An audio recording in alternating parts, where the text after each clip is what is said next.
Hey, what's going on? How y'all doing out there today? This is your Uncle Steve here in Uncle Steve's Lounge. It is the Sunday chill where we just relax, sit back, talk about some things we've gone over for the week. Got a little bit of Falcons talk to talk about. Atlanta sports in general. Atlanta Braves, oh my God. Atlanta Dream looking good. And we want to also ask you, what's that song that keeps spinning around in your head that you just can't get out and you never get tired of? I know you all are going to help me out today. We're also going to talk about fandom today. Today, usually we're in the mood where we talk about it's all for the team. We are all for the team, absolutely. But today, I want to know for you, who, past or present, who is your favorite Atlanta Falcon out there, past, present, or even if you got somebody that you think is going to be good for the future, one of these rookies out here? I want to hear what you got to say. It's Uncle Steve. It's time to chill in here. Let's get rolling. You're in Uncle Steve's Lounge. You're in Uncle Steve's Lounge. Gonna sit down, have a good time. You're in Uncle Steve's Lounge.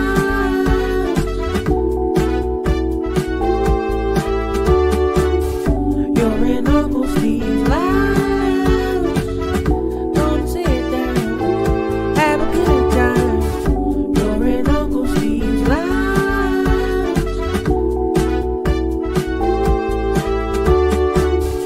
You're in Uncle Steve's Lounge.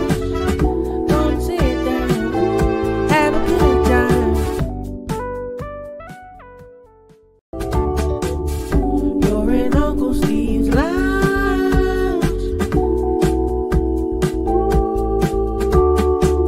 You're in Uncle Steve's Lounge.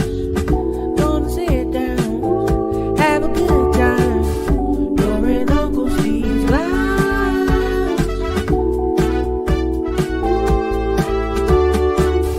You're in Uncle Steve's Lounge. Gonna sit down, have a good time. You're in Uncle Steve's Lounge.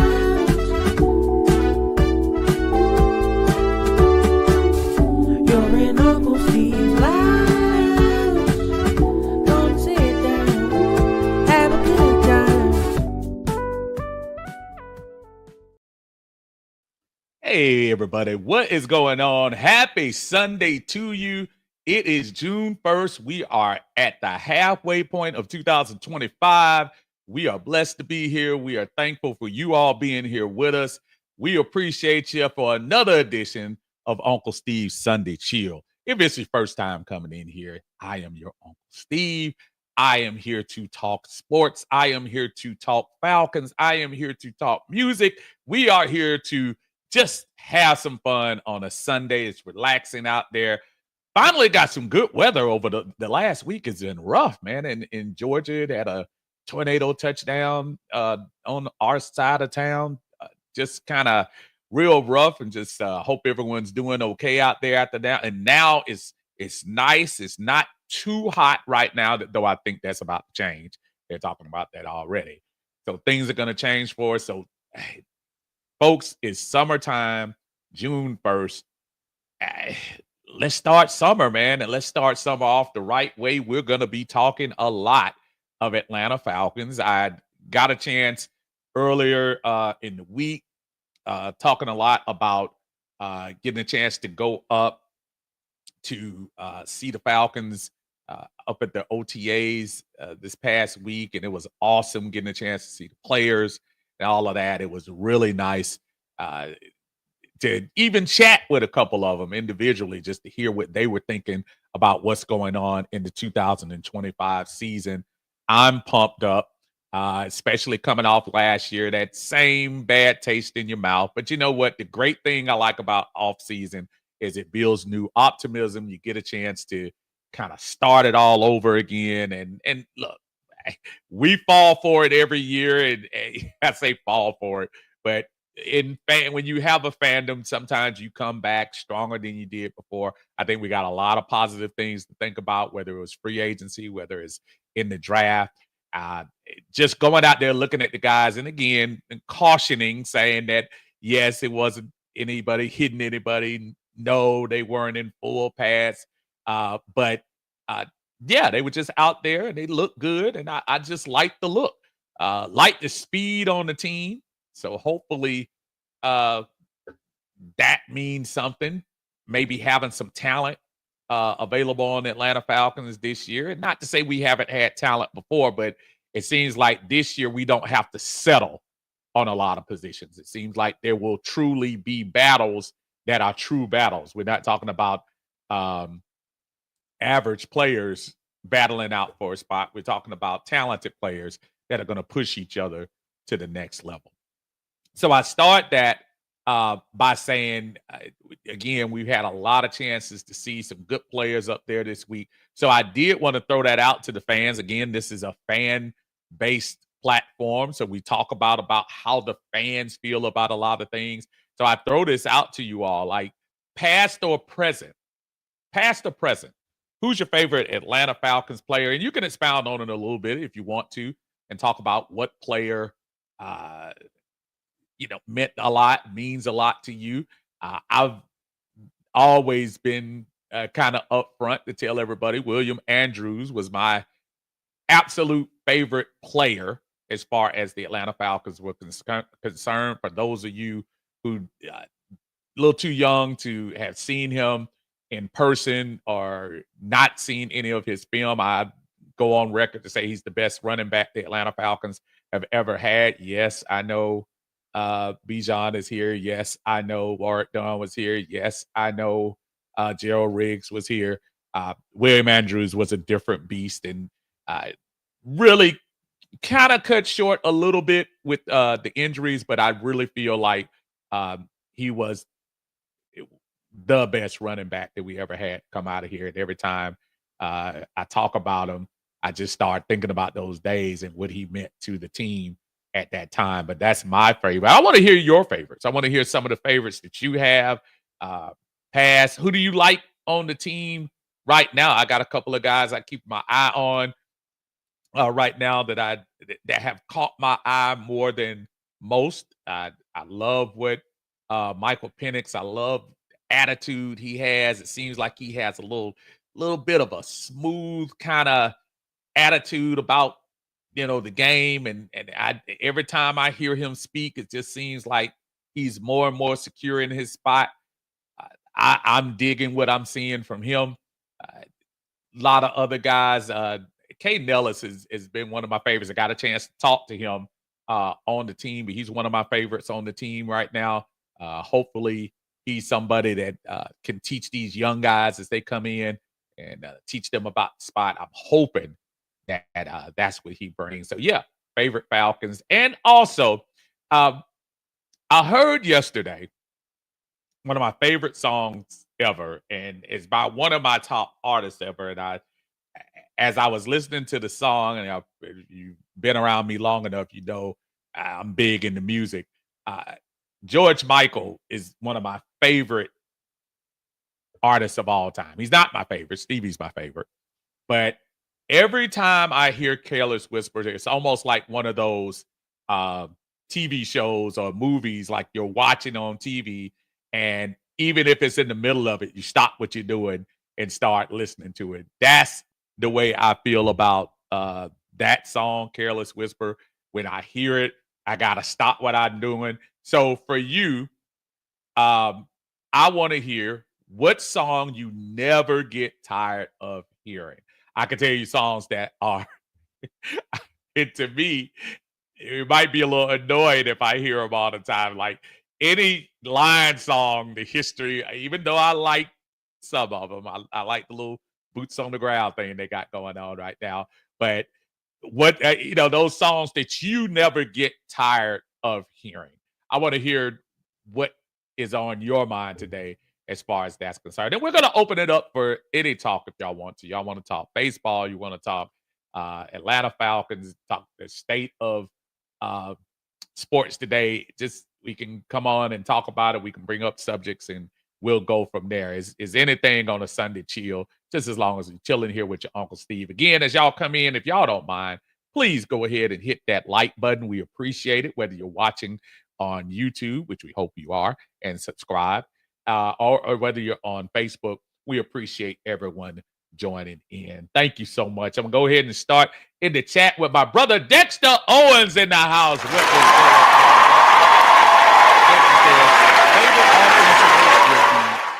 Matt Ryan, Roddy, and Jarius Norwood. And Jarius Norwood had a nice little run here as well. Favorite defense would be John Abraham, Rod Coleman, and Lawyer Malloy. The song right now I don't get tired of is Boots on the Ground. I swear I didn't see that. And Boots on the Ground got him.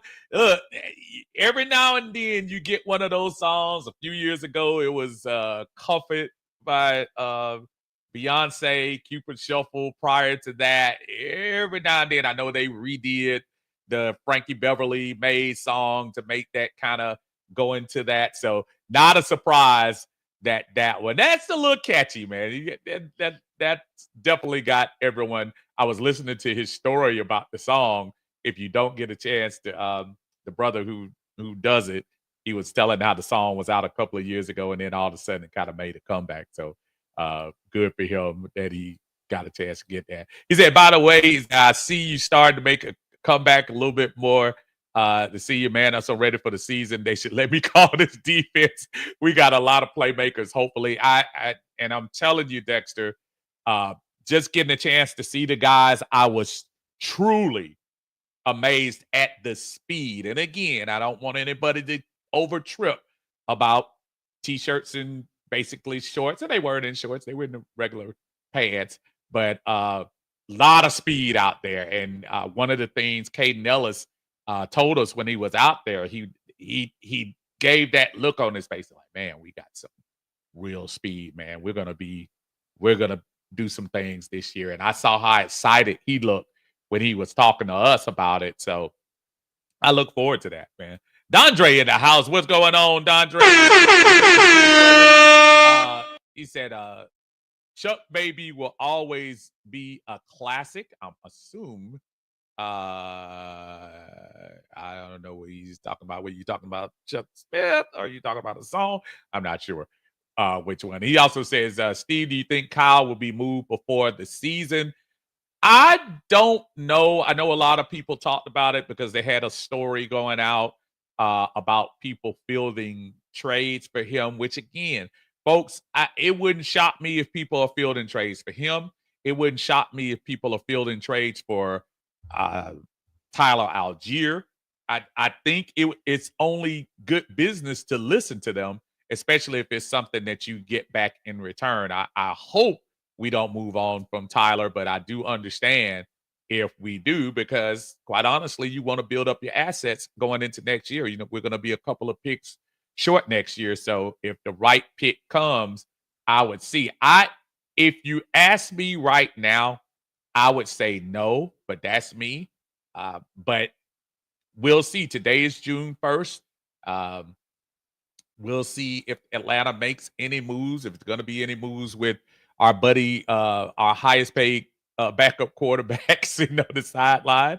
We'll see if the Falcons say, to heck with it and go ahead and let him loose. I don't think they will, but at this point, nothing's going to shock me right now. I did not see him at the OTAs, but again, these were voluntary. So, and quite honestly, it's not a big deal to me. Dondre also said, what's a post June 1st move that makes that the Falcons make?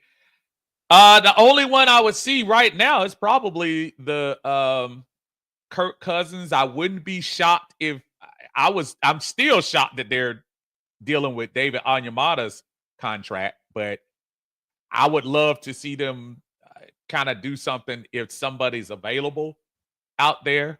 But I don't think they just make a move just to make a move. And he's also saying, is Koo's job safe? Absolutely not. I think they brought in the young man from overseas. They signed him to an extended contract. So in other words, they're putting their money where their mouth is. I think we just can't have those moments again with Koo. I would really put a lot of onus on him for the losses against the Saints and the Chargers. I think we had opportunities in both of those games if he was up to snuff in the kick game. And something was wrong with him physically last year. This is not me saying he'll never be a good kicker again. But after last year, I do not blame the Falcons for bringing somebody in. And that's a pretty interesting investment that you made in the other young man for 3 years. And I think it was $3 million that they actually pay him. I got to look at, let me see. Let me look and see what did they pay the young man. They played Lenny Craig. Okay, his contract, he's getting $843 million this year. So on a kicker, that's pretty crazy. I'm looking at his contract now. He has a 3-year, $3 million contract, $10 million signing bonus, $10 million guaranteed. Now again, the cap hits are going to be pretty significant if they don't keep him, but you have to cover yourself. Koo's making a lot of money. And for Koo to make the money he is, man, you got to make sure that you got your kicking game straight. So I don't blame him. Robin, what's going on? How you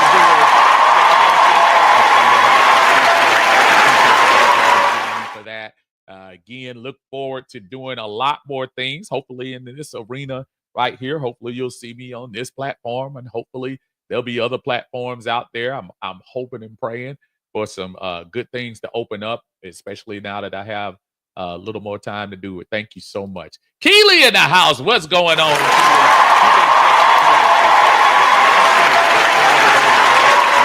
Y'all for having that feeling about him. Absolutely. Dondre says he's going to say the little hamster, a.k.a. Michael Turner. Michael Turner does not get enough credit for the turnaround of this franchise post Mike Vick. He was a very integral part of what the Falcons did moving forward. Obviously, Matt Ryan is a big part of that. But in order for Matt Ryan to ease in like he did, you had to have that running back, man. That was him. Jonathan C. Thomas.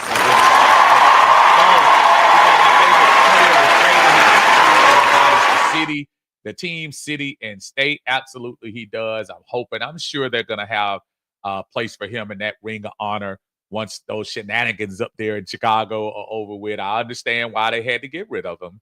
It is what it is. He was making a lot of money, and as much as I love Jesse, I will say for his production and what he was doing, off the field, unfortunately, you can't put a price on that, but I had to agree with them moving like they were. Southside Ricky in the house. What's up, Southside? Past John Abraham, which is cool. And then present Drake London. Oh boy, Drake London. That's somebody who's probably going to get a whole lot, man. My daughter, she is, that's her guy. I told him that this weekend, and he got a chuckle out of that. And I tried to make a video, but they weren't letting us do videos up there during the practice, and I understand. But Drake is definitely a favorite. And if he keeps putting up numbers like he's doing right now, he's going to be a favorite of mine as well. So keep it going. Sister Barbara said favorite Falcon was Julio Jones. Favorite now is Jesse Bates. Jesse Bates is definitely on a lot of people's list. I can understand that. Jesse is I guess Jesse is probably that new leader right now on the team. I like the fact that Raheem and the rest of the folks on the coaching staff seem to think a lot of Jalen Walker's possible leadership qualities on the team. But for right now, I think this is Jesse's defense. They speak highly of him and how he is. I'm just hoping they can do Jesse right. I'm wondering how many more years Jesse, even as much money as he's making, I'm pretty sure he's ready to be on a winning team. And obviously, we all want a winning team, but Jesse is a good pick too. Julio making a lot of news. We all know from earlier. We'll speak on that in a little bit. Keely says Cameo Sparkle, man. That's actually a really good choice. Sparkle is Sparkle was, again, for those of you of that age, that was one of those Blue Lights in the Basement ballads that always comes on. Other people have tried it, but nobody put the stuff on it like Cameo did. Love that song. Sparkle is a really good one. Southside Ricky says, David Ruffin, don't walk away from love. Man, that's a good one. That's a really good one. David Ruffin, man, that underrated temps, man. Everybody love Eddie Kendricks, and I understand that, man, but David Ruffin had a nice voice, man. Real nice voice. Jonathan says, favorite song, Maze from Frankie Beverly, Before I Let Go. See what I'm saying about these line dance kind of cuts? But that is before they even came out with that. And I don't know if y'all dislike me for saying that. I really didn't like when Beyonce redid it and kind of jumped on top of that, because I'm not hating on Beyonce, but it's just like one of those songs where you say, okay, this is probably one of the signature cuts from Maze, and it's almost like she kind of jumped on the bandwagon to say, watch what I do with it. And I don't know, because I love Beyonce in her pocket, but I don't know. I felt a certain way about when she redid the song, because it can stand on it at all. It didn't need that for me. So I don't know. I don't want y'all to think I'm hating. I'm not. But Rusty Boy Jr. in the house. He said, Matt will always be my favorite Falcon, and Julio is right behind him. Matt Ryan probably has the most respect for me. Post and pre and post being a Falcon. Before he was drafted, I cannot say how much I feel like Matt should be owed for what he had to walk into. Matt Ryan walked into the worst situation, not the worst Falcon team ever, but the worst situation, coming off arguably the most popular person in Falcons history. All of the stuff that was going on legally with Mike Vick, and you had some people, and Arthur Blank let him down, which is not true. Mike Vick will tell you to himself, to this day, he did that to himself. But there was a lot at that time. For those of you who remember back then, there were a lot of people that thought Arthur Blank turned his back on him. When we find out that wasn't even the truth. Arthur actually told him, said, dude, let me know so we can help you out. But Matt did a lot for this franchise. And yes, it was about time for him to go when he left. Maybe, not even maybe. Maybe it could have been done a little cleaner, but I didn't argue with him leaving the Falcons because he was on the decline. I was hoping we would have made a move a little sooner to kind of bring in his successor instead of waiting a year and then picking up Mariota, Ritter. We don't need to go through all that again. Ron Thomas is in the house. What's going on, Ron? How you feeling?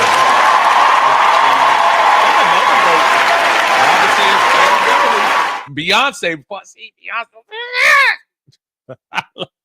I like Beyonce, but that wasn't the song. That wasn't the song for her. It's almost like, y'all hear what I'm saying? It's almost like she stole his. You know what I'm saying? That's he. Remember a few years ago when Jennifer Hudson redid, and I'm not Jennifer Hudson. That's a different story because Jennifer wasn't as popular. When Whitney did a version of "And I'm Telling You I'm Not Going." Now, "I'm Telling You I'm Not Going" is an iconic song, but when Whitney kind of takes that from a one-hit wonder-ish type person, and Jennifer Holliday has done great on Broadway and great in that arena, but that's her. And when an icon takes on that and kind of steals the thunder. I don't know. I know a lot of people might look at it as respect, where they say maybe the iconic person is saying that song is so great. So I don't know. Barbara says, wonder why all these calls for Pitts didn't come through during the draft after all we only had 5 picks. Well, you know what? It doesn't shock me, Barbara, if those calls were coming from the draft. I have a sneaky suspicion these are people who may have found out, because if you look at the report is saying that they fielded calls.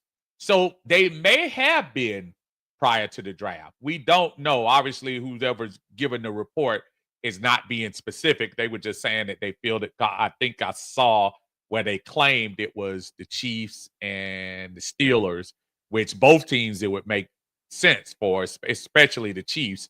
I can see Mahomes turning him into just a beast and really what he was probably meant to be, which I think is just a pass catching tight end. I think he's a little bit in that category. I don't think he's the complete package tight end, but I bet you he would do much better with somebody like Kansas City. And of course, going back with Uncle Arthur up there in Pittsburgh, but it would be interesting because I'm not sure whether the Fairmouth targets would outnumber Kyle. So that's something else. I say hold on to Kyle and let's just see what he can do with Michael Penix. That's what I say. I say hold on. I know people. I know it's frustrating what he didn't do for the last couple of years, but I say let's see what he's got with Penix. Dexter Flash in the house. What's going on?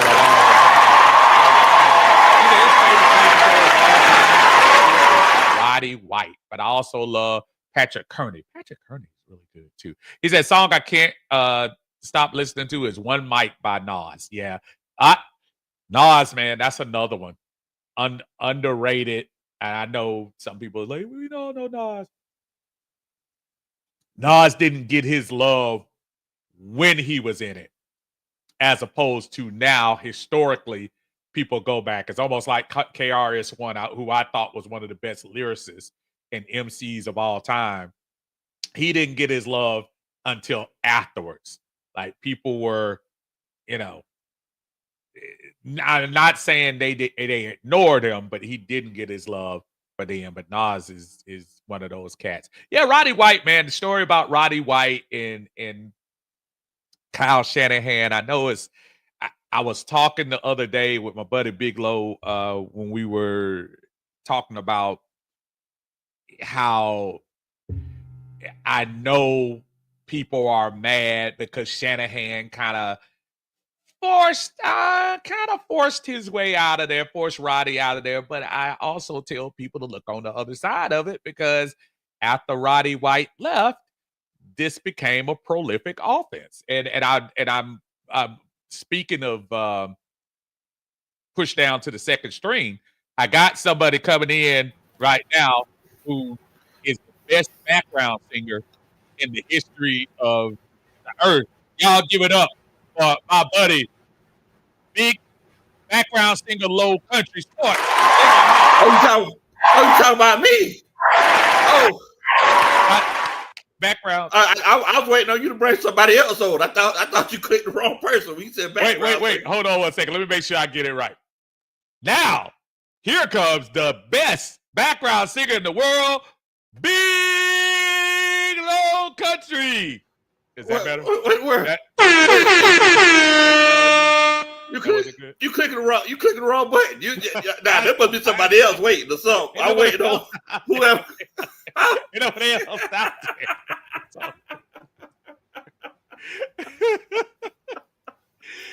What's going on, man? How are you, my brother? How's it hanging on this Sunday? Man, look here, man. I am blessed and highly favored, my friend. Blessings keep falling in my lap. and look, y'all, and I know the crowd's like, "Man, we were gonna stay with you too, Phil."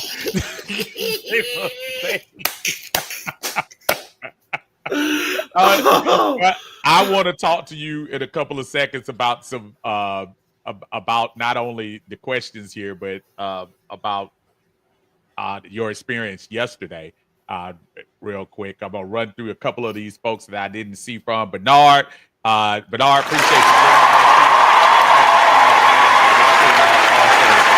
Check out my buddy Big Low Country Sports. I think he got some folks probably connected up in here when he gets a chance to. And I appreciate him taking the time to join us today. He said, I was D'Angelo Hall's biggest fan when he was here. D-Lo. So we're talking today, Lo, if you see the questions about your favorite Falcon of all time. We know it's a team game, but today is Selfish Sunday.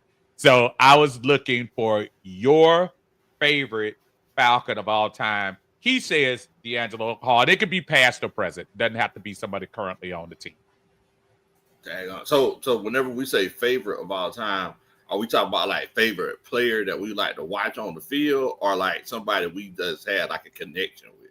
I'm gonna go with the connection part, because a lot of times, I mean, it's not like our buddy Berto's connection to Felipe Franks, where it's just something there, chemistry that between those two that he just really. So I'll say let's go ahead and put it. Shout out to Berto. Shout out Berto, man. Shout out Berto. So I'll say connection as opposed to that. Where you just say that's my guy. Okay. I would say all time, I would say Grady Jarrett, because been involved with the Grady Jarrett Foundation in the past, and met Mama Jarrett and chilled out with Mama Jarrett many times.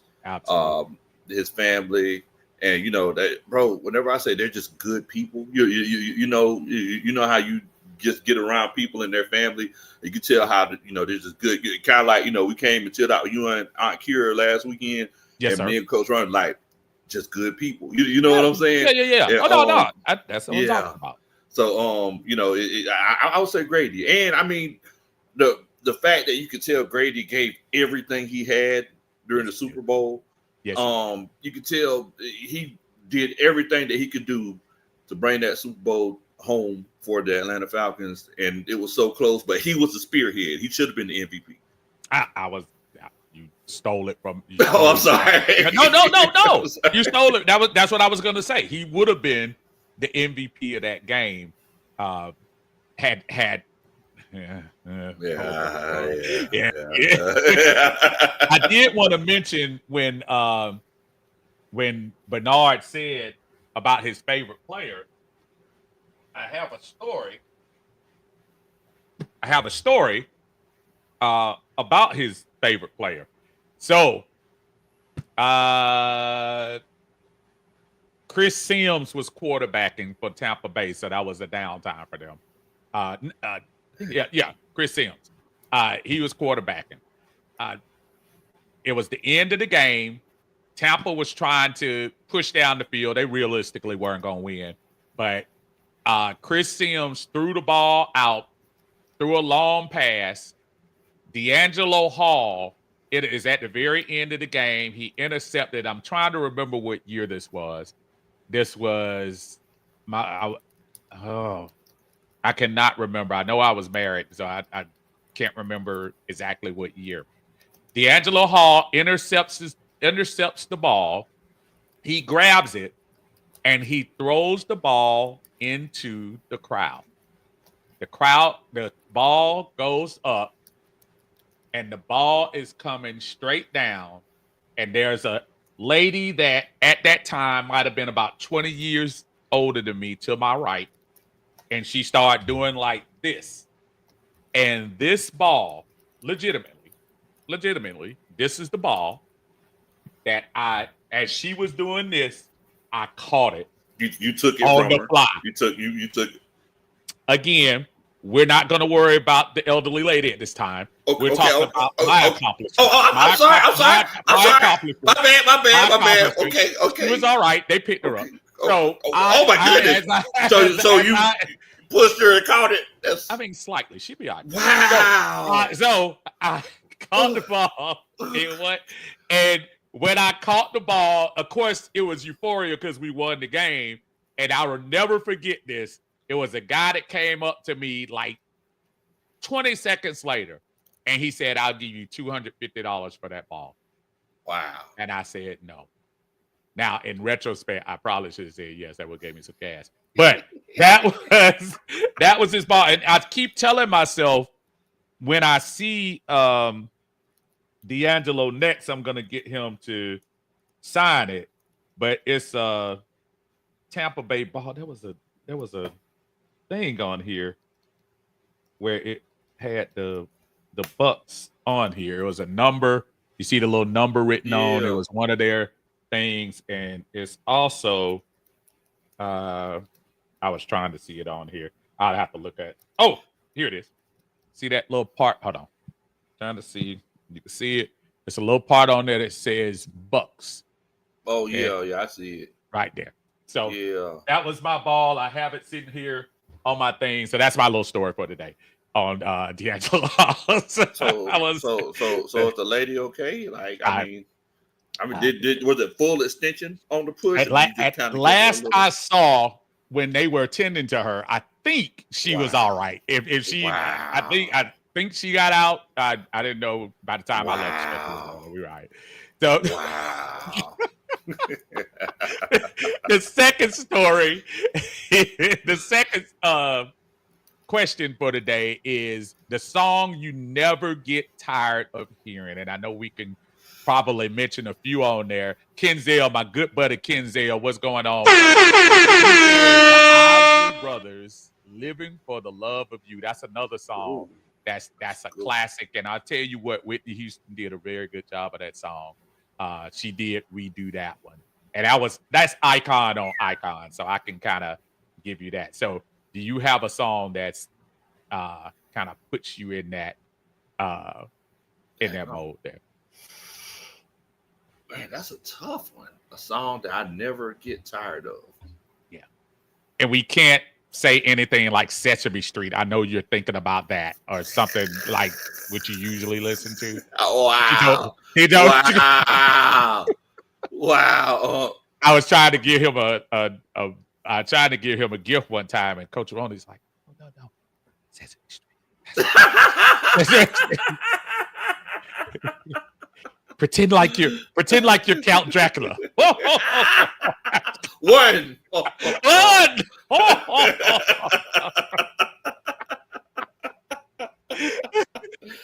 So, man. And so you know what I mean? Like one of those songs that comes up, and then you just say to yourself, man, y'all, let me stop the radio. If you're radio searching, that song comes on and you just stop. Man. Okay. All right. So I don't know. Are you familiar with The Dream? Yeah. The producer. Yeah. So he had this little run of he was making R&B albums, right? Right. And he had a song, I think on his first album called Fast Car, and it sounded so much like Prince. Really? It sounded, you would have thought Prince sung that song. It sounded so much like Prince. But it was called Fast Car. You ask Coach Ron, I'm an album cut guy. I'm a huge album cut. Everybody's singing Gotta Be on the Jagged Era, but I'm singing Wednesday Lover and Rest of Our Lives, No, I'm like that too. Everybody listen to the singles, but the cuts. The album cuts. Those are the ones for me. Those are the ones you pay attention. So Fast Car. Everybody in the comments, y'all make sure y'all check it out. And also, I went through this. And y'all know I talk about Donnell Jones all the time. So there was this period. I was talking to this girl, and I was trying to convince myself to break up with her. And my mama said I probably played Where I Want to Be 8,000 times. Because I just kept playing the song, Thundercat going through the feelings and emotions and everything. Oh, I hear you, bro. So I was like, I probably listened to that one as many times as possible. But I really like that Fast Car song. That is, that's you just added to what I'm gonna listen to. So Fast Car by the Dream. I'm gonna actually look that up a little later on Yes. because you said that sound like Prince. So It sounds a lot like I'm Prince. definitely gonna check it out and see what's going on. And Tavius in the house. What's going on?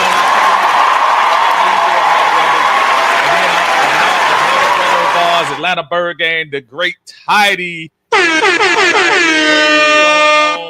Tidy says his all-time favorite Falcon player is Roddy White. His current fave, he doesn't have one right now. His song, Sam Cooke, A Change Is Gonna Come. Oh, okay. Man, That's all. Listen, man, you can't go. That's actually a really good song too. You talking about an uplifting Beautiful cut. song. I would have thought somebody at Tidy's age, kind of Tidy in his 20s. And Tidy, I'm messing with old man. I be jealous of him, man. Tidy always have these things where The he's hiking going joint. hiking. Boy, Dude, man, yeah, man. I say to myself, man, I wish I had the gumption to get my knees up to, man. Look, no, y'all don't let Uncle Steve fool y'all. Uncle Steve ran up the hill on Friday. Y'all still in the rain. In the rain. Don't let Uncle Steve fool y'all, man. Now, for those of you who ever been at Flowery Branch, y'all know what I'm talking about. It's a big hill. Yes. It's a big hill that you go up Flowery Branch. So even with his cleats on, Big Low was like tiptoeing, like that sneak in the house tiptoeing. I would, boy. That's a fall of shame. Yeah. If you don't hit that, that's a fall of shame. And mind you, guys, it was raining. It was raining. It was raining. So it was raining. You got to be careful going down there, especially going down. Coming up ain't as bad, but going down, because all it's gonna take is one slip on there too. Tidy was saying he was just listening to Boogie Down Productions yesterday. Love's gonna get you. I'm gonna tell you. I was telling him about underrated MCs, and I was talking about KRS-One, and that Love's gonna get you, man. I'm gonna tell you that's one. If I hear today, I'm gonna just stop what I'm doing. Yes, and listen to that. Got a lot of people I'm gonna point out real quick before we get to the other Henrys in the house. What's going on? Georgia, Texas boy, who's always what's up, Uncle Steve, Big Low Falcons family. The new era of the Atlanta Falcons will rise in 2025. Our brother Eric Parker. This is your life. That's a good song by the Commodores. That's another one, another album cut. So again, not the hit, but it was out. That's T Terry's in the house. What's up, T Terry?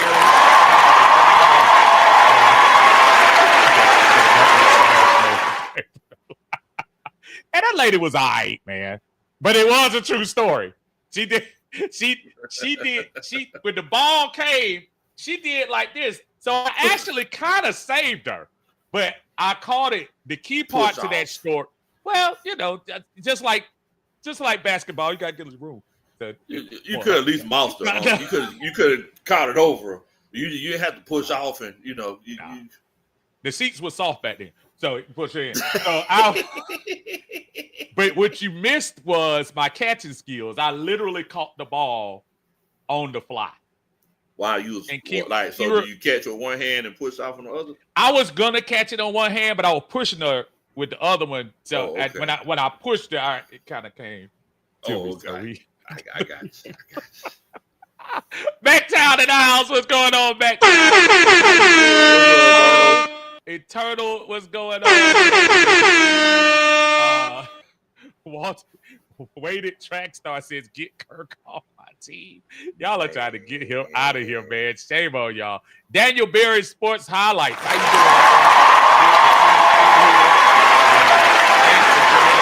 doing? Bernard says, song I can listen to on repeat forever is the Silvers. I wish that I could talk to you. Oh, okay. How does that one go? I have no idea, but I'm gonna look it up. I'm gonna look it up. When the people putting these songs I never heard of, I put it in my phone. Yeah, you see, that's what I'm doing. Like when people are stopping by, I'm literally putting it in my car. Like he said, fast car. I'm definitely putting it in here it sounds so much like Prince. Oh yeah, does it? Then I know I'm gonna love it. Then I know I'm gonna love it. Tommy Baker's in the house, saying hello to Big Low in the house. Big Bam Bam Electro. What's going on? He said his birthday tomorrow. Oh man. Happy birthday to you. You should know he's gonna go Stevie Wonder, y'all. Y'all should have knew that. Happy birthday. See, you're supposed to be. See, again, I introduced you as the best background singer in the game, and you're not even coming per my contract. I can't even. My contract won't even allow me to sing behind. You need to renegotiate that contract, bro. It won't even allow me to sing behind. That contract needs to be. We need to. Y'all make sure y'all show Bam Bam some love, though, man. Man, how old you turning, man? Yeah. Give us a how old you are, bro. We definitely want to give you some love in here. 3:30 says Big Low Country, Uncle Steve's Lounge. What's up? Good report from the OTAs. Thank you, my friend. We appreciate that 3:30. Absolutely. Backtown Dirty said his song is LTD Love Ballad. Now let me tell you, George Benson took that song and basically made it a up-tempo song. You remember that one, right? I'm trying to. How did it go? Okay. So George Benson did that song and made it up. He sped it up. Yeah, sped it up a little bit. But what Jeffrey did with that vocally was something different. Dwayne, my brother Dwayne. Love Holiday and Isley Brothers' Voyage to Atlantis, or Choosy Lover. Then Prince or Adore You. Choosy Lover. That's some good ones, man. We ran through that. Brent Sorley's in the house. What's going on? What's up, Brent? Brent Sorley. Internal is in the house. What's going on? Brian Peoples is in here. Jay Black is in here. Dang, man, we got a lot of folk coming in today, man. Thank y'all so much. Jerry G is in the house. Thank y'all for watching on Big Low Country Sports. Y'all watching on Uncle Steve's Lounge. I appreciate y'all. Thank y'all, man. Thank you. We appreciate that. Eternal comes in and said, I'm ticked off that y'all got Xavier Watts. Come on, man. Don't be like that, Xavier. We spoke to Xavier. So did. Xavier was in there. So we got a chance to talk about him. So speaking of having the chance to talk about Brian Peoples just came in and said, I was listening to Surface Happy the other day coming back from Myrtle Beach. That's a good one too. Man. That was Surface, and that's a crazy one, man. Whatever happened to Surface? I don't know. Because they had that one. What was the ballot? The one that hit number one. Happy was the first big one. What was the because they always drop that mid tempo first, and then they'll do the man. I gotta look it up now. It's hurting me, man. What was the ballot, Brian? The one that hit the first time. I didn't even look. The first time. Time. Yep. I looked into your eye. Yeah. Rams Radar is in here. What's up, Rams Radar? I say, hey, y'all, the Rams are not trading your first round pick back for Pitts. Falcons fans will stop dreaming. Hey, man. Hey, we'll take it. We'll take it. Listen, if y'all don't look, Les Snead ain't giving up picks like that. He ain't gonna do that. I'm gonna tell you, the Rams are that team. I'm looking at the Rams, man. The Rams are young. Yes. And if they can squeeze a little juice out of Matt Stafford again, y'all remember Matt Stafford was 10 yards away from beating Philly in Philly last year in the snow. So they were hurt up too. They were hurt up bad at the end of the season last year. Yes, sir. Absolutely. Jerry G said, I listen to my Pandora music every day. George Duke, Paul Hardcastle. I remember 17. Earth, Wind, and Fire, Teddy Pendergrass, Stevie Wonder. Yeah, Jerry. You can't go wrong. Look, you said Stevie Wonder. Yeah. He's done. I'm done after that. You said Stevie Wonder, he's co-signing. Yeah, man. You said Stevie, you just became one of my favorites, Jerry. Even though you got that little nasty symbol on your thing. You became one. He can read all your comments out, Jerry. Look, he's done. Right. Ram said, "Oh, that Philly L still hurts." I know it does because y'all were the closest team to beat them last year. Yeah, Y'all really were. They were. Y'all were the I mean, closest team. we did beat them. Yeah. Oh, we beat Philly We in beat Philly. In Philly. Absolutely. Prime time. Absolutely. Jerry G said respect, thank you, brother. Yeah, man. Look, I say y'all got your own problems this year. I can't. I do not want to be y'all this year. Not that I ever wanted to be Saints, but though y'all literally are gonna be playing. Remember what was that game on Price is Right, where they throw all the things in the bag and you reach in and grab the chip? That's what New Orleans quarterback. That's what they doing right now. That's what they doing in New Orleans. Like, wait a minute, how many zeros y'all got in here? Like, what's going on? Bruh. Hey, welcome in the house.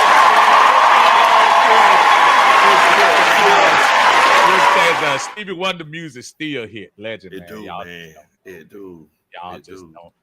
Brian Peoples said loose ends. You can't stop the rain. Loose ends, man. That was another group. Man, man. Y'all coming up with some good ones today, man. Y'all just don't know.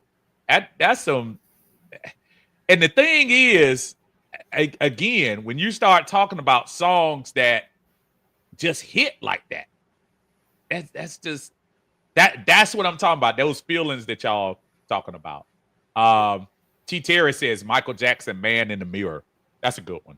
That's a good one, "Man in the Mirror." My favorite Michael Jackson song though is "Human Nature." That's my favorite one. Yeah, I remember you telling that. I got somebody who did "Human Nature."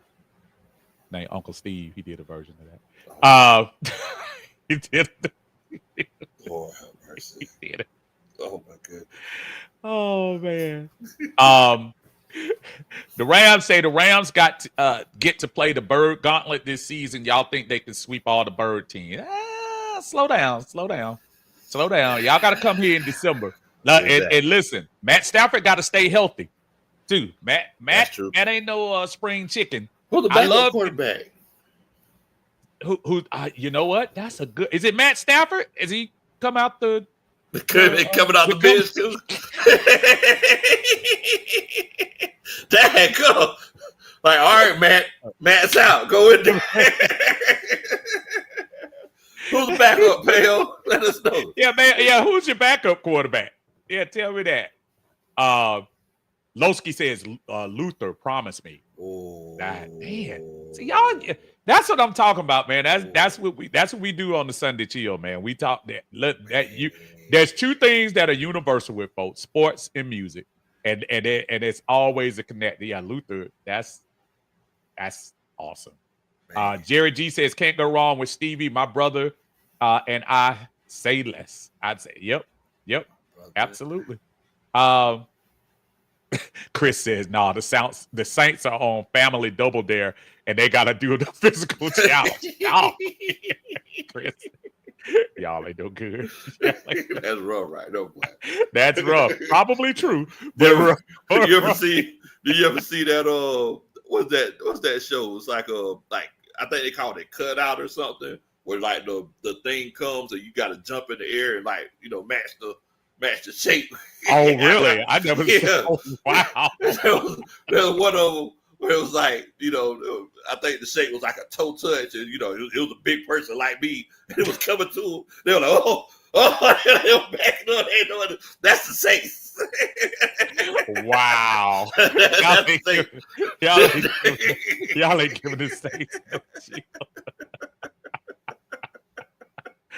Oh man. 330 said one of my sleeper hits is "Hero" by the Commodores. Yeah, now he said the Commanders, but he meant the Commodores. Heroes is a good song too. That was the same album that I'm in love with a plain old fashioned girl. That album. Where they and I must admit, that was that album cover that I was a little bit worried about the Commodores on that one. I'm gonna pull that one up, and I ain't gonna lie to you. I don't know why. I don't know why. I just wanted to show this. Oh Lord. I remember my dad. Yeah, this is it right here. Hold on. I'll get ready. This was a. I'm gonna share this right quick. I love me some Commodores, but I'm not gonna lie to you. When I saw this picture right here, I was a little concerned. I was a little concerned about that. What the world? That looked like six brothers that were a little too close at the moment. And I love me some Lionel. It wasn't too far after this that the Commodores broke up. Yeah, after that, I'm not judging. They were so close. They were so close that they had to break up. They had to break up. If you look at Lionel's face right here, Lionel was smiling a little too hard. Shout out to Lionel, man. Shout out to Lionel Richie, because look, I ain't gonna lie to you. I gotta get that outfit though. Like what? I'm just saying. I gotta get the outfit though. Like I say, I love some. Man. Like I said, I ain't judging. I'm just saying. I tell you one song I do listen to over and over and over again. Talk to me. "Treat Her Like a Lady" by the Temptations. I do like that. I do like it. If we go on a road trip and I just need to pick me up, yeah, man, I put that thing on. I listen to it 6-7 times in a row. I just love that song. I just love all of the. I love how hard he comes in with the woo, woo, and then I just go through. I mean, it's just such a good song. He was in his bag too, because really, if you think about it, before everybody was talking about, of course, you know, Eddie, Dave, Dennis Edwards. So this was his opportunity to kind of shine, because if you remember that, and then remember the other one, I wonder who she sees. Yes. He was in his bag right around that time. So as the lead singer, so I do like that. Chris also threw out there "The Way You Make Me Feel" by Michael Jackson. That's really good. Yeah, boy. Our brother Jay Diaz in the house. What's up, Jay?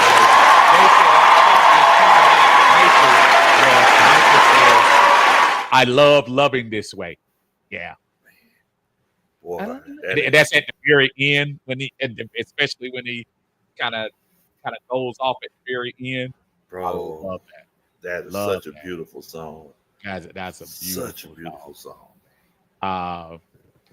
I going down here. Brian People says, "Ready for the World, Love You Down." Oh, man. That's another good one. When you start talking about that, man, goodness gracious. Man, good. Cool Beans gives shout out to what's up with all the love songs? A lot of people's feelings and quarterbacks. Cool Beans. It's a Sunday chill. Sunday chill, Cool Beans. We go chill today. So what I want you to do, Cool Beans, I want you to look back. I want you to go back in time to when you were little Cool Beans. And when you were little Cool Beans. And bean sprouts. Yeah, bean sprouts. Yeah. And you had a song, Cool Beans, that you can listen to over and over and over and over again. That's what we're talking about today, brother. We gonna get back on the beating up quarterbacks. We on that. We gonna get on it. Trey Purdy says "Sign of the Times" by Prince. Ooh. That was Prince first. That was the first political song I think I ever heard of. Yeah. If you think about that, think about the beat. That whole "Sign of the Times" album was a beast, but that song was very good when you heard him. That's kind of his first venture into semi-rapping. Yeah. Semi-rapping. You know, I think. Chris also says he loves "The Night Shift" from Commodores. You can't go wrong with that. Our brother Joseph Evans is in the house. What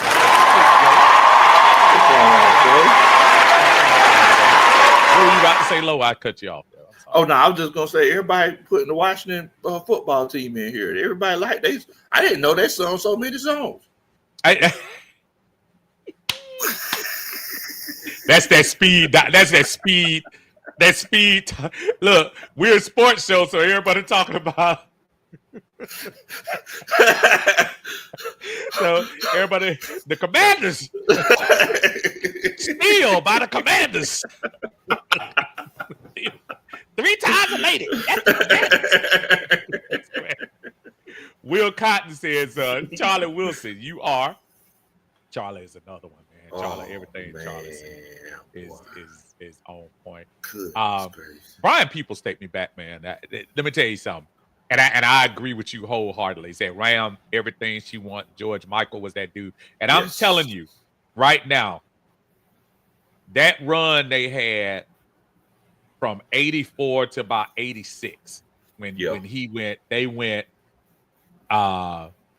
Wake Me Up Before You Go, Careless Whisper, Everything She Wants.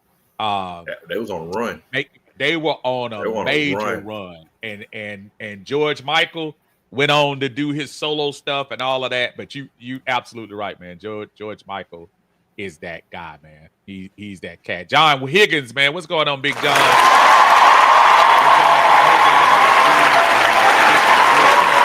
What it do? How you guys do? Go Falcons.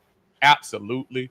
I did have a quick question for you, though. No. Go ahead, brother. Because, we talking about, like, the songs you can listen to over and over and over again. Yes. But I got a question. What's that? What's the song that you really like, but you listen to it once and you just done? Like, you don't want to listen to it no more. Like, I know for me, it's I Like It by Del Barge. Like, after it goes off and he hits the, high note, I like, we don't need to hear it no more. Like, that's it. That's it. Shut down. Shut it. I mean, just shuts it down. I mean, because it's, you can't take me up here and then bring me back down again. I see. Okay. So now I kind of see where you're going with that. Oh, bruh. You took me there when you just said that, because I would have picked probably somewhere in that DeBarge type. Like, Kira always tells me, shout out to my love of my life, Miss Kira. She always tells me that I like the high songs, which I do. Every single time I probably listen to Do Me Baby by Prince. If you start seeing how he modulates through that whole song, and he does it in falsetto the whole time, and then at the end, when he gets to the little interlude where he's kind of talking to the lady at the end, all you kids under 18, put your ears up, put your hand on your ears, where he starts getting into the more exotic part of the song. Do Me Baby, man. That's it's like it's over. It's like that's it. Ain't nothing you can do. That's it. He could have closed, as much as I love Purple Rain, he could have closed his concert every concert with Do Me Baby. That's like the ultimate. And there was an era right around that time that you had those. We go call it what we go call it. The light skin, straight hair, high voice singers during that time. And if you weren't light skinned, you had the Jerry curl. So I'm talking about that era of Prince, the Barge, Switch, Ready for the World, Dream Boy, that era right there, where you had those, again, Blue Lights in the Basement songs that always just hit. They just hit. You know what I mean? It was different during that time. It was different, man. When did it really? Because you still had like your guys like your Freddie Jacksons and your Luthers who who were the more the tenors and everything like that. Absolutely. But like when did it like really change? Was it like was Bobby Brown the guy that kind of changed it, or? I think as far as changing it back, because I think again. Well, I'm gonna tell you whose fault it is. It was Russell Tompkins from the Stylistics. It was his fault, because when you think about the stuff he did with the Stylistics and hitting them high notes and it was a different type of falsetto-ish thing going on, different sound. Yeah. and it carried through. Bobby DeBarge took the baton from him. Bobby gave it to El DeBarge. El DeBarge gave it to several people along the way. As far as again, the guys, Dream Boy. Y'all ever ain't heard of Dream Boy? Go listen to Dream Boy. Don't go. And I promise I do. Go listen to those. Prince. And when he gave it to them, it was a whole different thing to me as far as that was concerned. That's what Look here, everybody in the comments. We want y'all to know we ain't singing a lot of these songs. We want y'all to go and look them up so you can hear them, because I don't want to, I don't want to sing it and then you're like, man, he spoiled the movie for me. You know what I'm saying? So I was absolutely, like, hey, absolutely, yeah. Y'all gotta do your homework, man. Y'all go do your homework. Speaking of which, let me go back out here to get a couple of more of these songs. Jay says Beanie Single. I Can Feel It in the Air. Groove Is in the Heart by ATL Focus. I think he's talking about Delight. Jerry G just named off a whole bunch of good ones. And he just said, I'm going to just name a list. William Amy, what's going on, brother? How you feeling? Monica and Carlos in the house. What's going on, our brother Carlos?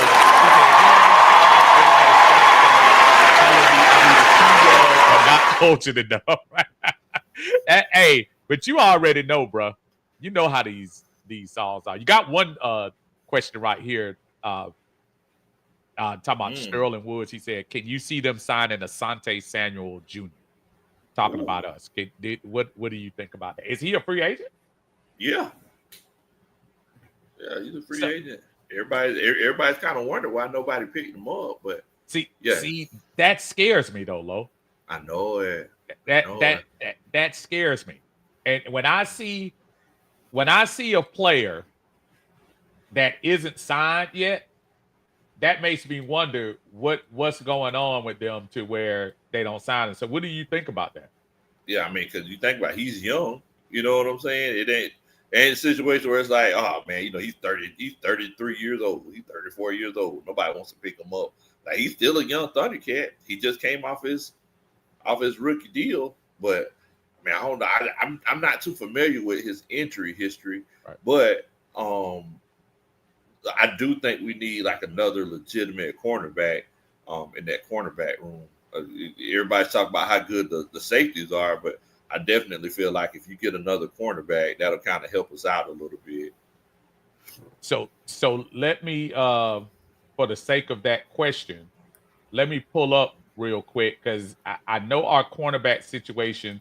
Look, if we probably would have to depend on right now the rookies and that we have back there, and then we re-signed Mike Hughes, but I'm not sure. I think Mike Hughes did a decent job last year, but I'm wondering is he somebody that we look at as being the answer going forward. So I'm gonna put this list up here real quick, take this down, and just look at this list. Hold on, let me make it bigger for those who are in my thing and can't see. The list isn't very long, and quite honestly, isn't very doesn't really seem to be very good at the moment. So you're looking at James Bradbury right now, who was with Philly last. Stephon Gilmore hasn't been signed yet. Yeah. Remember how he did a good job for Minnesota last year. Now I heard somebody say he might go to the Panthers. Really? Mm-hmm. Okay. So we got down to Asante Samuel, who wasn't making a lot of money last year. So obviously he probably didn't leave. And it is unfair to have that name and attach a junior to it, as great as his dad was when he played. That's the unfortunate thing he's probably dealing with right now. You got our buddy Eli Apple out there. I mean, shoot, so we've been circling the block so much. Why don't they just go ahead and get Fabian Moreau again? I mean, we that's what we do all the time.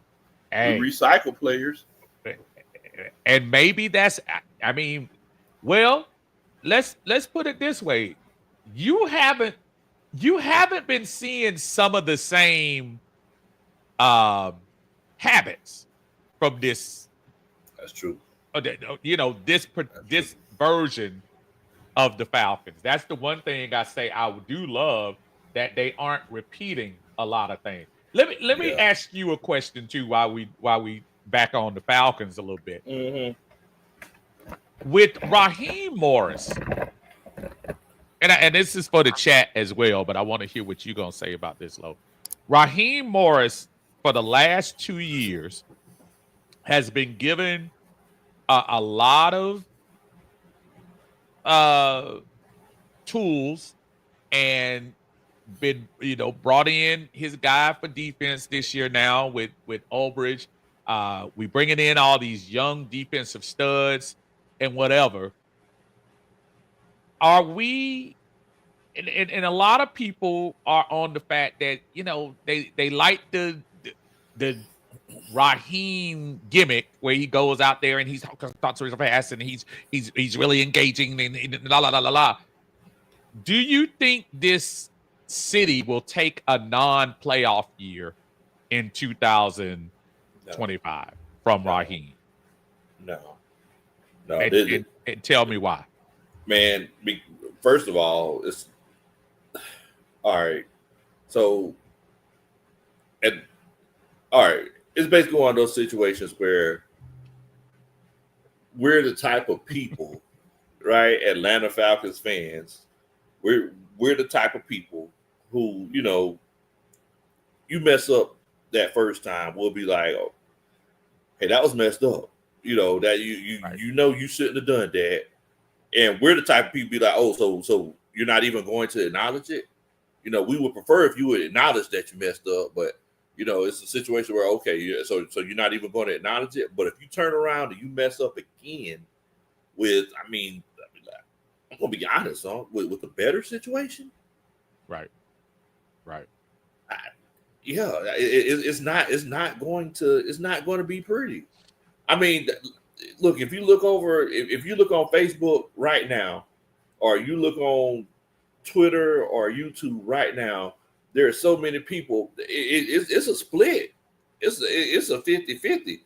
Some people are down on Raheem, and some people are up on Raheem. Bro, if you mess around and lose again, it's not going to be good. It's not going to be good. It is a tough one for me because I really do like. I'm not even gonna lie to you. I really do like Raheem.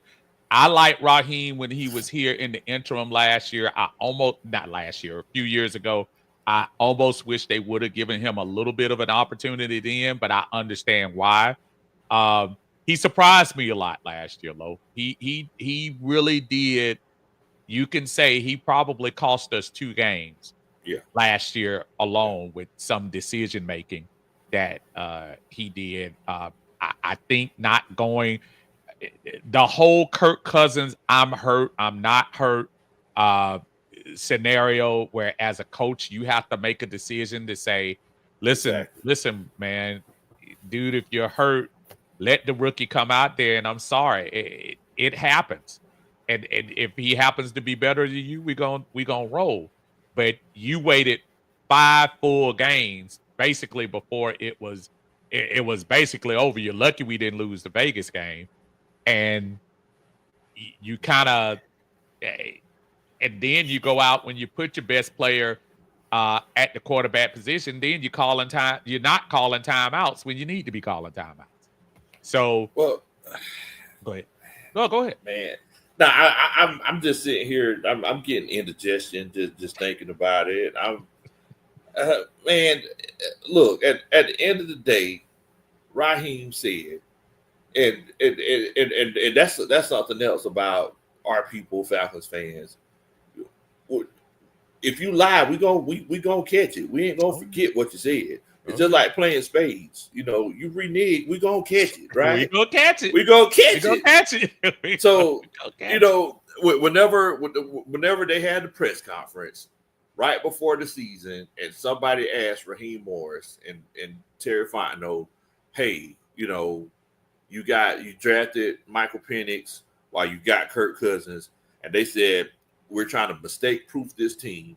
And Terry and Raheem Morris said out of his mouth, and everybody in the chat, y'all let me know if I'm lying. But Raheem Morris said out of his mouth, if Kirk Cousins isn't performing, we're going to substitute him for Michael Penix. Right. That's what the man said. What was it? 10 interceptions and 4 fumbles later with no touchdowns? Oh, no. He had one. He had a little lofty touchdown to Drake that he threw 20 miles in the air in Vegas. And Drake was just standing there basically doing a fair catch to catch the touchdown. Yeah, he had one. So one touchdown, 10 interceptions, 4 fumbles. Bro, it's like, and then it got to the point where it was so bad, it was like, hey, man, it was almost like it was an Arthur Smith type of move where it was like, man, you kind of got to do it now. You literally don't have no choice. Desmond Ridder almost beat us. So that just, I felt the irregular heartbeat when you said Desmond Ridder. I had a little twitch. Look, Jay Black says our run game is too good for us not to have made the playoffs. Now we got a vertical game for the play action too. Heck no.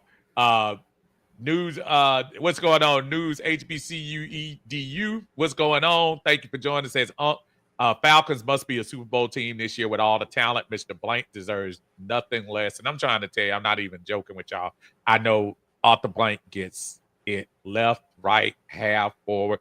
I am a defender of Arthur Blank to this day. People don't realize that Arthur Blank kept this team in the city when he could have run like the Braves did and run out of the city and not pour back in and stuff like that. I'm team Blank all day, and you're absolutely right. He deserves it. Jay Black also says, Coach and the reason we lost that Washington game is that Rob was attempting to outwit his best buddy Quinn and thought too long and screwed up the timeout at the end of the game. Brett Sorley says, I'm in on Raheem, but definitely need him to be better than the guy, to be better as the guy in charge. If we miss the playoffs, depending on context like injuries, he'd be fired because the fans would have have him marked. I am 100%. I love that statement that you had right there, Brett. I'm right there with statement.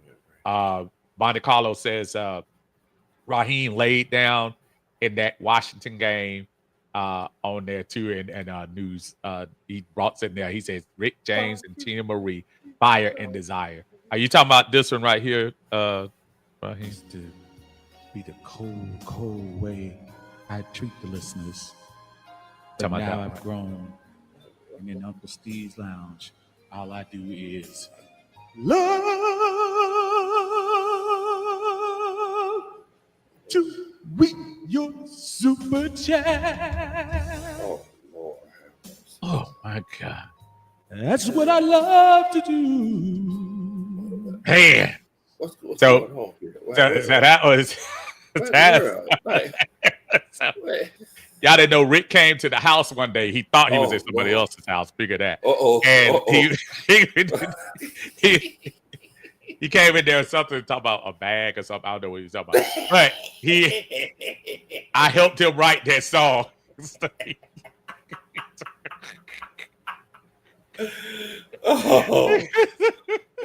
Christy Lewis in the house. What's going on? I met Christy yesterday. Oh, nice. Yeah, I met Christy yesterday at the Falcon event because she's in Mississippi, and she came. Okay. Yeah, I don't think I knew that. Birmingham. Yeah. So shout out to Christy, man. It was great to meet you. She supports everybody, man. Yeah, I love that, man. Thank you, Christy.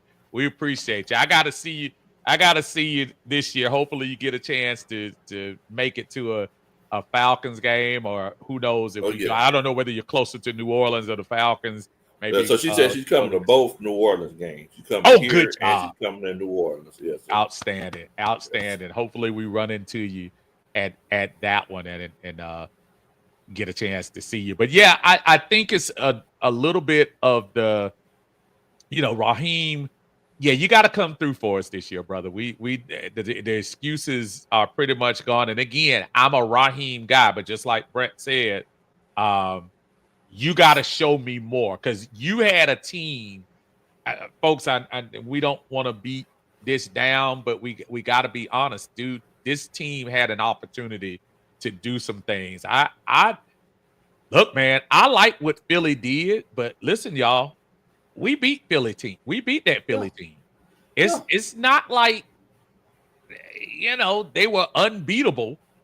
And put it this way, that was a Kirk Cousins team that beat Philly. We had some good days and bad days, but I'm gonna tell you, man, we it's disappointing, man. Disappointing. So you're talking about how you know, how the team is going to be looking this year with Raheem. Right. Today's a big day in the calendar year. Today is June 1st. Right. So I didn't know if you thought, and I want to ask everybody else in the chat, like, do you think we're going to make any post June 1st moves? It's funny. Somebody asked that question right before you came in, and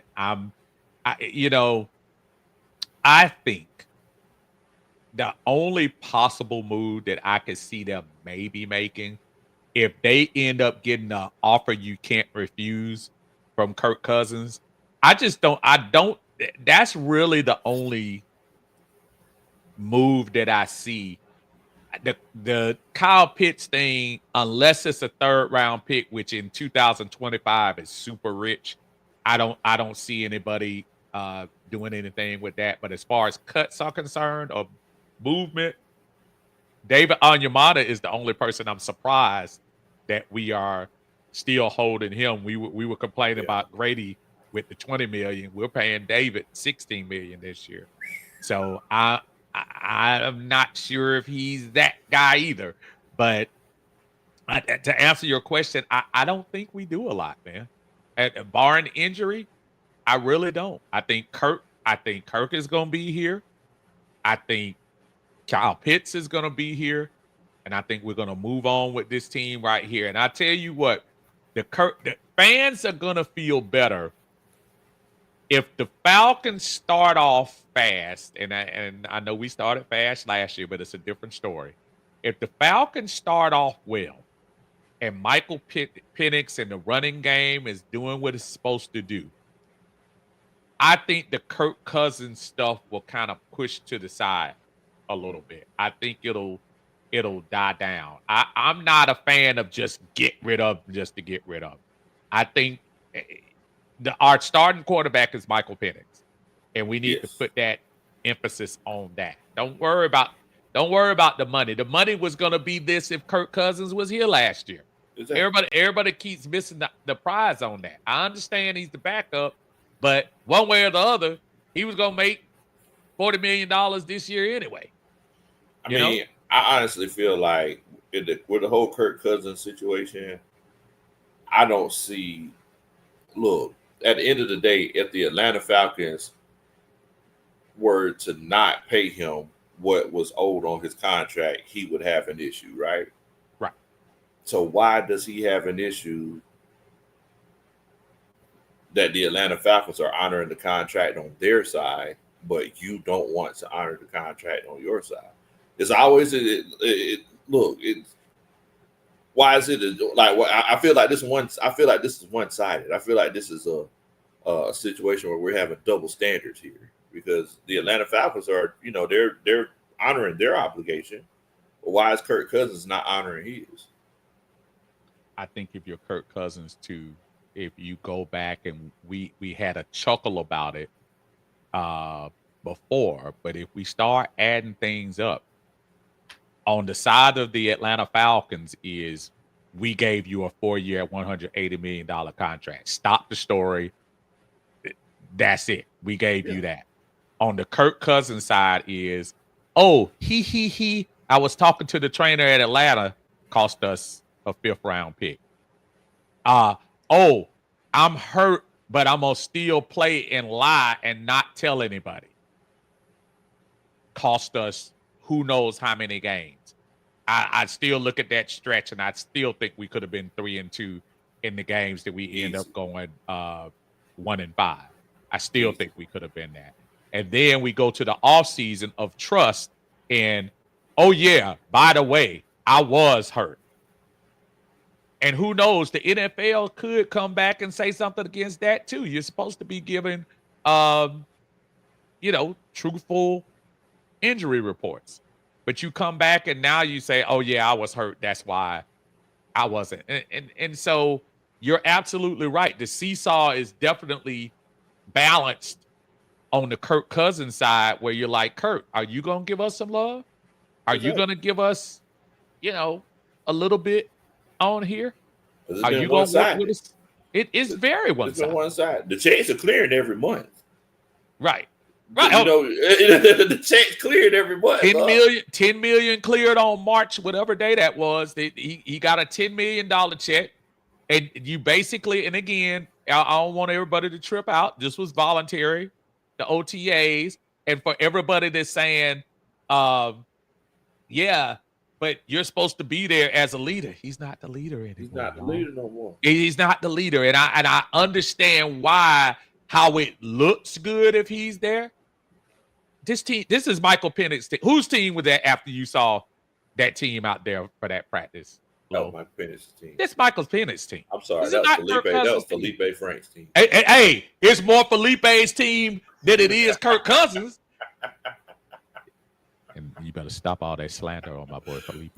Felipe came over there to the rope and said, everybody go to the locker room. Let me tell you something. Y'all can talk all the junk y'all want to. You know what? Just for that, I'll get ready to look. Y'all talking all that junk. My buddy, my pal, Felipe was out there, and I'm gonna caption this with. I'm gonna tell you what the conversation was. Hey, Steve, and you look at that poncho behind.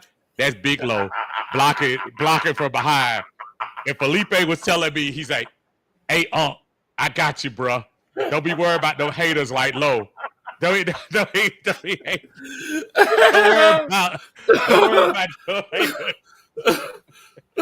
haters. Your haters are your appreciated. Henry said, I love Felipe. Hey, we had a good time on the road by a couple of the pictures while we were over here. That's he was like, yeah. He said, yeah, that low is full of it. Come on, man. That's our buddy Big Pierce was in the house that day. And I had a photo bomb. I had a photo bomb that one. Look at this. I hope you don't mind. I hope you look, we were making a GQ picture. We had a GQ cover, and then all of a sudden, here come Low, go photo bomb us all in that very swank Falcons poncho. Hey, you see that? Hey, I would try though. I would try. I might be looking like I'm going to the Juicy Crab, but I would try.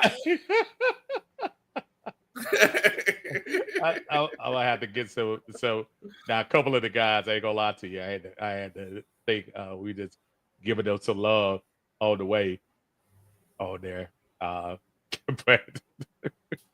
I just wanted to make sure I gave some love over there too. Yeah, some of the guys. Let me get a couple of these comments in here because a couple of y'all are coming in. Brent says, I blame Kirk a lot though. If he would have been healthy or at least honest, and the key word is honest, Brent, that he hurt his shoulder, we would have made the playoffs. I just hate that he cost us picks and wins in the same year. Bingo. Dirty Bird says, as long as Cousins don't be a diss to Penix, I'm good if he stays here. And I don't think he is. I just don't hope it's a Nancy Kerrigan situation. No. Wait. Why? Why? For y'all that don't know, go look up Google Nancy Kerrigan, Tanya Harding. For those that don't, why? She's alive. She was all right. She's okay, y'all. She got it. She got a silver medal, y'all. She's fine. She's fine. Carlos says folks be acting like it's their money they paying Kirk. I agree with the same thing, man. Again, if y'all, it's gonna hurt us more to cut him than it is to keep him on the roster and not owe him money down the line at this point right now. Next year is the year that we could afford to go ahead and do all the things. Yeah. Folks, I got news for y'all. Pittsburgh is not picking up $20 million for Kirk Cousins. No team is picking up $20+ million on Kirk Cousins. Matter of fact, you're going to find it hard to find a team to go half with you. Yep. I don't think people are even going to go half with the Falcons, which would be $13 million. The only way that happens is if a major, and we're not wishing major injuries on any quarterback because we don't want any for ours, but the only way is if you have a major injury of a quarterback and they got to have somebody. But I just don't see it happening, man. I just don't see it. Do you see? I just don't see it. I don't see it. I like you said, and like, look, we don't want any injuries to happen. But, it's one of those cases where unless a major early in training camp in the season. That's what I mean. That's the only way I would see it. I just don't, man. I don't, Lo. And Antonio James in the house. What's going on, brother? He said, I'm hoping Aaron Rodgers retires so we can put a stamp on Kirk's forehead and send his to Pittsburgh. Y'all are wrong, man. Y'all are wrong. Oh, yeah. I saw this right here, too, earlier today. Keep the rook Kobe Bryant off social media till he make team. The young bull got some game, but he ain't laced them up in the NFL yet. I don't know if you saw that. Yeah, he made a little meme, and I don't know the origin of it, but I saw the meme with Lamar Jackson's body, and he put James Harden's face over it, almost saying kind of like and again, I don't know what but he's right to an extent where you just like, calm down, Boomer. Yeah. Be careful. Play the game first. You ain't played yet. To his point, he signed a nice little contract, which they usually don't give those type of contracts to undrafted free agents. I think he ended up getting, if I'm not mistaken, wasn't it 3 years? And I think it was kind of similar to what the kicker got. If not, I'm not mistaken. Yeah, let me see. Yeah. Because I was looking at that and I was saying to myself, I said, "Hey, they signed him to a nice little deal." Hold on one second. Let me bring that. Kobe Bryant. Put it on here so y'all can see with us. I was kind of surprised when they looked at that. It was kind of similar to he got a 3-year, $3 million contract with the Atlanta Falcons. Let me and for an undrafted free agent, folks, that is crazy. That's good money. Look at that. 3 year, $3 million. I don't know if you can still see that. This year he's gonna make $840 million. But again, he got, and look at his guarantee. We guaranteed that brother $275,000. Wow. So I'm just saying the Falcons have room for him, but kind of to Lowell's point, like simmer down. Kobe crash out. That's what he's starting. He's starting to create that name. I don't know if you've seen his car in the parking lot. Oh, what he got? So I mean, I'm assuming it was his car because it had a Kansas tag on it, and it was like this hot Cheetos. It looked like hot Cheetos. I don't know what. It was like this very flashy, of course, Dodge Charger, right? That's what the young Thundercats be driving. That what they drive. They need to slowly put down. Though. Yeah, I like it. Will Kobe crash out with SRT Charger, and we hope that keep your head on the swivel, bro. Keep your head on the swivel. Yeah. Be careful, brother Henry coming in the house. He talking about I love Felipe. I love Felipe. Y'all leave Felipe alone. I told y'all that several times. How many times have you heard "I love Desmond" in public? Let me tell you again. I was in. I can't make this up. Philadelphia. I went to Philadelphia. I was in the crowd, and out of the blue, somebody calls out and says, "Oh, I love Desmond," and I just said to myself, "Okay." I mean, it's almost like you. And if y'all don't know, man, I go into a game with Low. It's like going to a game with Michael B. Jordan. It's just like folks are coming out of the woodworks to try to get the Low. And what a well, Bo! What a well, Bo! So at least he got a good moniker. Mine is not even about me. Mine is I love Desmond. They ain't even talking about me. They don't know. Hey, They like, oh, I love Desmond. And people turn around look like down there. The Philly fans down on the bottom, they don't know what we talking about because they don't know what Desmond really is. But I told you that story when I was in. I said, "Man, I can't believe that." No kid in the house, like, "Oh man, that was funny." That was. I love Desmond. They were, bruh. That was crazy, man. Chris giving some background. He said he was calling Lamar a stat guy. Like I said again, from Kobe's standpoint, it's one thing to have some bravado about yourself, young buck, but as my buddy Low say, Thundercat, young Thundercat, you need to slow down, slow your roll. Just be careful. T. Terry said Uncle Steve praised Desmond Ritter the way, and now he's retiring. Felipe, watch out. Look, in all intents and purposes, Uncle Steve wasn't praising Desmond. Now, like, we gotta keep that above. He tried to tell everybody. He tried to tell us.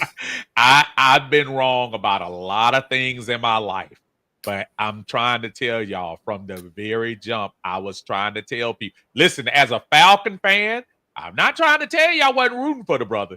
I wasn't telling you that, but I say I gave a large buyer beware. Long time before everybody was hot. When Big Low was up in the stands talking about he looked like another Tom Brady. When we were at practice, when I was sitting there saying, "Man, them throws don't look that good." And Low was like, "Hey, man, look." They were close to the dead. Like, come on up, come on, man, come on up. Low was trying to sell me. I was telling it. I was trying to tell it, man. You can have them, man. You can have the beans, man. Man, boy. I was trying to sell that bridge in Brooklyn. He just wouldn't buy it. I wouldn't buy it. Chris, no. I was trying to tell people. I had folk mad at me. I had literal folks dogging me out on other podcasts, dogging me out because Uncle Steve's not a real fan. He's not going for Desmond. I didn't say I wasn't going for him as a Falcon. I was trying to tell y'all that don't get your hopes up. I was trying to tell y'all not to get your hopes up. And he literally did not he didn't pan out, and that's okay. I hope the young man catches on. He seemed to be a nice young fellow, but I blame Arthur Smith, and I say that and I mean that wholeheartedly. I blame Arthur Smith because he threw that man into a position that he wasn't ready for, and who seemed to be a nice young fellow. No, I'm talking about off the field. I'm saying Desmond ain't no nice dude. Who? Oh, we seen Desmond. We seen him. Look. We seen that man off the field, man. You remember we was at the picnic. Come on, I'm talking about he seemed to be a nice guy. Come on, man. Look, that guy was not nice. All I'm saying is, I said, and look, I think you called me out the other day. You talking about how my fandom, I'm usually able to separate it, and I am. Yeah. But I called myself, I would support because he wore the Falcons uniform. I sat there and I supported it, and I knew I said I'm going to support him, but I also told people that brother can't get the pass down the field.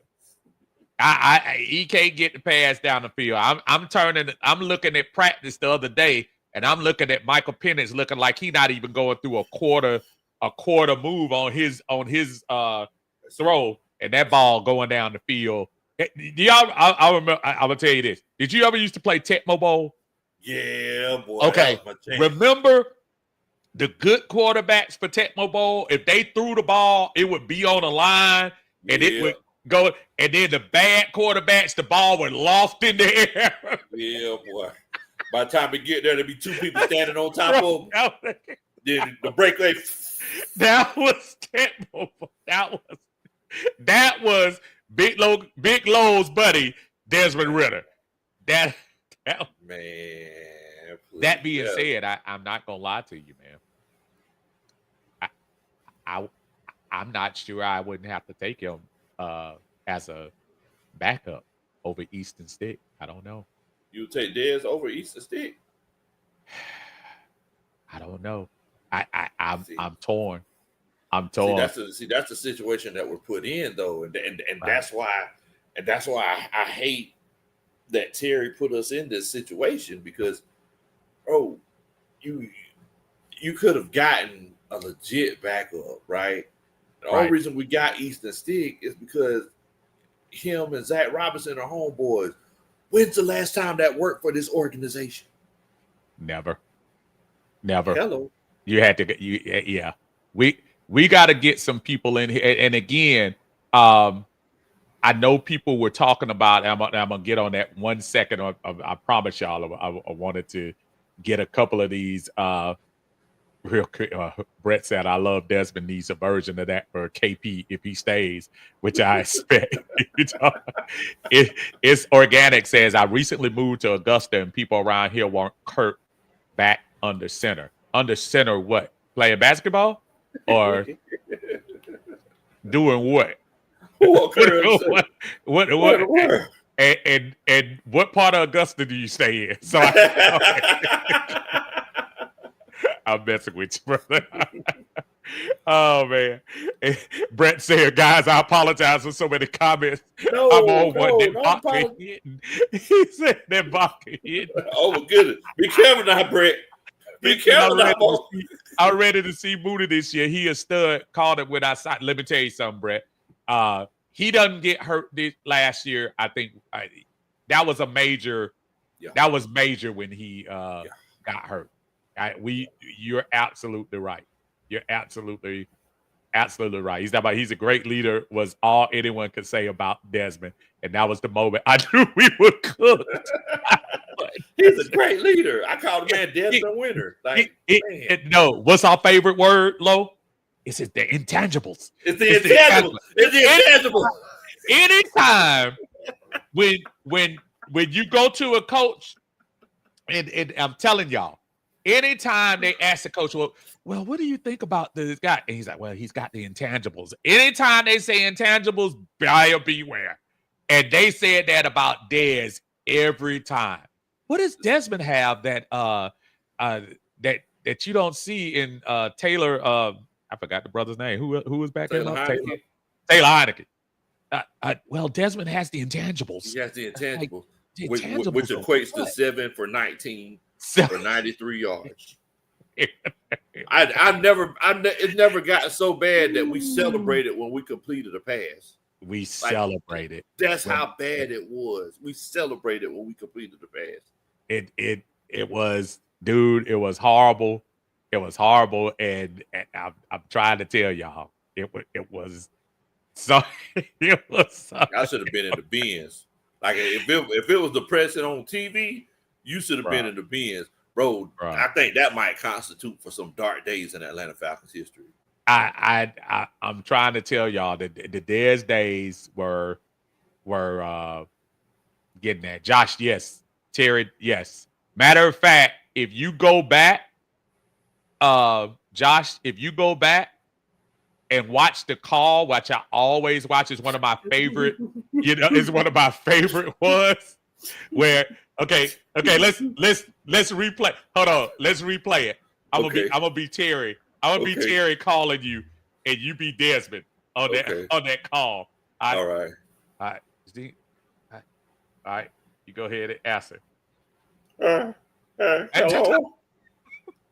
Hey, what's going on, Dez? How you doing, Dez? Oh, wait.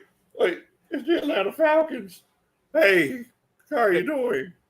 Hey, man. Look, we ain't got nobody. I mean, I'm sorry. We up to you now, and I think we're gonna draft you right now. Oh my goodness! Don't get excited. We got some Gatorade we want you to take. We got some Gatorade we want you to tote. But Dez, I don't need you to cry. I need you to. Dez, do you see who we have right now? Oh my goodness! They messed up, Coach. Dez, why you saying tears? And all the people. Hey, Coach, tell the people you got a job. Because I'm not leaving until you get a championship out of me. Well, I'm gonna hold on 1 second. Okay, yeah, we got a spot for you. We got a spot for you, Dan. We got a spot. I can't wait to come and lace them up. I'm going to throw a lot of touchdowns. You're the guy we looking for? I guess that'll work. I guess. That's great because this is going to be a story like Tom Brady. We're going to win championships, multiple championships for years to come. Keep that thought. Brock Purdy doesn't have anything for me. I'm finna get a max contract, and I'm gonna make a whole lot more money than him. Okay, Dez. Oh man, signal's going out, Dez. I can't wait to get started. I'm gonna talk to you later, man. I appreciate you, Malik. I mean, Dez. I appreciate you. Thanks for being.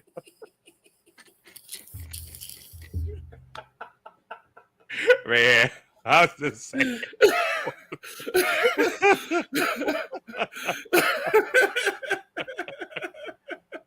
Man, I hate it. But again, y'all, I blame Arthur Smith because Arthur Smith told that bold-faced lie in 2023 that he was ready to be a starter in the NFL, and I do think he should. And I would love to go back and maybe if Terry wins the Super Bowl, he'll be able to tell the story. But I would really love to hear whose thought was it to think that he was going to be a starter. Not about him drafting him. He drafted him in the 3rd round. So the expectation is not for you to be a starter if we're drafting you in the 3rd round. But going into the 2023 year, yes, the year a lot of y'all laughed when we were talking about trying to get Lamar Jackson for $50 million, which would be a bargain right now.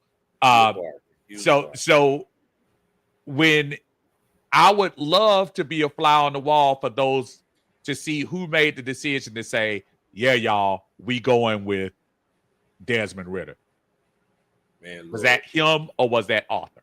That was Arthur all day. I believe I believe that was written all of. Arthur Smith wanted to be Bill Belichick so bad. He wanted to be Bill. He thought that he was smarter than the game. He thought that his. I mean, because at the end of the day, we all have to remember that Arthur Smith is a genius, and it was one of them situations. He thought his genius could outcoach the lack of skill that Desmond Ridder had. And I mean, think about it. Whenever Matt Ryan, first of all, I would say that's the biggest travesty in the organization. Which one? Matt Ryan getting traded the way that he did, the way that they let Matt Ryan go, that was the biggest travesty in the organization. I disagree with you. Right? What you think it is? I think Matt was supposed to be gone. I don't like the way The they way they ended did up it. doing Exactly. The The way they way did and it. Matt was toast, as we saw when he went to Indy. He And was. I feel like the year we wasted a fourth round, not the fourth round, a number 4 pick on Kyle Pitts, the way we wasted that.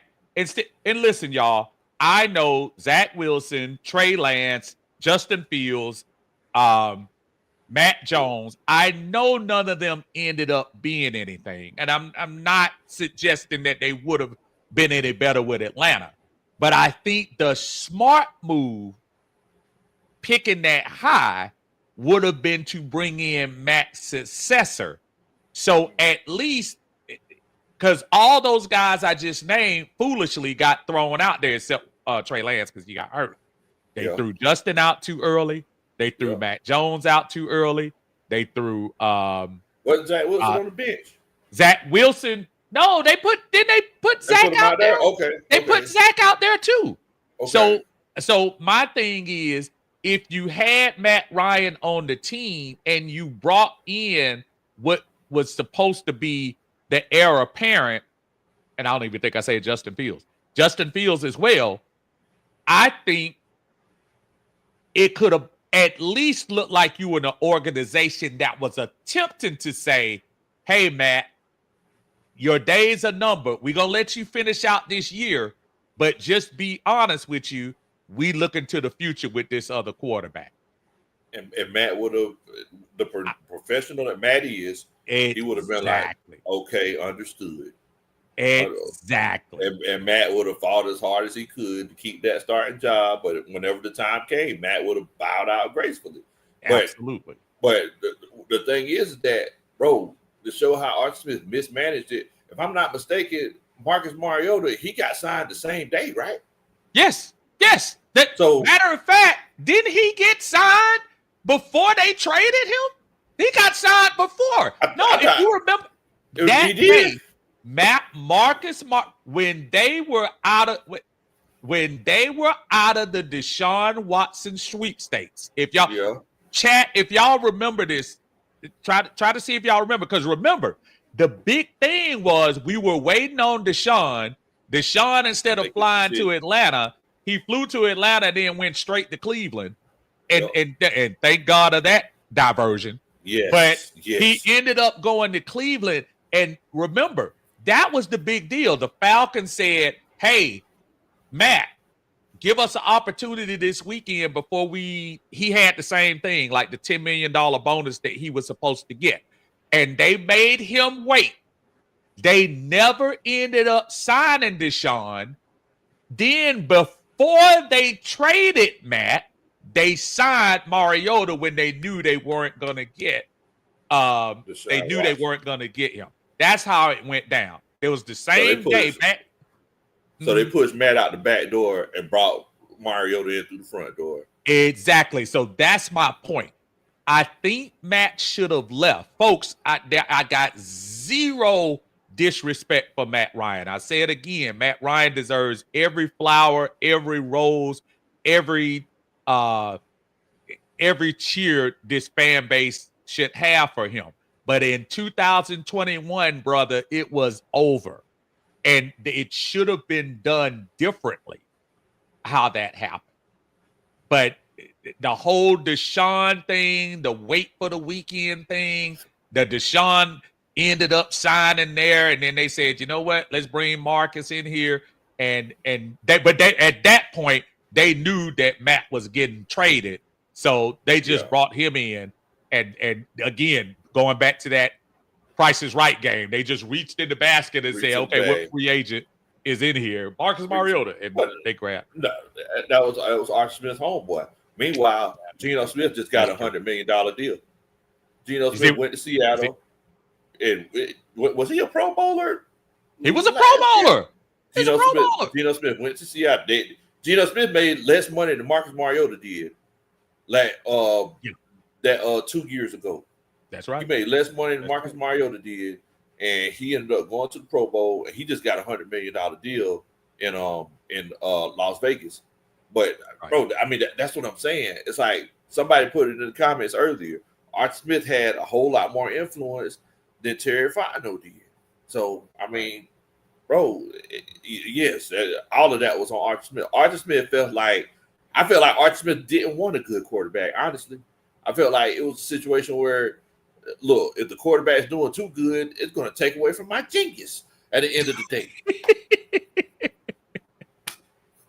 I mean, you're spot on, man. You're spot on. That's again, we in Falcons land, because we don't have that championship to lean on.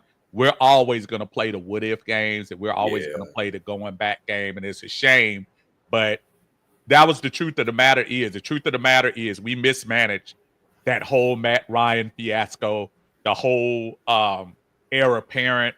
But as somebody said earlier, don't know who that was, and they're absolutely right. Hey, we ended up in the position where we are right now, and we got Michael Penix, and again, and Lowe will attest to this. Just seeing the level of talent out there, and I know they haven't put on pass, and I'm not trying to, blow smoke up y'all, but you just see the talent level looks much different, Lowe, and I just want you to kind of see if you had the same thoughts on looking at what I looked at, and I know we talked about it a little bit the other day, but it just looks different, and it looks younger as well. I've been around so many football teams. I've been around a lot of different football teams, and I can tell you the way that the guys talk before the season start is a good indication of how the team is going to do. Mm-hmm. And like I said, we've been to the players' picnics before. Yes, what was that, 2-3 years ago when Desmond wasn't throwing at the net, and then we went on Friday, and look, we spoke to Bijan. Do you remember speaking to Bijan Robinson? We were like, "Hey, Bijan, how you feeling?" He's like, "I mean, we'll see." He kind of laughed it off. That's what it was. You're absolutely. That's what it was. Oh my God. He was like, "Hey, I mean, we'll see. You got something you want me to sign?" Exactly. What you think, Steve? Hey, Lo, what y'all think gonna happen? Bijan like, "Hey, I mean, you heard we might get somebody else or something. I know y'all. Right. I mean, but the look, Caden Ellis looked us in our eye. Well, first, Chris Lindstrom. Chris Lindstrom, when asked directly, when I asked him, I said, "How is this offensive line?" And he said, "Man, I've been here a minute." He said, "This is the best I've seen the line since I've been here." Did he not say that, Lo? That's what the man said. The man said, "This is the best they've looked." Now, he looked like I'm gonna need him to go to Ryan's and get some of that buffet because he looked a little thin. But he's an all-pro guard, so I ain't gonna dog him too much. But he looked good. Don't get me wrong, he looked good. But he said the all-pro guard for our offensive line said, "This is the best line that I've been part of." Best he said that. He's the best offensive line. And then tell him about Caden Ellis. Caden Ellis, the first thing he said, "These guys are fast."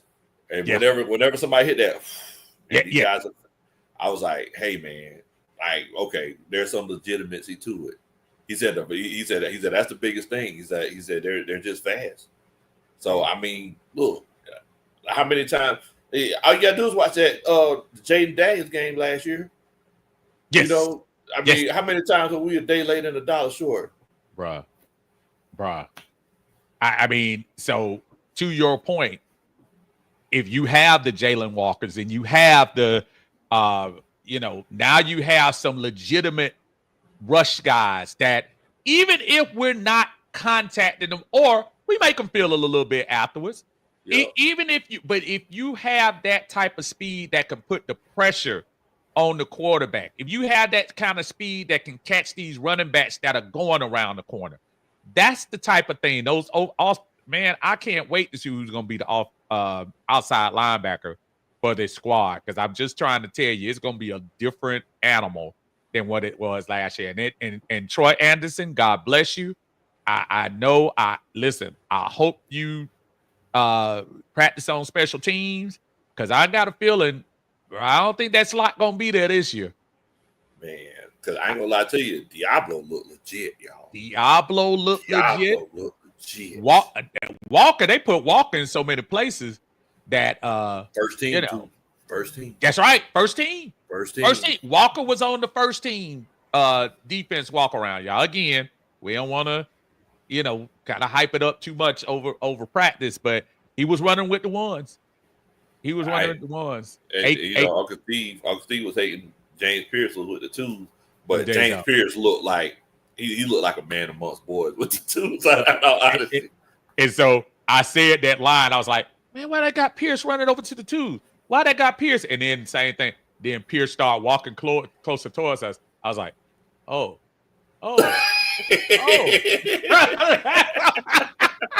Dude, that's a big dude. Big boy.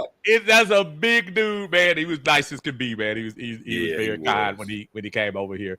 Brian, I'm gonna let Lowe talk to this, because D'Angelo spoke to Lowe over on the side to tell him, and he can verify what you just talked about, Brian. Go ahead. So I asked him. I was like, hey man, are you still going to be an outside linebacker? Because I've been hearing rumors. He was like, hey man, I'm gonna be honest with you. They've been running me an outside and inside linebacker. He was like, he also reaffirmed. He was like, man, we fast this year. I mean, yes, he also said, he was like, bro, he was like, we're so fast this year. Look, y'all, like if multiple people say it, they got to be something to it. Unless they went to the Raheem Morris School of Sales. If multiple people say it, there must be something to it, y'all. I would think about Raheem. I think them brothers were saying these cats out here fast. I really do. I really do. What's up, King? How you doing, brother? What's up, King? Good to see you in the house, man. Brent said Ulbrich wasn't a sexy hire, but with who we drafted, he's the perfect hire. That man can develop pass rushers. And Lord, Nate Ollie is exactly what we needed. First, Nate Ollie is a great hire for this team as well. And you're probably right, because what I think is going to go on here with this team, I think this is going to be a linebacker-centric team. I know remember last year they loaded up all of them young defensive tackles last year and defensive linemen. Now this is their second year. You got Nate Ollie now to get these guys fired up. And again, let's look at this linebacker core, folks. I'm very excited. Ellis, Walker. Yes, I know he's there. That Diablo. You still got Troy Anderson. You got some guys in here now that it's going to be competition. It's not going to be, we got to have you in here. It's going to be, we're going to be competing for some time, because these cats ain't no joke. Yes. There was a time, the last 2 years, we had to put Troy Anderson in there because we didn't have a choice. Now, Troy gets a chance to sit over there and look at some veterans and see what's really going on. And feel some pressure. Feel some pressure. Feel the pressure. He gets in there. Exactly. Y'all make sure y'all do me a favor. Y'all hit the like button for Big Low Country Sports. Also hit that like button for Uncle Steve's Lounge. Yes. Appreciate it. If y'all haven't subscribed to Uncle Steve's Lounge or Big Low Country Sports, what you waiting on? Go ahead and do it and hit us up real quick. Last couple of minutes, I'm gonna go ahead and put the link in here and see if anybody wants to just drop in for a quick second. I'm gonna let y'all answer the questions. See if we can get y'all pop on in and pop on out. Talk real quick again about your favorite Atlanta Falcon, for circling all the way back. Favorite Atlanta Falcon, and then also what song you never get tired of hearing. Zay in the Bag said, what did Drake London say about Penix? Now, he didn't say anything specifically about Penix. We should have asked him. But we should have asked him. He absolutely should have asked him real quick. We got And coming in real quick, we got our brother King Richie in the house. What is going on, King? Man, you know you dropped that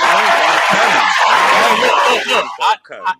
I said to myself, I said I definitely wanted to make sure that I got a chance to let a couple of people come in. King, what you feeling first? Tell me what you're feeling real quick about the Falcons right now after seeing some scenes and OTAs and things of that nature, and then I'm gonna have you answer the two questions. Man, I'm gonna be honest with you. We gonna be dangerous this year. If you just really, cause what I did was someone had put the roster up, for both ends, and they included the undrafted free agent. So I screenshotted it because I like to go through it and look at the players. Right. Man, when I looked at our roster, this may be the best roster I've ever seen, and I've been a fan since Chris Miller. So that just shows you how long. Like, people get mad about our quarterback with Desmond Ridder. He really wasn't the worst one. I remember Joey Harrington and Redmond. Like, y'all don't really know. You're true. You're right. Now the difference was, I'll say this, King, and I didn't mean to interrupt your thought, that the problem was, I think everybody in Falcons Nation knew when Mike Vick was gone, the expectation level wasn't very high. Yeah. I would argue that Arthur Smith tried to sell us that Desmond could run the offense. Now, did you get that feel, King? I'm gonna be honest. I feel like Arthur Smith really ruined Desmond's career because I remember Desmond Ridder from college, and he was not really a bad quarterback. But when you don't have a quarterback coach, what do you really expect to get? He was a third-round pick. He's the one that should have been sitting behind Matt Ryan if we just gonna really be honest about it. Oh, I would take that in. John, by the way, John Harris would probably be giving you a hug right now if you talked about that. Yeah, I'm sure his ears are itching somewhere. No, because I'm gonna tell you why I say that though, because I'm really sick of the media right now because they talking so bad about Michael Penix. It's like, y'all mustn't watch this man in college. Y'all must, and I ain't saying he had the best 3 games in the world, but it's like, bro, put it like this. My sister seen it, and she's a season ticket holder just like me. She loved the Falcons. But if she seen it and said, boy, we might got us one. My cousin, a Tampa Bay fan, and he even told, we talked back and forth about the season. So when I went over there the other day, he was like, and I give him congrats because I like, Baker got him some more weapons. So y'all gonna be dangerous. He was like, bro, look, Penix, he was like, y'all got y'all one. So I really came on here because y'all was at OTAs. And I don't want to hear shit from the media, excuse my French. Because out of those 3 games, right, how do you figure we're going to go 0-7? Like, did y'all not see this kid play? Like, I get he missed some passes, but they missed the context behind it. Man has never thrown to the ones. He didn't even know what they look like on the field. So being that y'all seen him in OTAs, I really came up here because I wanted y'all take on Penix since y'all was there. Well, I will tell you, King, the ball didn't touch the ground one time. That's not an exaggeration. The ball didn't touch the ground. He's not joking. King, as we were talking about in the game, you know how sometimes you got those quarterbacks when you were making those 20+ yard throws where they got to do the little extra. Like, Kirk Cousins had right to do that. it. No, bro. No, bro. That's all it was. Flick. No, because I remember 30 yards. When everybody was saying Kirk was hurt, one thing my daddy told me, he said Kirk got to be hurt because he said every time they pan to his face, it looked like he gritting his teeth when he make over a 15-yard throw. And then when he seen Penix, he was like, the ball come out so quick that you can't really, it's hard. My dad said it's going to be hard to sack that man because the ball leave his hand so fast. So being that y'all was at OTA, I just really wanted to know. I came up here because I wanted to know y'all thoughts on what y'all saw from that boy at OTAs because 30 yards. I know 30 yards, King. Because I know that y'all have seen, y'all go to OTAs in the camp a lot, and I've never been, but I know y'all seen our other quarterbacks, so that's why I'm asking y'all. Like, Lowe said it. I have not seen a quarterback throw like that in person Yeah. since Mike Vick. And I have I'm also not seen the power. Go ahead. I'm yes. sorry. Oh no, I'm sorry. I'm also, and I'm also want to say, and this might hurt some fans' feelings. I watched Matt Ryan and OTAs and training camp many times, but I've never seen No, the ball thrown like that in practice no. at a Falcons OTA or camp ever. because the Love reason that. why I say that, because when he did that interview at the Waffle House, remember he called Matt Ryan, and it's like I've Right. never seen that excitement. The excitement I seen out of Matt Ryan when he asked about golf. Matt Ryan said, "You don't even worry about golf for about 20 years, Penny. That's not like you need to leave golf alone, right?" But it's like Matt Ryan, at much criticism, like that's something else that really made me like Matt Ryan even more, because it's like I seen the passion in him when he was talking to Penix, like we really got us one. Yes. And Yes. if you got a MVP quarterback telling him, look, you don't even need to worry about golf right now. You need to focus fully on football. He like, look, you can get a trainer for golf anytime. But right now it's like they say that Penix is more vocal now, and I'm just wondering, did y'all see all this stuff that they saying, like the growth and all of that? Because I do know he did have a little problem with putting touch on them short passes. Like, I mean, that's something that can be worked on. So, Yes. did it look like he worked on what may have been his, weakness last year per se? I'm going to say from what I saw, and again, I want everybody to preface the practice, and I'll preface that every person, when they came out of the cut, the ball was right there. Every out that he had when That's they what it came was. in, the ball was in their face. And even in the last couple of throws on the one drill when he was going to the end zone, again, he came back, threw the ball up. The receiver was still running like this, and by the time they turned around, the ball was right there. Yeah. So he don't even have a hitch in his throw like most quarterbacks. Hitch, bro. I'm telling you, bro. Because that was what Desmond Ritter. That was really Desmond Ritter's weakness and biggest issue is his hitch and holding the ball too long because he waiting on that hitch in his throw. Desmond might end up being Geno Smith. He might have to marinate a while to get it and have the correct quarterback coach to really do. Arthur Smith, you said it, King. He ruined this guy. Go ahead, Bitlow. I'm sorry. I keep. Oh no! You good? You good? Keep on going. You cooking? No. I'm just saying. I really feel like, again, piggybacking off what King said, he was done injustice by not having a real quarterback coach on the team, and we were just kind of making it up as it go. The old days when we used to play football in the yard and you did the plays in the dirt, and you were trying to do. That's basically what we did with Desmond Ritter, and we expected him to have grit and fortitude and all of that stuff, and thought we were going to make a blue-collar quarterback, and what we did was we ruined it. Hey, King, don't listen to that. Uncle Steve Bougie, he had an iPad back then. Don't listen to that. Don't listen to that. Uncle Steve Bougie, he had an iPad back then. What was that? Oh, he had an iPad back then. Don't listen to that. My bad. My bad. Go ahead. King, let me put these questions to you, my friend. Let me put these two to you, then we go jump out and let somebody else come up in here. All right, the first question is, favorite Falcon, past or present? All time. Favorite pass or present? Ooh, Lord. We got to do it to you. You ain't going to come in here and not think, man. We got to put it to you. Come on, man. I would say Deion Sanders, but the only reason I won't is because I fell in love with John Abraham because we haven't had a pass rush since him. So, I mean, it got to be John, Big John. It got to. There you go.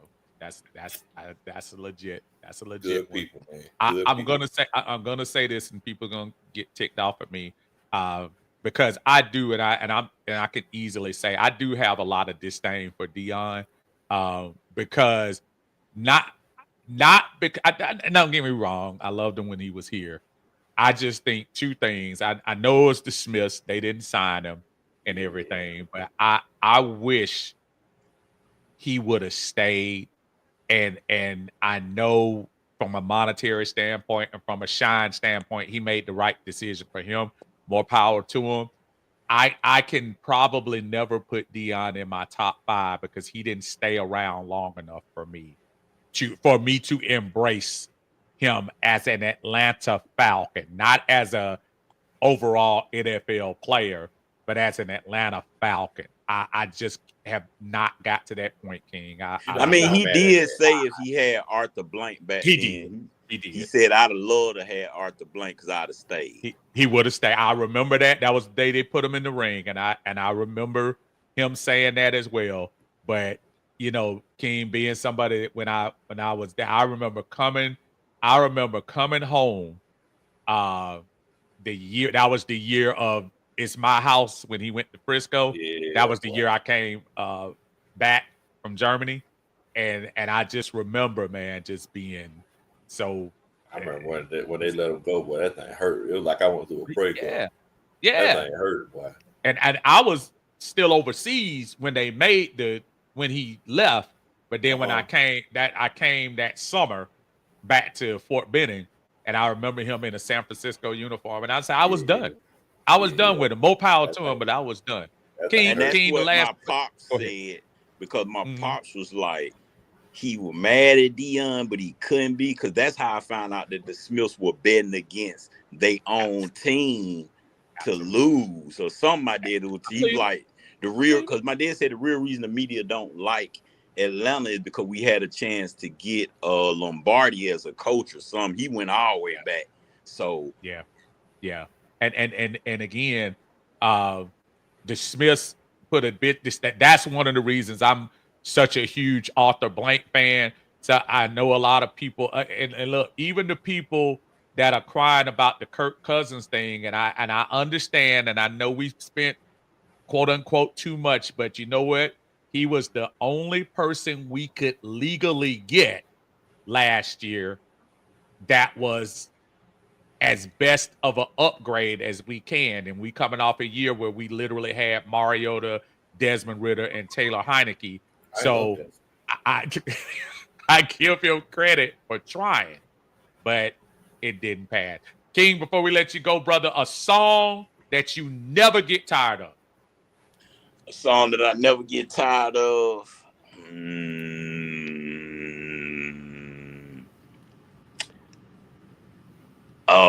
Man, I can't even think of the name of it. It was I think it's Fire and Ice. I think that's the name of. I think it was Rick James and some white lady. Oh, Fire and Desire. Yeah. Leave them. That, like I said, I was telling the story. Don't mess it up for Richie. King for a minute. King stopped for a minute. He's like, "Damn, Rick here." He said, "Rick here, Rick here, Rick is here." He said, "Rick is here." No, that was a good one. King, when we gonna see you, man? We gonna see you in 2025, brother. We gonna be checking out your show this year. Yes, I need to link up with somebody. I need to understand how to work YouTube, because every time I want to go live, they say I need 50 subscribers. I'm like, where I'm supposed to get 50? I just be wanting to talk. I don't, you see what I'm saying? I don't really know how to operate, because operating YouTube from my phone is different when I get on my laptop. Yeah. Right. So it's sort of confusing. And I need someone to really sort of guide me through how to even get to even being able to go live. Because it's certain requirements that YouTube making you do now. And they like, you need 50 subscribers, try doing shorts. And I'm like, I don't really want to do shorts. I really want to come do lives and talk. So I don't really know what to do. That's what's really sort of slowing me down a little bit. We gonna try to hook up with you for sure. offline, brother, and see if we can help you out. Just hook up in outside the comments. Hit a comment on one of the either one of our streams, and we're gonna try to see if we can at least get you started and rolling, because you got too much knowledge to be not heard from, my brother. Exactly. And we always appreciate you on our pods, on other pods, and you always come with some energy and some humor, and we love it, brother. Yeah, because I've been following y'all since Facebook. So absolutely. Bro, I remember. Look, I ain't crazy. I tell you, look, I know who to dial in here when they get a chance to. So put that comment in one of ours, and then we try to see if we can at least get you rolling. It ain't gonna take no. Look, the folks who out here listening, as soon as we get King rolling, man, we just gonna need y'all to dial into him. Y'all dial into him, man. Check him out. And then we're gonna get King rolling for 2025 and get him started so he can get out here and have Desmond Ritter on his podcast. Can I say one more thing real quick before I go? To me, King. Go ahead. My single is on YouTube. I need everybody to go over, put in King Richie Pop Out. Hold on, bro. And when you put in King Richie Pop Out, it's gonna say Pop Out. It's not gonna have my face or nothing. It's just gonna say King Richie Pop Out in YouTube. And go over there, y'all. Go listen to it, like it. I'm gonna make a Falcon version to that song as well. So I'm on a bit low. I'm gonna make a Falcon version to it. Hey, you need a feature now, you know. Bit low. That's what I was just finna tell you now. Bit low. You know. I jump on that thing. Hey, look. We want you to get subs. We don't want you to lose subs, King. Not from the jump. Not from the jump, King. We can't do you like that, man. Nah, but on the real though, I do got this one song, cause like Pop Out is more for the younger generation. Not gonna lie to you. Oh, no, I feel you. I got other music that sort of fit like the older generation, and I do got this one song that's like I got it from one of my producers because he play live instruments. It's more like on some Rick Ross style, Justice League, and I need Big Low on it because I didn't know Big Low had the bars like that.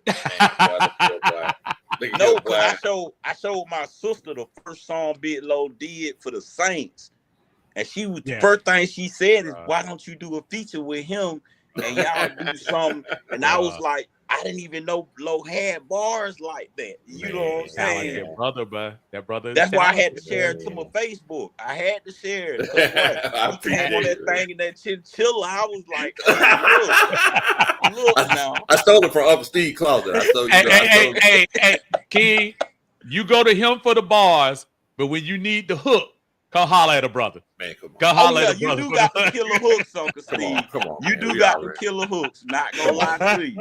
Come on, man. We already know who. We already know this. King, for real, man. We gonna get you rolling, man. Thank you so much, man. We appreciate you joining us today, my friend. All right, I appreciate y'all. I'm finna go back to the comments. You the man, brother. Thank you, man. Hey, man, and I'm for real, man. We're gonna get King rolling, man. So anybody want to jump in real quick? Like I said, we're gonna take about another 5-10 minutes because I know Low getting towards his bedtime. So I know man, I'm chilling, man. Y'all want to pop in? I'm good. I'm good for a little bit. I just want to give people a chance to come in. This is, like I say, man. The one thing I don't apologize for.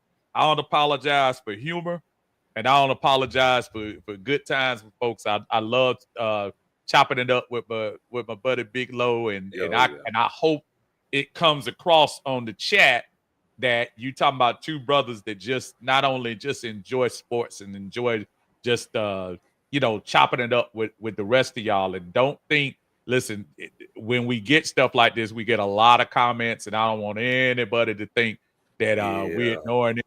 But sometimes everybody get in. So if you get a chance, if y'all want to pop in real quick, we're gonna let you pop in. There's no NBA tonight. The Indiana Pacers went on and took out the New York Knicks yesterday.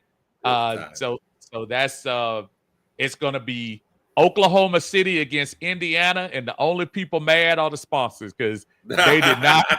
They did not want. They did They not want I, Indiana loo- to win. I looked it up. Indianapolis has the 25th largest market in the United States, and Oklahoma City has the 44th. So you know Crazy. they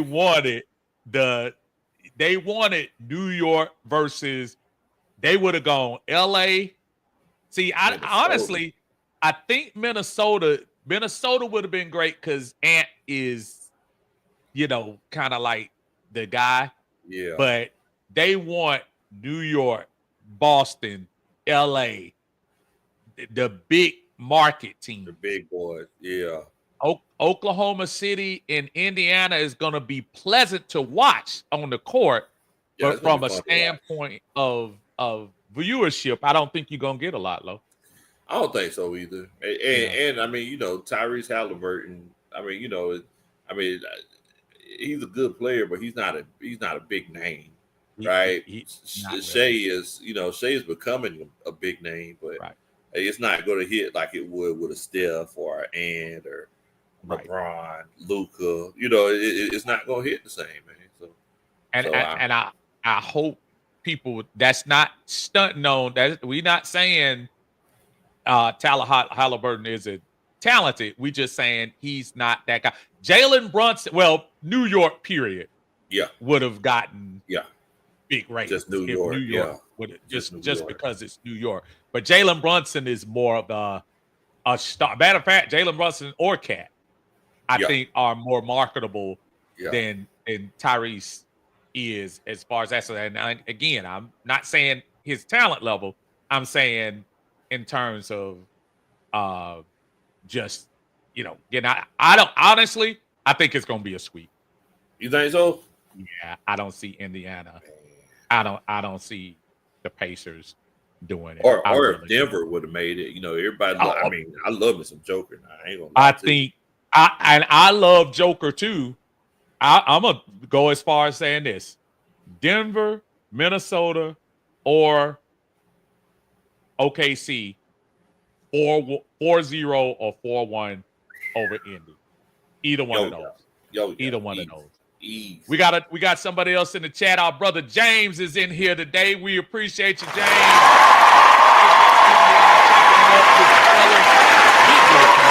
And your Uncle Steve here at Uncle Steve's Lounge. Again, y'all make sure as y'all coming in, y'all hit that like button for us. Like the video, subscribe to the channel. We love it. James, how you doing, brother? Man, I'm doing all right. How y'all fellas doing on this great Sunday evening? Man, boy, blessed, I'm my trying. friend. Blessed. My Same- brother, same way. I'm sorry. Say again, my brother. I say I can't complain. I feel the same way. There you go. So listen, the floor is yours, man. First, give us your state of the Falcon address first, and then we're gonna ask you the two questions we asked everybody else. But start off, brother. What you thinking, man? 2025 Falcons, OTAs, new faces, new quarterback, new attitude. What you thinking about the Falcons going into 25? Excuse me. Pretty much, I'm excited for the season. It's this type of excitement that I had. I hadn't had it in a long while. The reason that I'm excited about this roster and about this team is that they finally took the opportunity to make it better in my eyes this year. They addressed the needs of the team like they supposed to, instead of winning with the Terry Fontenot moniker, best player available. Overall, with the best player, which I'm not knocking it because best player available would not have gotten us Michael Penix or B. John Robinson, things like that of that nature. So I'm not totally knocking it. Overall, it's just the excitement of what the offense can be, with a good quarterback and the players we have around it, and the defensive side of it, of the speed, with the speed that we have now, is giving me some good vibes. Some good James, vibes, like Super Bowl vibe, but I'm not putting them to the Super Bowl. Not doing that. James, the speed is real. Speed is real. We saw James. The speed is real. We saw Speed. them young cats out there on that field, man. Them cats move. Caden Ellis, who is quick himself, Hmm. said, "This team is fast. These linebackers are fast," and that's coming from somebody who is fast. So And I better tell you something else, James. You know something. And once again, there's OTAs, but you know they were doing 7-on-7s, they were doing 11-on-11s. You know one thing that I did not see? What? I What was that?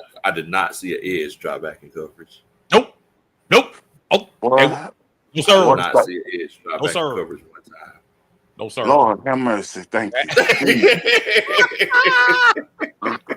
God. Jay said, "Praise him. We gonna get it right." Man, bro, I'm gonna play gospel music. I ain't lying. Ah, I did not see an edge drop back in coverage one time. Not once. I don't think that's the plan. I don't think. I think they're gonna let linebackers cover. I think they're gonna let like it should be, and not see. Look, say what you want about Judon. He was probably right. He shouldn't have been dropping back in coverage. That's not his job. His job is to go in there and get the quarterback. I'm gonna double up real quick, James. Stay right there. Brent, we got Brent in the house. Brent, we appreciate you, brother. We saw you in the comments. I appreciate you, brother, and thank you for joining us, man. You ain't hit that vodka too hard, did you? Yeah, a little bit. Hey, what's up, fellas? All right, Brett. Brett, the floor is yours. We're gonna do you just like James, man. Tell us, give us a going into what you hearing, what you seeing, the free agency, the draft, what we got this year. Just tell me what your excitement level is going into 2025 right now. I think my excitement levels are probably, for the first time in 2017, maybe was the last time I was excited going into a year. Truly, I'm pumped. I think we can be something. We're going to have some hiccups along the way with a quarterback still learning. So we got to be prepared for that. But I think with his ability to throw the ball down the field, I mean, we saw it against Carolina. I think he had 6 big-time throws in that game. Yes, sir. Wow, I just try to picture. Yeah. Yes, he did. Yes, Wow. he did. Think about all those and a couple of them, one or two he overshot, but he actually got the ball down the field. Man. Well, let's put it this way: nobody else caught him. No, the defense didn't catch him either. That's true. At least That's he true. was. I'll tell you that. He completed 6 big-time throws in that game, which is insane. Let's say he does that, 6 or 7 games in a year, right? Along with everything else he can do. I think this offense and Drake London and Mooney, like I said, doesn't get the credit that he should get. You're right. I'm big on analytics and statistics, and when we signed him, I was like, look, this man creates about a yard more in separation than any other receiver in the league, which was a fact, and I'm a receivers guy. I played it, I've coached it, and so for me, that I was like, okay, with Kirk, of course, timing throws, separation, but if you can get Mooney just moving, get him on a comeback because he's great on those comebacks. It's all day. I mean, it's all day. And then you got Bijan. Then you got Tyler. I think, if we keep Pitts, we got to do a better job of getting him running, right? I look at Julio, and to me, he was best when he was on a crossing route. And when I watch Pitts, he can't do routes. Let's be honest. He's not quick. He's fast. He's not quick. If we could get him running and get the ball in his hands while he's running, that would be the best way to get him going. Brent, it's interesting that you mentioned that as far as like the whole situation with the difference with Kirk Cousins and Michael Penix, because I've heard over and over and over again all off season people asking, well, who's the deep threat wide receiver going to be? And I keep saying, like, do y'all does everybody not realize Darnell Mooney runs a 4.3 40? That boy can Like, move. Buddy could pick him up and put him down. Like, Yeah. is that something we just don't realize is going on? Imagine that 4.3 40 with the separation that you said he could create, because we've seen it. He was supposed to be 1,000-yard receiver even after Kirk Cousins fell off the cliff. Imagine that with somebody who could hit those big time throws, bro. You could legitimately have 2,000-yard receivers this year. Look, if he plays that final game, he hits 1,000 yards. He was 15 Yes. yards away or so. Yes, sir. I think Mooney's contract is why a lot of people forget about him. I mean, he's on a very team-friendly deal. What, 3 years, $30 million or something? Yeah. Contracts typically come with, what we think of players. And for a guy that's almost 1,000 yards and at times was Kirk's go-to guy, money is how we view players, I think. If you're not getting paid much, you're not as big of a deal, right? It's just the fact of it. But Mooney's that guy, along with Drake. And they can actually get out of that contract fairly unscathed next year if they wanted to, as far as Mooney is concerned. I'm gonna put the question to both of y'all, as we got some other people on the outside coming in as well. So both of y'all, I'm gonna start with you, James. Favorite Falcon player? It could be past, it could be present. Favorite Falcon player for both of y'all. James, let me hear yours first. James might be on mute. Yeah, I'm on mute. Yeah, what was the question? Favorite Falcon player? My favorite Falcon player of all time is, even though he's getting a lot of slack right now, I'm gonna be real, it's Julio, because the impact that he commanded in his prime. Man, boy. You gotta understand, when you still got a linebacker and a safety, and you can still catch over them and still do what you can do. He was the Jet for a reason. Yes. That was his nickname, the Jet, for a reason. And Waffle House. James, I have no problem with that. He's my son's favorite player of all time. My only thing about Julio is how it ended. The only problem, we don't know the background of everything, what happened behind is obvious. He has more of an issue with the organization than he has with Matt Ryan or stuff like that. But I think the way it ended is unfortunate for me. There was a time I probably would have put him in that top 5 for me, but he kind of slipped because of that. But again, hopefully, I know he has the podcast with Harry Douglas and Roddy, and they're talking about those things. Maybe if I get some background, he'll be a little more forthcoming about what happened. Go ahead, bro. I think when the next episode is going to be real critical, and the reason why I say that is because he actually is going to talk about the release and how was it his worst day as a Falcon, being traded from the Falcons to Tennessee. Yeah, he's going to talk about that. And he's going to talk about that. And never been the same. And I hate that. I hate that for his legacy, for what he was. Because I think had he come up with another 1 or 2 Falcon years, we wouldn't even be talking about Hall of Fame. And the part I think now, these last few years, I'm just being real because I'm looking at the receivers that are not getting in. I'm saying he could wait. He could end up being somebody who waits. I don't think he should, but he might end up. Brett, who do you have as your favorite Falcon, past or present? Okay, let me. Can I go back to a different point you made a little bit ago, and then I'll go right to that. Of course you can. You were talking about Mooney's contract and how we can get out of it. Yes, sir. Terry does not get the credit No. that he deserves for giving us team-friendly contracts. I've been Yes. saying it since Bates. He can get out of. He does such a good job of giving us contracts that are front-loaded, so we're not screwed years to come. Unlike Fontenot. Ready Dimitrov? Yes. Yeah. Dimitrov. I done forgot about that guy. That's when you hitting that vodka like that. That's that vodka talking. That's that vodka talking. Man. You need to get on some of Lowe's moonshine. That'll get you right, guys. Hey, I haven't had some moonshine in a minute. Favorite Falcon ever, Joey Harrington. I'm joking. Oh, man.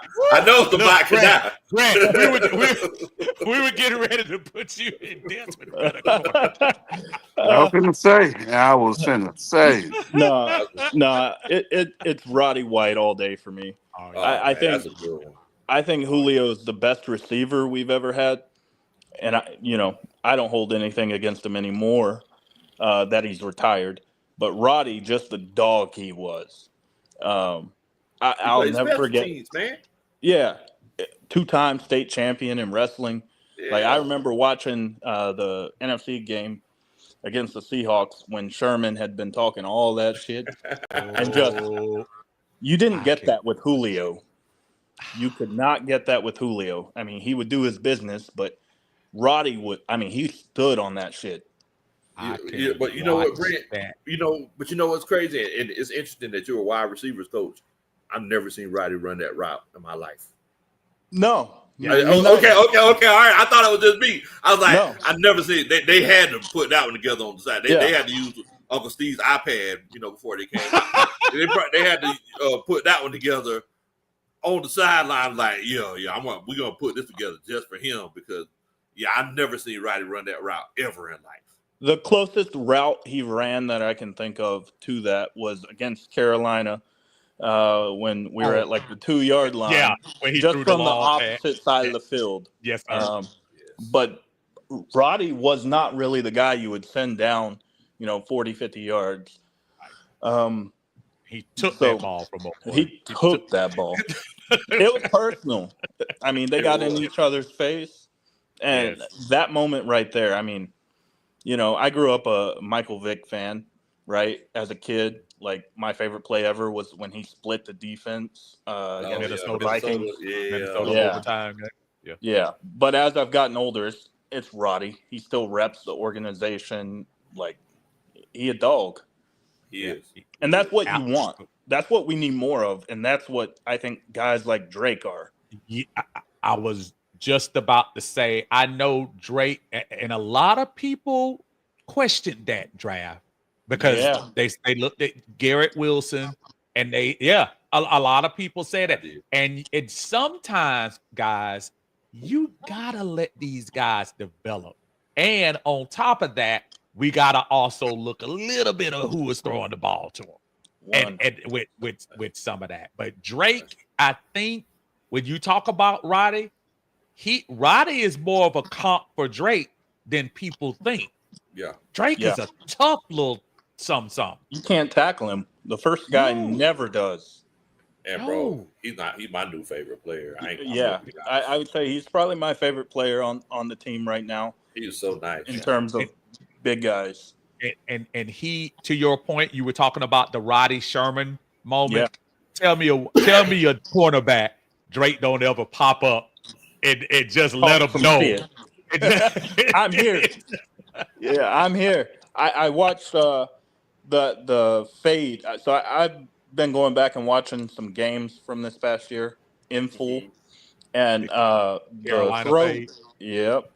Where Michael missed him the first time, they said run it back. Caught that thing and just stood over him. Just stood. And that's that 15-yarder that you say, we'll take I'll take it. We'll take that 15. I'll take that all day. That's cool. James, Brett, I appreciate both of y'all, man. I got some other folks in the chat, man. Thank y'all so much for joining me and Big Low on a Sunday chill, man. Thank y'all again. Please stay in the chat, man, and please catch us next time. Thank y'all, fellas. Always. Always, always. Thank It's a you. pleasure. It feels Thank good to y'all. be on the Uncle Steve show, and Hell yeah. I made it. I made it. Look, you man, you still not up, Steve, man. You done made it now. Oh, Boozy set it off. That's my Appreciate y'all, man. Appreciate y'all, man. We got 2 more folks in the house, man. Again, appreciate y'all coming in, man. As we see our brother mainstay David Starks in the house. What is going on, Dave? The one thing I love about StreamYard, and you can always talk about that. At first, he was out in the yard, looked like he was either out there moving furniture or doing whatever he was doing outside. And then he said, you know what? This is the Uncle Steve and Big Low show. So I'm going to come in. I'm going to put up my intimidating Everlast boxing stuff and let y'all know where I'm coming from. It's our guy, Wolf, in the house. What is going on, Wolf? Yeah. I mean, it's that time, right? Summertime. So somebody got to get hurt. There you go. What is going on, my friends? Yeah, how's everybody? Man, we've been doing good, well. How bro. you been doing, Good. brother? You know what, man? I've been blessed. I hope everybody has been blessed as well. Obviously, tough last year season to digest, but I hope everybody's family's doing well. I hope everybody's doing tremendous. Blessings out to everybody that subscribed to Uncle Steve, everybody that subscribed to Big Country. You guys do tremendous work, obviously. And salute to you as well, David. So salute to everybody, man. It's been great, man. It's been fun to watch, and it's also been great to travel. So I've been traveling. That's why I haven't been putting out a lot of content. Just came back from Morocco. Hey, That's good. Was at the, So salam alaikum to all the brothers over there, right? Why are you trying to flex? Why he coming here flexing, Lo? I ain't even coming down the street, and he talking about Morocco. I just went to Zaxby's. I mean, dude, I went to McDonald's. Why are we? Well, that's lemonade. Listen, that's what happens when I always say my quote. I always say my quote. Remember to get your life up, not your likes. Oh, so I need to get my life up. I got to get my life up. Dang, go, I got to get my life up. Dang, go, man. Well, you know what? Maybe it'll be Whataburger tomorrow. Listen, maybe it'll be Whataburger. If the head coach doesn't wear socks, I can't think about that problem. I have to go on vacation. Oh, Lord. Here he comes. Lord have mercy. If the head coach does not wear socks, I have to go on vacation. That should be a moment for everybody to go on vacation, right? That should be. It should be. I'm gonna go with both, and Wolf is already in rare form, so I don't want to go away from him too long. So we're gonna get both of y'all's feel. Again, it's been an off season. I think an off season that has felt much differently than it has over the last couple of years. Dave, I'm gonna get your first synopsis of what you think or how you feeling. That's what I want to hear. I want to hear how you feeling going into the 2025 season. We are about a month plus away from training camp. Tell me what your feeling is about the roster, and just tell me how you feel as a fan. I hope this makes sense to y'all, but I'm cautiously excited. Okay, I can tell you You that. see what I'm saying? Yeah, That's fair. That's fair. Okay, now I love what we did in the draft. Yeah. Jalen Walker, of course, getting that bulldog Jalen Walker, and I love jumping back into the first round to getting Pierce Jr. because some people at the end of 23 had Pierce Jr. projected number 1 overall. Top 5. I remember that. You go. So giving up that 26th first round pick, which number 1 I suspect be in the 20s or later, I don't care anything about that. Right. As you know what I'm saying, but you got the pundits and all that. You got the pundits and all that, you know what I'm saying? That, you know what I'm saying, sit up here and And of course, if you ask me, they just got to keep Bill Belichick happy. That's just my thought. You know what I'm saying? But you know what I'm saying? So and that way they got the crap on. So they got the crap on everything we do. Of course. That's they do. And Lo, you mentioned something because I did not know Mooney ran a 4.3. Yes, sir. Oh yeah. Did not know Mooney ran. I thought he was more short area quickness. Oh no. I thought he was more short area quickness than he was long speed. But if you're telling me Mooney runs a 4.3, then yeah, we got our deep threat. You know what I'm saying? To have him going long and maybe maybe if Pitts can get his stuff together this year and Drake working the intermediate areas. Yeah. And I'm gonna piggyback and I'm gonna let you follow Lo. My son helped me when we made the signing, and I'm not gonna joke with you. I'd seen Mooney a couple of times. When we got Mooney, my son told me, Dad, he getting ready to take the top off. And remember, the injury stopped Mooney. Mooney was actually the guy before he got hurt. Drake came in, and Drake was still doing Drake things, but Mooney could take that top off. And if he can keep that hamstring nice and warm going into the season, bruh, and we got Drake for the intermediate passes, and we can get Mooney to take off the top. And remember, y'all, we got Jamal Agnew too. That brother can fly as well. Right. If we can get them cats in there, I think it's gonna be awesome. I am more than, and I'm not even joking, Wolf, when I saw your face, because you are a fair fan. In other words, what I mean is you're not afraid to tell us what we don't want to hear, but at least keeping it honest about how you're feeling. In this off season, up to June 1st right now, how you feeling about the prospects of 2025, brother? So, again, I want everybody just to pay attention. I don't want anybody to be like, oh, the Wolf is... Listen, I'm part of a losers club. Okay? But Wolf, your life is up. No. See, now we talking about, I'm trying to get... I don't rap. Yeah, I don't rap, but I'm trying to get the bar out. I'm a loser, right? So when you have an organization that has failed a multiple amount of years in existence, right? 20 years of good record doesn't negate any 66 years of existence. You understand what I'm saying? And I'm older. See, when I used to go visit my sister in the 90s in Atlanta, I was excited because I didn't know any better. I'm a grown-ass man. So different type of mindset you going into. Now, the reason why I say it's a losers club, Uncle Steve, is because I don't got nowhere to go but up. That's fair. I got to fight my fears. I got to go up. Guess what Raheem Morris got to do? He's got to turn the respect into respectability. Just shot the video. Respect, respectability, same word, but they mean different. Bill Belichick walks in respectability. Andy Reid walks in respectability. Mike Tomlin walks in respectability. Raheem Morris is respected. I hear you. That's okay. Good. This Falcon team is respected, but we have to walk in that respectability.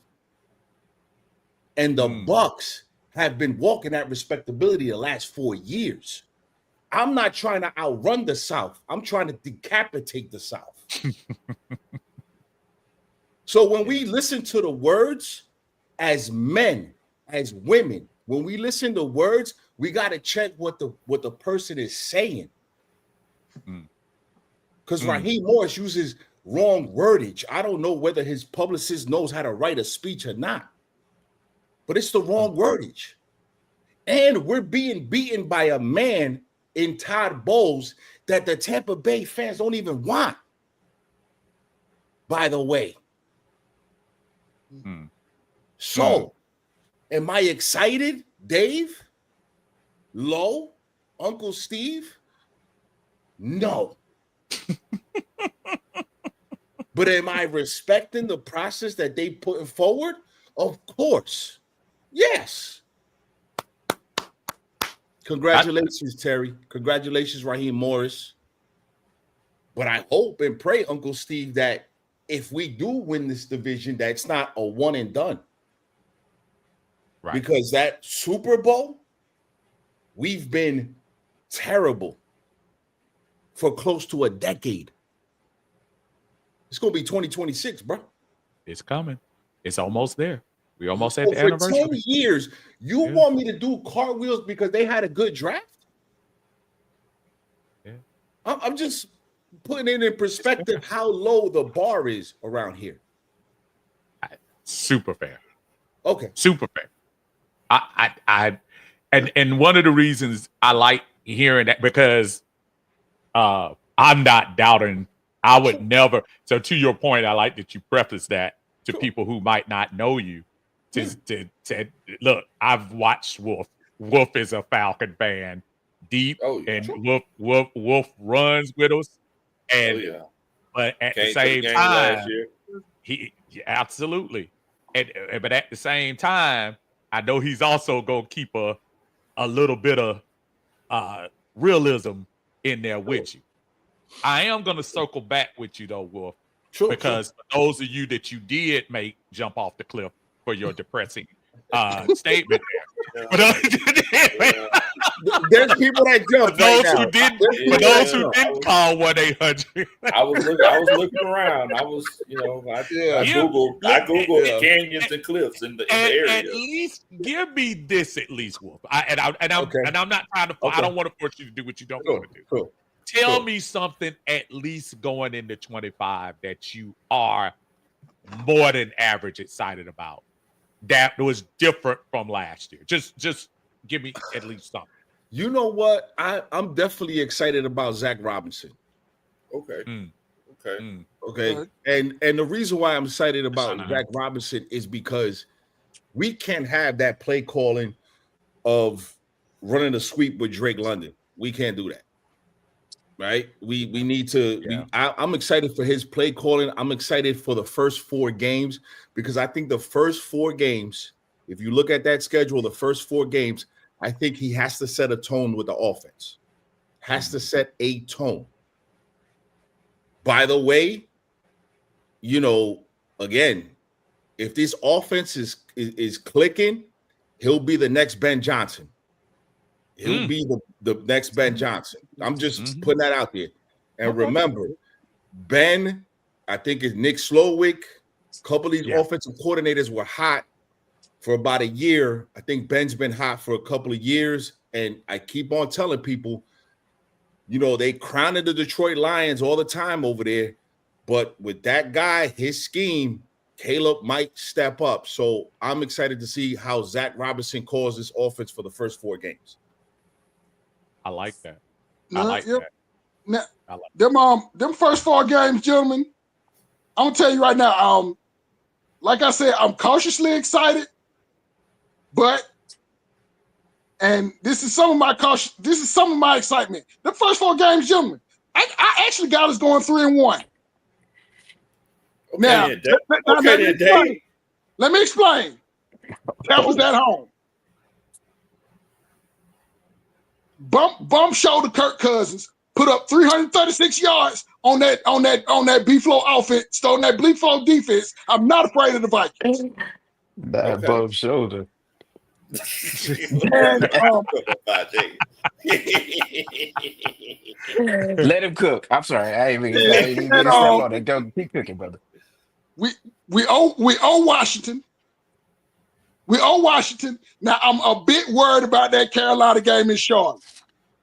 That's the one I think we lose. But the first 4, I think we headed to the about 3-1. Look, well, I'm gonna tell you, Dave. In the words of the very racially insensitive crows that were created by Disney and Dumbo, I'm going to tell you something. In the same way they said, I think I've seen about everything, but I've never seen an elephant fly. I've been worried about a lot of things. I've been worried about a lot of. I got a lot of gray hair here today, but and you know this might excite a lot of the Panthers fans, but I'm worried about a lot of things. But I ain't I worried ain't about worried the about dog the over there. A Panthers. lot of Panthers. Right. I am not worried Right. about the I Panthers think right it's now. gonna be better. Hey, I hey, think Yeah, it's hey. gonna be better. I I'm agree. sorry, I think it's I gonna I'm agree. with They you. will be better. I'm with you. I'm with you. I agree. I agree. They will be better. But one thing that I've noticed is that Raheem Morris, his first season here, he coaches. Raheem Morris, he's petty. He reminds me a lot of Padre. He's very petty. So it's one of those cases where Oh, the okay. same way, you know, he coached his best games against his former team, the Tampa Bay Buccaneers. I believe he'll really coach one of his best games against the Carolina Panthers, the way that they got his best friend fired, you know, that last game of the season. He's like, how dare you do that to my homeboy? No, it was his fault behind. It Yeah. was his fault behind. It legit was. Yeah. Yeah.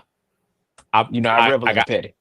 I got two things real quick. The first thing is I'm going to recognize the first super chat of the day. It's our friend Tanisha Higgins. What is going on?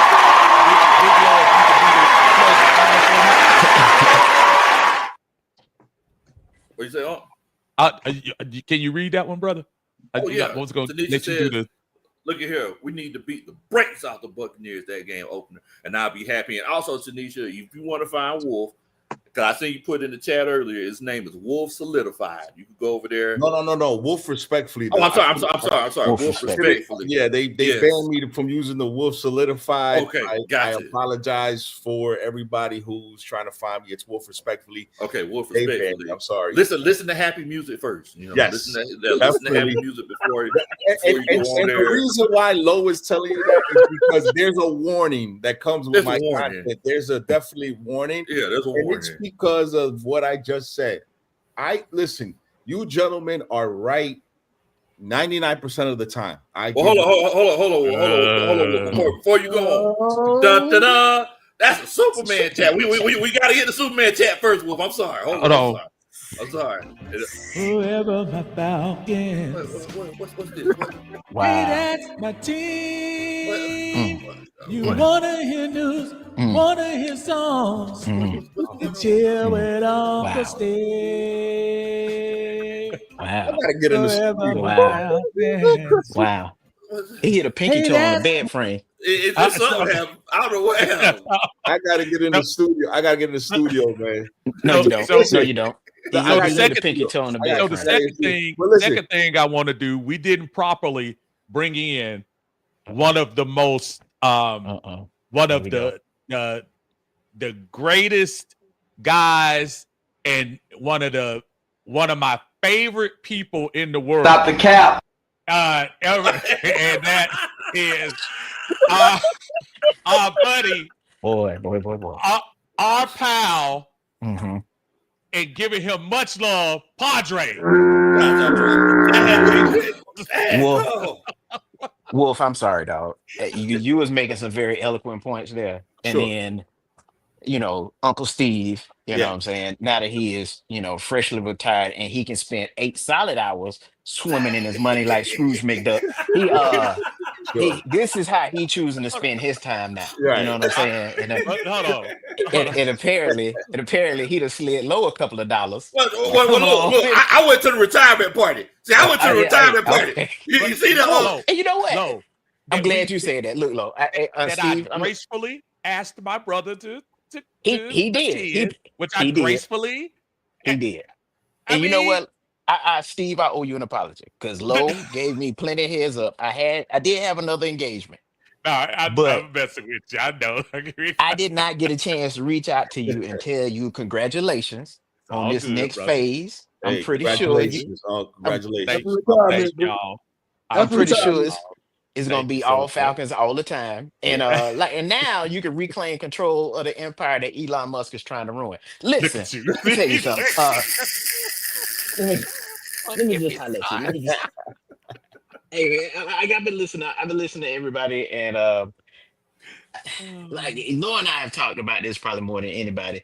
I have, and I'm with my man David. Like I have a bit of cautious optimism going on, right? In terms of like I was good with the picks, James Pierce in vacuums. I love the picks.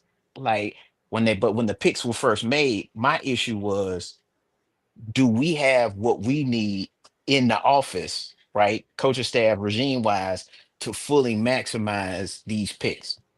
Because the picks in and of themselves, like the players in and of themselves, I think they're rock solid. At draft night, I was like, man, I don't know. Now, with each day that passes, I'm starting to feel man, we might be all right out there. Like we just might be okay out there. Like in hearing Nate Ollie and hearing some of the things that I've heard, Uncle Steve, I'm sorry, Moneybag Yo and Lo say about Wow. about what they've seen. You know what I'm saying? I am a lot more optimistic now, right? Well, Uncle Steve, can I answer that real fast? Go. Sure. Sure. He don't run nothing. Go ahead. So Padre, right? Padre. Yes, sir. Okay. Let's not look at the AFC. Let's look at the NFC real fast. Okay. Who you worried about in the NFC? Just real fast. Who you worried about? Ooh. Because it's not the list ain't long. No, It's not. The list ain't long. Okay. Now, here's what I'm going to tell you about what you just said. Mm-hmm. It's when the arrow makes his mistake. See, Mhm. the arrow can make a mistake in the first quarter. I don't care. I don't want the arrow to make his mistake in the fourth quarter. Okay. First quarter, I'm okay with it. Got you, because you got Right? time to recover. But That's fair. we again, we can't throw the word development out the door with this kid yet. Can't throw the word development out the door. We only seen 3 games. Exactly. This is true. So let's not speed down 90. You know what I'm saying? Or I-20 or whatever's going down there. Let's not speed. Let's cruise a little bit. Let's cruise a little bit to see what this kid gonna give you, because this kid is still in the development stage. He's just in a very positive situation. This is true. And the piggyback off that, like that man is running a gauntlet, man. These first, really the first 7 games are a murderer's row at best. Like it's Padres, we treacherous. don't want to watch a 3-hour movie and the last 5 minutes of the movie suck. Right. Right? We don't want to watch a Exactly. 3-hour Star Wars movie and the last 5 minutes we confused. We don't want to do that, right? Right. So Right. again, this is what I'm saying to where let's reel it back in a little bit. We have all these high expectations for the arrow, but we need to taper that down a little bit because we've only seen 3 games, and the 3 games that we saw, 2 of those defenses already had called it quits for the year. Right. Right. I'm going to counter one thing with that though. The 2 teams battling for the NFC spot in the Super Bowl last year, we went 1-1 with one of the loss in overtime, and probably you could argue should have never got to overtime with some great coaching, which we did not have last year. The only reason that I think my optimism is a little bit higher this year, because guys, you just said it, Wolf. The NFC, and I'm not telling you the Falcons are better than all of the teams in the NFC, but sans Philadelphia, we're all basically on the same level. Is Dallas much better than us? I don't think so. The whole NFC North, and I know we lost to Minnesota, but we had a broke quarterback out there. But if y'all remember, in the Minnesota game, we were 1 touchdown down going into the fourth quarter until Ray fumbled the ball. We were down 1. The whole NFC North, I'm not afraid of. Yes, that includes Detroit. The NFC West, I think we're all on the same boat. I don't think Frisco is, even when they're healthy, I don't think they're that much better than us. And then the NFC South, we can see the last few years, we swept the team that won the division for the last 3 years. So, yeah, Wolf, I'm with you on that. I guess my point is when you go to the we've only seen 3 games, can I at least counter and say this 3-game sample compared to Desmond's 3-game sample is at least we had a quarterback, would you say, with advanced talent in the last 3 games as opposed to what Desmond was bringing to the game? I think that's why my level of optimism is up. The things that people were talking about, the touch, the hitting the receivers. We're talking about a quarterback that was throwing to the second string all year up until week 14. But so can I interject, Uncle Hold Bad and real Bougie? quick, Can I Patrick, just throw something at you? I'll give you that. Just real quick, I'll give you that, Uncle Steve. You're right. He has way better talent. Oh, I think Wolf got Here was the problem with the Falcon fans when we got Desmond Ritter. Here's the problem. Everybody wanted that guy back there. Yeah, we're not going to get another guy like that. Yeah. Well, Wolf, if you remember, I wasn't trying to tell people that. My Desmond Ritter love goes back. I will say that I think whenever Desmond Ritter came, everybody knew that he was going to turn around and do this 70% of the time, right? I think everybody was just hoping whenever he did throw the ball that since Arthur Smith is a genius, it would be one of those cases where, we will be good to go. So I think, that's, I don't think they were looking for Matt Ryan. They might have been looking for 2008 Matt Ryan, but I don't think they were looking for a 2016 Matt Ryan when it came to Desmond Ritter. Yeah, definitely. And, the Cleveland Browns are still looking for their Bernie Kosar, and it's been 40 years. And my thing with Penix here, here's my thing with Penix here, gentlemen. By my count, 11 drops. Yes. Yeah. By my count, 11 drops. Yes. 2 of them led interceptions. Hello. And that's because they weren't used to a ball coming with that much. Look at those powder puff throws. I didn't even know that Kirk was. Remember, Wolf, the Pitts interception that bounced off his chest, the Ray interception. We got to start. The Washington game, people don't talk about that when they were like, where was Michael Penix going? They said after the game, the wide receiver ran the wrong route. Sure. Right. So I'm not trying to make a lot of decisions, folks, but I will say this. We are seeing talent at the QB position in the Atlanta Falcons that we haven't seen in decades. Yeah. And that's not exaggerating. That's not making it up. Right. Love Matt. But Matt didn't have that type of talent. Sure. Matt was a smart quarterback, but Matt didn't have that type of talent. Well, Matt was a professional. He was a professional. That's Padre, you were going to say something earlier, Padre? Go ahead. I'm sorry, Padre. Well, no. Now I lost my train of thought. But that happens, bro. When your brain is full of it. Hold on 1 second. Padre admits he's slow. Okay, go ahead. Wow.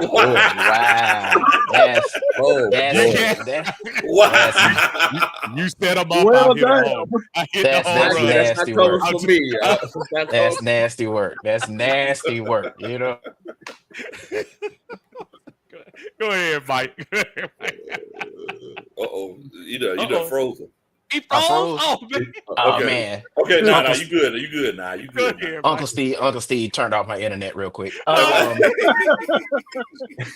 Consummate hater. So, but no, my thing is like, and I agree. Actually, I kind of agree with both of y'all, right? When it comes to Penix, Penix has shown us some really good signs in limited play.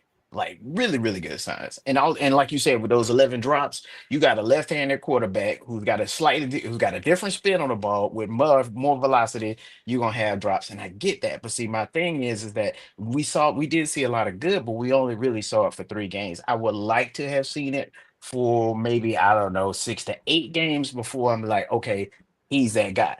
And that's part of the reason why I'm like cautious, because I still want to make sure that he can maintain that over the long haul, right? I want to make sure it's not flash in the pan and we got like legit goal. You know what I mean? Yeah. Like Uncle Steve. I just don't think that was their plan. I just don't think that was their plan to insert the kid in.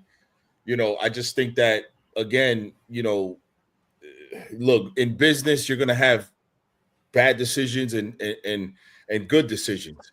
Oh, for sure. And listen, like, look, my trucking company was in business for over 20 years. I did very well in my trucking company, but somebody came bigger and bought me out. It's good business. And what happened was that the Falcons were so inept at the quarterback position, and the quarterback value has changed throughout the league. Okay. Geno Smith, another $100 million contract, and Geno was drafted by the Jets up here, and for 7 years he sat behind bad quarterback after bad quarterback after bad quarterback. Sam Darnold again reset the value market, and I think that what hurt when he was going to places, he was actually playing very, very good ball, and good ball gets you paid now. See, we have to remember the contracts in the NFL with 32 teams. You're not going to have that Patrick Mahomes, Tom Brady guy all the time. You have to be able to get that level to at least good. A lot of people say, oh, Jalen Hurts. Well, that's a very, very put together Philadelphia team. Right. Right. So I think that Raheem and Terry, and then listen. If Arthur Blank tells you at the end of the season, listen, we had a conversation and it was brief. Well, I'm not the only one that described Arthur Blank as a mob boss. There's plenty of people that describe Arthur Blank as a mob boss. When the conversation is brief, who would ever do that? Yeah, it's curtains. It was brief, right? And so now Terry and them said, hey, we got to do something. Like, it just can't be like that, because listen, I don't think Terry's going to get another shot to be a GM. If he does, it's going to take a while. And I don't think Raheem's going to get another shot. If it doesn't work out, it's going to take a while too. Okay. I agree with both of that. Again, I don't want to put the black and white thing out there. I really don't. But Arthur Smith just interviewed for a head coaching job this year. Wolf, can I ask you this though? I'm just saying. In true mafioso style. Sure. Do you think that in the lead up to week 18, Arthur Blank caught Raheem Morris in the hallways like, hey, you come here. Yeah. Come here. You brought your boy in here to run the defense, right? So I need you to let him go out there. If he dies, he dies. If he lives, he lives. Go out there. You let him. You don't touch nothing. You understand me? Yeah. Nothing. If I think you touch something, you're out of here. And then he let Lake go out there and choke the life out of the game and let it go. Again, low, Uncle Steve. You guys know more about this, Padre Dave. You guys probably know more about than I do. No. The MLS soccer team is more vital than the Falcons. I would have said that. I would have said that. You see how there was a pause though? No. You see how there was a pause? Good, man. You know why there was a pause there, Wolf? Yeah. Because I couldn't believe you said that. In the words of an R&B song that a singer that we're not going to name once said, don't ever let me hear you say that again. Low, I'm gonna let Low take care of some business real quick. We got a super chat in here on here. Low, if you could do the business for us real quick. One thing I can say is Penix evolves as he plays. That's my optimism. Hello, da da da. That's a Superman chat. You already don't play it real quick. I look in your eyes. What's going on? Let you know, do it Uncle Steve. Padre just thinking about trying to be my agent now. Watch. He just thinking. Padre want the hurting to stop. Coach Ronnie, See, Coach Ronnie, can you bring me my nausea medicine? it's all good. You know what? It's all right. You know, it's some earplugs. We can't get off the chitlin. I've been trying to get Southern Silk off the chitlin circuit. Steve won't settle down. Just play the tambourine. I can do that tambourine for a reason. Just play it. Look, I gotta take it. I gotta take advantage of this panel who is been awesome. So I'm gonna ask y'all a couple of rapid fire questions while we on here, and just give me y'all quick thoughts on it and go around for me. Purdy just signed the contract, and I know Wolf was talking about it, which looks like it's averaging right at about close to $45 to $50 million. I know that's, but to Wolf's point, that's probably the going rate right now. We got to stop thinking like this is 2018, 19, 20. The price is going up. I don't know if y'all looking at these valuations of the franchises, dude. And the money is going up. And guess what? Football is getting more and more popular. So as rich as they getting, the bigger the pie that the players are getting.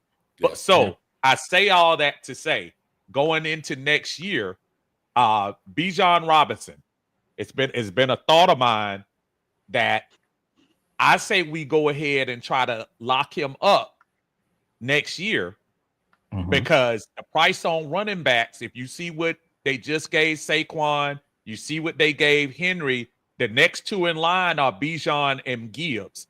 Low, I'm going to start with you and work our way around. Do you think we possibly could entertain go ahead and getting Bijan? Because I'm telling you now, if he goes 1,205, 1,200 rushing, 500 receiving, you better pay him. It's going to be 30 to 35 next year. Yeah, you better go ahead and pay that man now. Right. I feel like they're going to try to ingratiate. If they do decide to keep him, I feel like they're going to try to ingratiate Algier a little bit more. And I feel like they might try to stifle Bijan's numbers a little bit because, I mean, let's be honest, guys. He got a lot of carries. He got a lot of touches last year. Like, we don't want to, you don't want to, wear your thoroughbred out. Right. This is true. Absolutely. Dave, what you think? You talk about 1,200. You talk about 1,700 total. Yeah, we probably gonna have to pay him. We probably need to do it pretty early in the process too. Probably need to do it pretty early. We probably need to go. What's this coming up year gonna be? Year 3? This year is 3. You talk about 1,700 yards. This year is year 3, and next year is year 4. Year 3, you talk about 1,700 yards. We probably need to rip up his contract because he'll be eligible. He'll be eligible for it. Yeah. The only reason I say that too, and I see the question, I see Mac, I hear you saying play through his rookie contract. The only reason I mention that is because the longer you wait, if he has another year like he has this year, folks, I'm trying to tell you, he's going to be he and Gibbs right now. I'm telling you, it doesn't matter which one. One of them is going to be the highest paid running back in the game coming up. Wolf, you're next. What you got? What you think? So basically, you can't pay everybody. Number one, you can't pay everybody. So we got some great talent on this team, and we're not going to be able to pay everybody unless they know they have structurally. Now, the guy that's in charge of the money is obviously the president, which I can't think of his name right now, but Beatles comes from a financial background. He does come from a financial background. I think that they're probably like you said, Uncle Steve Lowe. I think that they're probably 3 years out already on their business plan if they're successful. I think that if they do win the division, that gives them some breathing room to be able to figure out these contracts. If they don't win the division, oh man, that could be true. Unless they make playoffs, they're done. Country Low, Uncle Steve, if they don't win a division, I'm going to pay somebody to make a song, and it's going to be rated R, and it's going to be 9 minutes. I'm telling you. Hey guys, so what I got pulled up right here, and shouts out to Kerry, hashtag free Kerry. T will finally let her free, but what I got right here is Kerry sent me this list. This is basically the stats for the quarterback stats, PFF, removing the screens, RPOs, spikes, and unblocked pressures. I know y'all could barely see it. I was trying to make it larger, but I mean, I believe we can all agree that after Jaden Daniels last year, I think we can all agree that he's legit, right? Right. Well, he had an 87 PFF grade. Michael Penix had 91. Mm. Scramble rate for Jaden Daniels was 12.2. Michael Penix's was 4%. Yards per attempt 7.8 for Michael Penix. Jaden Daniels was 7.5. Sack rate for Jaden Daniels was 6.8. Michael Penix's was 3.1.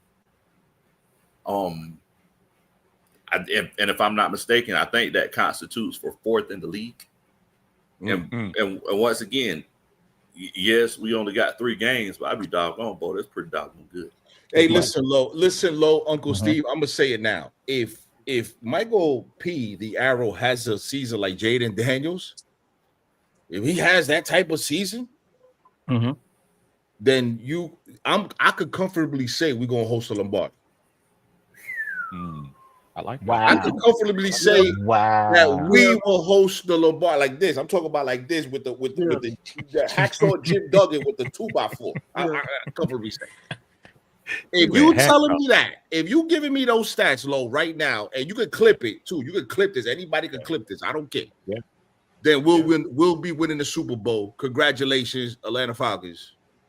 I'm on board. I'm on board with that. Look, Padre, we didn't give you a chance to chime in on that one. Go. I got you. It was because you froze my internet again. You froze my internet That ain't me, man. That's Dave over there. You freeze the internet. Dave is the one texting me. Dave is the one texting me. Said, man, get him out of there.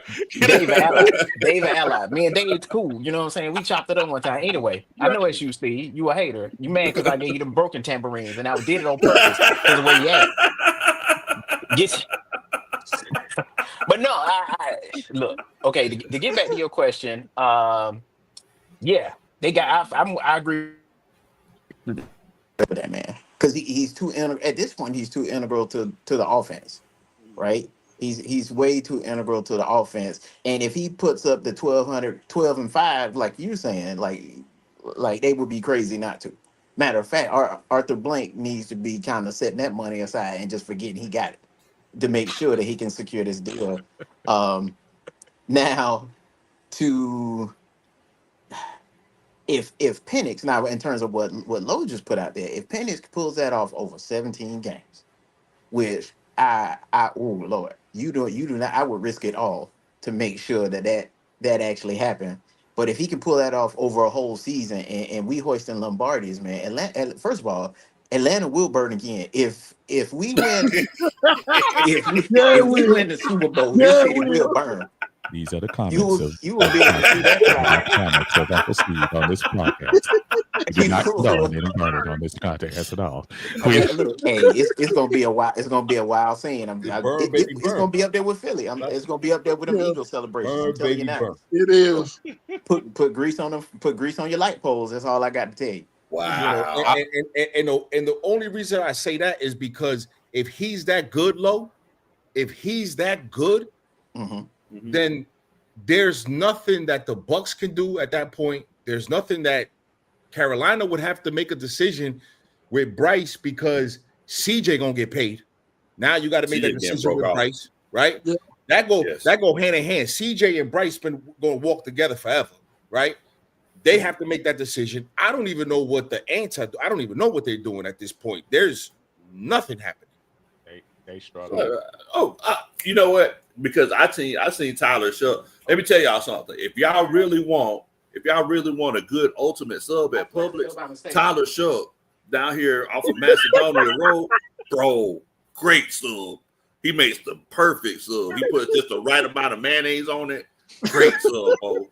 I'm telling you. If you don't believe me, just watch. Don't believe me, just watch. Oh Lord. So one of the reasons why I put that out there and I brought the conversation up with the salary is because we are going to have some decisions to make. I'm not trying to, I'm not trying to just scare people, but I am coming up on some situations. This is Drake London. If y'all can see it, I'm trying to make it big because I can barely see it myself. We can see but it. if you look at the situation with Drake London is they opted in as you knew they would. for his contract next year, 2016. One of the reasons I start talking about trying to do these contracts early is for two reasons. One, you kind of have some room to maneuver some of the guarantee money and spread it down the line.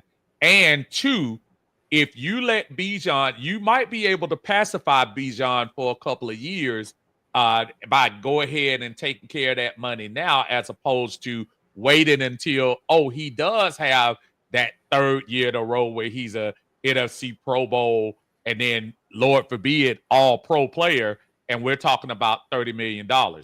What we don't want, and we do want it, but Drake London, folks, Drake London was one of only 4 receivers last year with 1,200 yards, 8 touchdowns, and 100 catches. Do y'all see what the going rate is for the wide receivers this day? Did y'all see Jamar Chase's contract? Right. Did you see what a number 2 T. Higgins got? The number 2 running back. I'm sorry, wide receiver. Receiver. Do you see the money he got? So I guess my point is, I was just trying to think about those things that we're going to have to look at financially during the future. To your point, Wolf, Beatles probably got a beat on all this already. I'm just nervously saying, wow, we really have a good problem on our hands if those guys play up to their potential. If y'all understand because listen, and this is the thing that people forget. Terry done drafted more defense than he did offense. The problem is the offense hit. That's the true. offensive players hit. That's true. For as much drama as we've given Low about the defense, he's hit on most of the offensive players. Listen, look, that he's first round picks. Look. They were all first round picks. They supposed to hit. No, listen, listen. He swung on defensive players. He swung on them. Man, now Anderson ain't had no business getting drafted in the second round. But listen what I'm saying. Look, I'm level 101 when it comes to college. Level 101, Low. Okay, I'm not challenging you or anything like that. What I'm saying is, he is. No. What I'm saying is, no. Listen, trust me. I'm not challenging you. You good, brother. You good. Listen, look, bro. We chill out over here, man. No. Listen, no, I get it. No, I'm just saying when I looked at the list of people he's drafted, I looked at the list. And there's more defense than offense. Now, again, Drake's supposed to hit. He's high draft pick. Bijan's supposed to hit. First round pick. First round pick. Kyle, first round pick. Has he hit though? That didn't even work. Has he hit? No. Two no. and a quarter. Has he low? 2 and a quarter. He ain't hit. He has not hit. Okay, he ain't hit, right? Okay. Right. Daryl Mooney isn't his. No. Okay. Tyler is he hit. That's a big hit. Okay. That's a huge hit. Okay. Bergeron. That's a hit. That's a hit. Okay. That was second round, right? Now name me the defensive players he's drafted. So Richie Grant. Richie Grant, second round. Didn't hit. Who else? Nope. Troy Anderson. Oh, wait a minute. Hold on. That wasn't him. Mr. Glass. That was Dimitrov. Oh yeah. Who's Dimitrov? You're right. That was Dimitrov. Okay. That was Dimitrov. Who's Dimitrov? Richie Grant. Richie Grant. Okay. Richie Grant. No, I think that was Terry's first draft. He was after he was with AJ. AJ was Dimitrov's last. Oh, for some reason I thought he came in with D. For some reason. Okay. I thought he came in on Fontenot's first draft. Ebiketie. Ebiketie didn't hit. Was he a third round pick? Yeah, he was a third round pick. No, he was our second. He was the second. Yeah. Exactly. We picked Troy Anderson with first. Yeah. Okay. So him and Troy Anderson. What about Zach Harrison? Don't know yet. Jury's still out. Don't know yet. Okay. I'm optimistic, but he hasn't hit. Okay. He hasn't hit. Marco Helms. He hasn't hit. When was he drafted? 6th round, 5th round. I'm just he drafted late, like 7th. Yeah, he was drafted like 7th round. Yeah. Terry's done a well enough job, I think, to be able to say, hey, you know, we've drafted this guy's do the homework. Now, me personally, from what I heard in camp and what I heard, Xavier, they love him. Yes. They love him. Yes. He might be that guy with Jesse Bates. Obviously, Or he might be Jesse Bates. Right. Jesse Bates might be gone. Right. And here's the thing, Lo, is that Uncle Steve and everybody, I don't mean to whatever, but this is when you evaluate the talent this year in order to make moves to free up some money next year. And I think that's where aren't they supposed are. to have a pretty good? They're supposed to be pretty good in cap space going into the 2026 offseason, right? After they release, after we drop Cousins. Yeah. Oh, well, he gone. Come on now. Yeah. So we're gonna have one thing that everybody doesn't realize that we've been doing for the last 2 to 3 years, and I don't know if you remember me saying this, Dave, but for the first time, in the words of Stevie Wonder, for once in my life, for the first time in such a long time, we've actually drafted for next year, opposing to drafting the needs for this. I mean, because think about it. If you go, if Mama say we need some eggs, and you go to or we need some bread, and you go to the gas station to get bread, first of all, the bread ain't no good. Second of all, the bread's extremely expensive, right? But if you go to the grocery store and you buy the groceries for next week, it's cheaper, and you actually get what you need. And so for the first time, you draft Rukaroro. You draft him the year before. Whenever we drafted him, I was like, yeah, it might be it for Grady. And I'd be doggone John Brown. It was it for Grady. You know, that's what I'm saying about Xavier Watts. You drafted a guy just like Jesse Bates. Right. It's a good chance Jesse Bates might be gone. Right. So I mean, that's why. Like you said though, we got to start getting this money together, and we got to start because we got to get money together for Drake. Yeah. We're gonna have to get money together for Bijan, and if the quarterback is what we think he is, he's probably going to demand around about 60 to 65 million annually. Yeah, if he give us a couple the of years. way the market's going right now. Yes. Oh, absolutely. Let me make a correction, and I was wrong. Richie Grant was Terry Fontenot's first draft. He was the number 2 pick behind Kyle Pitts. I don't know why I was thinking that he was right under AJ Terrell. So whoever y'all say that was correct. Listen, that was correct. You checking your bank account. Go ahead. Listen, Lo, I always tell people, Lo, I watch you, Uncle Steve. I always tell people, like, if the arrow does what I think he could do, I mean, you have the ability to enjoy good football for the next 7 to 10 years. Now, now this comes full circle, Uncle Steve. You see how this works? God works in mysterious ways. This is why I'm not scared to say I'm part of a losers club, because the biggest losers in that club are the Buffalo Bills. 4 Super Bowl appearances, 20 years of Tom Brady and Josh Allen now, right? Patrick Mahomes, right?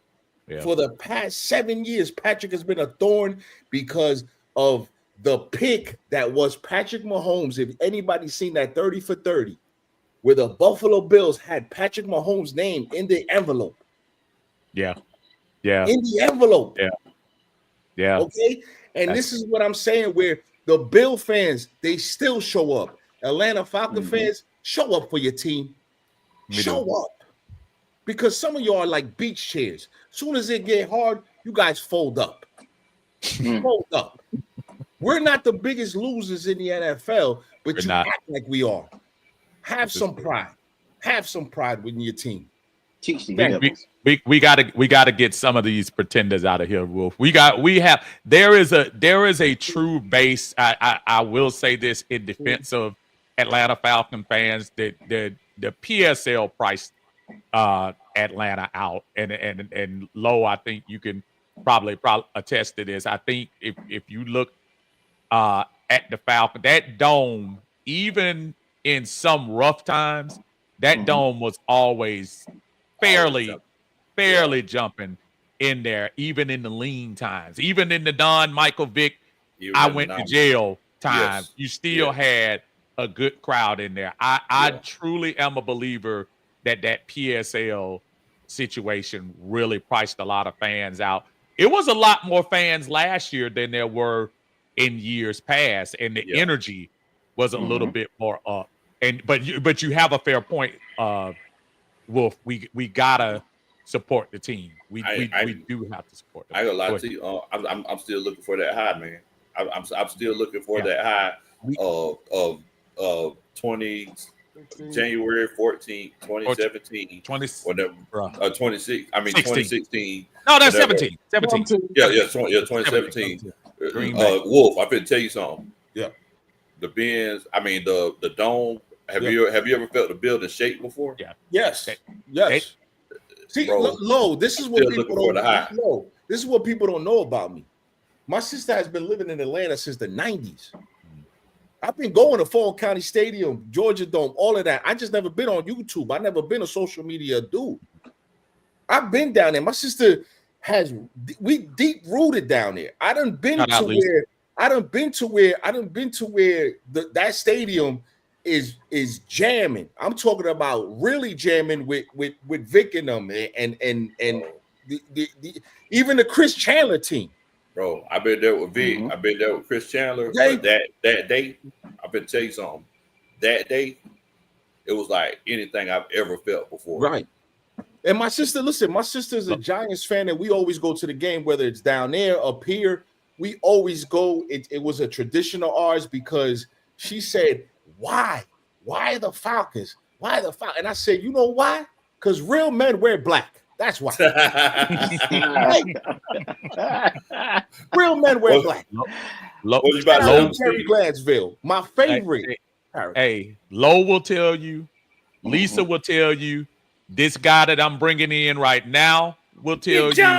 He will tell you that we didn't need to demo the Georgia Dome because that last game against Green Bay and the previous game against Seattle, that place was shaking so hard and moving, bruh, that I have never felt that stadium like that. We haven't had that feeling. Right quick, before we introduce my brother in here, tell me the most memorable moment in the Mercedes-Benz since it opened.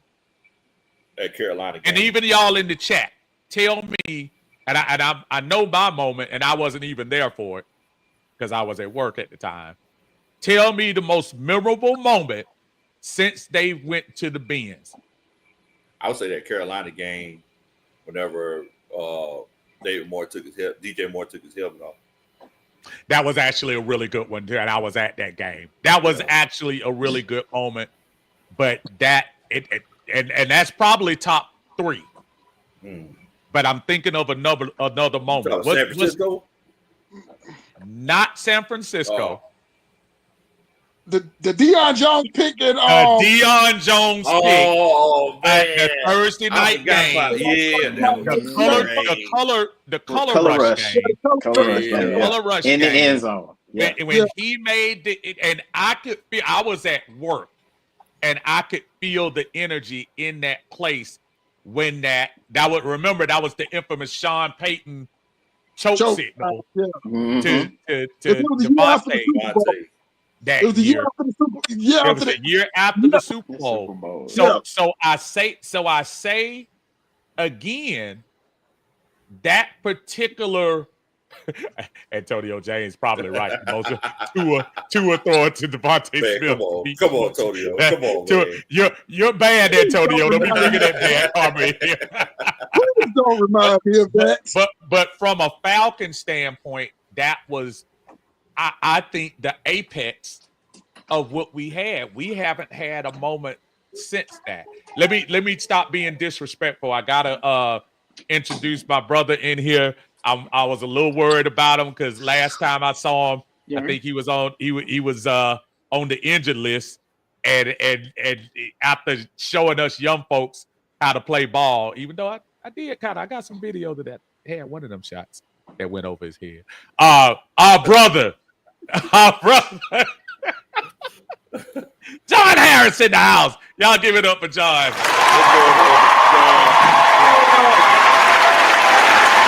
my brother.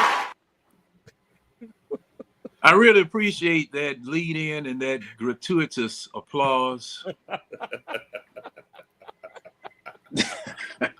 And I also have to salute modern medicine because Now I'm gonna tell you, you got a fan in Kira, because Jay, I wasn't even thinking about it. So when you left the house, so I'm probably being too whatever, but at the same time, there were probably two ways to leave the house. There was one way around the back, but it was kind of dark when he left. So I thought I was saying, okay, I'm gonna let you go up the short way, and I let him go up these 12 kind of steep steps. And Kira told me afterwards, she said, Did JR make it up the steps? He was looking like he was hurt. So if she's watching, let her know that you were all right getting up the steps. Kira, you married a sadist. Wow. You married a sadist. Man, it was just like climbing Stone Mountain, going up there. But it was dark outside. Jay, Steve, that was the best thing for me at that time. That was the best thing for me at that time. You know, it hurt. You know, it's kind of like being trained, lifting weights or whatever. You know, it hurts in the beginning, but hey, later on, you know, you're loosened up. Everything feels a little bit better and everything. And like I said, man, if I had got hurt like I did that particular time 20 years ago, they wouldn't have had the drugs or the techniques to have healed me within a week. Because, man, hey, I was hurt. I messed around here and made a move that I hadn't made in 20 years. But let me keep it real. Jay was on fire. You balling on y'all now. He was balling, man. You balling on y'all now. And there was only one person on the court older than him. And he was balling. So I'm gonna give him his shout out. Burn the tape. Burn the tape. Oh no. Burn the tape. I'm keeping that for evidence. But let me let you have the floor, my friend, because we've been yapping for a while. What I wanted to we were talking about your feeling just from the off season. I know, yeah, look, this is the guy that put the phrase take it off the paper and put it on the field, which he's correct. But is there any enthusiasm that you have from things that you've seen from the off season, the moves, the some of the things that you've seen that will make you feel a little bit better going into the 2025 season? I think I know the answer, but I'm gonna ask anyway. You know, I'm gonna say this. We had a draft show, and I think, you know, we were going along right with you guys. And I got excited, not first person excited, but I got second person excited from the rest of my panel. Now, my panel, they are defensive centric people. They love defense. And right after we made our first pick in the first round, somebody had said, I don't know whether it was me. Well, I think it was me. I said, hey, what would be a perfect spot for the Falcons to come back in the first round, get another pick, and perhaps do something? And it was 2 picks prior to when it happened, because after we picked, I think Minnesota or somebody else picked, and then I saw the Falcons name pop back up on the screen. I said, they finna do something. They in the first round. That we're gonna be the next pick. And man, it was just like an explosion on the podcast, because everybody said, yeah, there you go. And I'm saying, oh, okay. And, you know, I got a little pumped up because I normally try to keep it right here at 50%, right. You know, and you know, just ride the wave a little bit, you know, like a 66 Cadillac Fleetwood. You know, I try to keep it in cruiser-matic. But them jokers had me doggone wanting to jump something, you know. And that's what really got me excited. Okay, our defense is going to be fast. The people that you got, the free agents, the undrafted free agents that we got later on that week. I mean, man, you know, they got me a little up for that, you know. So that's what I'm going to say as far as that's concerned. But you guys were having a conversation about the best moment that we've experienced for the Falcons, or was it for a specific stadium? For The Falcons. The Falcons in that stadium. In the bins. In the bench. See, Yeah, in the bins. And not being there, just in period. Oh, period. Yeah, you don't have to be there. When I Just went with y'all and got that official to come over. the Carolina. Yeah. Oh man. Hey, Low. Your boy turned your boy. I don't know him. So I gotta share this story. Because I'm amongst friends.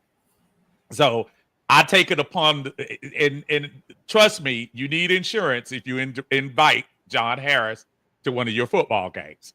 So I invited him to one of our family, little suites we brought him, and he was, whatever. We had very good seats. Matter of fact, the touchdown that my man scored, you were just talking about it, Lo. Oh, DJ Moore. Yeah. The touchdown he scored was it right? A yard in front of us? Right. Yeah. It was literally in front of us. So about 2 hours before that, we had a controversial play that happened in the end zone. And somebody in our party decided that he was going to harass the referee during the game. And I had to remind him, good sir, we gonna kick you out of this. Was I harassing a man or was I asking him a question? You were harassing and trying to pretend like you were asking him a question. Hey,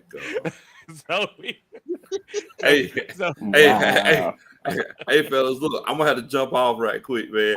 I'm gonna get with y'all a little bit later on. Bro. Thank you, Lo. Hey, Lo, tell man. him where you at, Lo. Hey, man, look, y'all can find us at Big Low Country. Big Low Country Sports on YouTube. Definitely appreciate each and every one of y'all for coming on and chopping it up with us. Y'all make sure y'all subscribe to Uncle Steve's Lounge. I'll make sure y'all subscribe to the Eye Test. Make sure you subscribe to Wolf Respectfully. Yes. And yeah, man, you already know what time it is. And y'all can hit up the Southern Silk Publicists down there anytime y'all want to. Hey, Lo, man, good seeing you, man. Blessings, man. If I don't, talk to you soon, blessings to you and yours. Hey, man, I appreciate it, bro. I appreciate y'all. Take these. And we appreciate you, brother. And while we at this pause, I might as well go. I'm gonna go ahead and All get this right, record too. I got this. I All got an 8-year-old. I got to try to get into bed myself, gentlemen. But appreciate you having me on. Mike, appreciate you, brother. Thank you, brother. Congratulations. We gotta hook up, man. Oh, for sure. Yeah, I gotta get my self-esteem right before I get around you big pockets. But yeah, but no, it's all good, man. Hey, y'all, I appreciate y'all. Blessings, man. Hey, same to you, Wolf, man. Keep care, giving bro. them the real, man. Keep giving them the real. Yeah. Appreciate you, brother.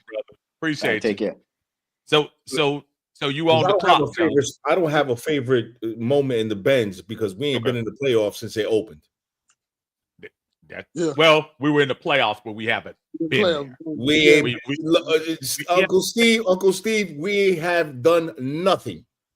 Well, nothing. The first year. Wait a minute. We beat LA on the road. Uncle Steve. Yes. We had in the Benz, you said. You said in the Benz. In the Benz. Okay. You said in the Benz, and You're they right. have not been selling popcorn for the playoffs in the Benz for a long time. I don't think they ever started selling popcorn. I think you're right. I think you're right. I think you're right. Uncle Steve, correct. I admire you. I think you communicate well under pressure, but there has not been one iota of nothing in that building. I can't lie. You're right. I mean, when I took the tour, the Mercedes was the best. The Mercedes truck was the best of that tour. There's nothing. It's pretty. It's pretty. It's a nice stadium. It is a nice stadium. Beautiful. But I love to see But this is the standard. What I said, Uncle Steve, it's the standard where we are. Right. That we set the bar so low. Right. And again, I'm not ashamed to say I'm part of a losers club because we're not the biggest losing organization. But if you don't have a Lombardi, you're part of that losers club. You're part of it. You're in there with Buffalo. You're in there with Tennessee. You're in there with the Panthers. You're there. No, there is nothing that I can't even rebut that. You are a Jaguar. You are a Jaguars fan. That's what you are. I am sorry, Dave. I'm sorry, John. No. That's what you man, are. look. You see, I can't even say to that. I'm just saying. Hold on. I'm just saying, Dave. I don't want to sound because Uncle Steve, and the one thing about Uncle Steve is he communicates he communicates properly. I don't have that communication skill. I don't have that. Yes, I don't have that, Dave. I'm gonna be honest with you. If you watch my content, it's rated R. It's rated R. I you know why I clicked the link? Because I'm practicing not to curse. And Uncle Steve is where you practice that. Right. I don't have that. Wait. That's a heck of a job being a Falcons fan. There is nothing that you said that's wrong. There's no, Wolf. I'm not even playing. There's zero that you said that is incorrect. So you're right. You're right. I'm not ashamed of it. I'm not ashamed of it. But we're setting a bar so low. This is what I'm saying. This is why when they say, "Oh, no, the Falcon fans," yeah, no, I don't want that. Yeah. I don't want every time you go to ESPN, well, the Falcons, and it's always that stupid laugh that comes from these commentators. Yeah, I get so ticked. That's one, or whatever the case may be. And by the way, Uncle Steve, I had a chance to speak to Mr. Scott Bair before he left town in Atlanta. Oh, okay. And I'm glad that I didn't take a picture with him. Oh, wow. Yeah. Okay. I hear you. Because you springboard. Right. You springboard your career, but when you get around somebody who's a little bit different than you, you want to act differently. When we're supposed to be communicating the same language. Supposed to be. Yeah. Absolutely. No, I'm sorry, Uncle Steve. No, man. Dude, you didn't hear me stopping you. I'm sitting here trying to say, it's one of them things where you're like, yeah. But you can't. Ricky just said it. The only way we change is just win. And Wolf, I've known you for a couple of years now, where you have had the same type of optimism. You've tried. You kept it real, but you've tried. John has been through this battle longer than any of us.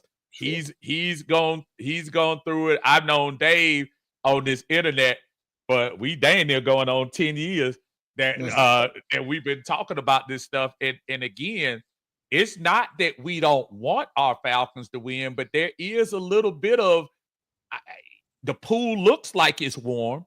The pool set up like it's warm. You see the smoke coming off it like it's warm.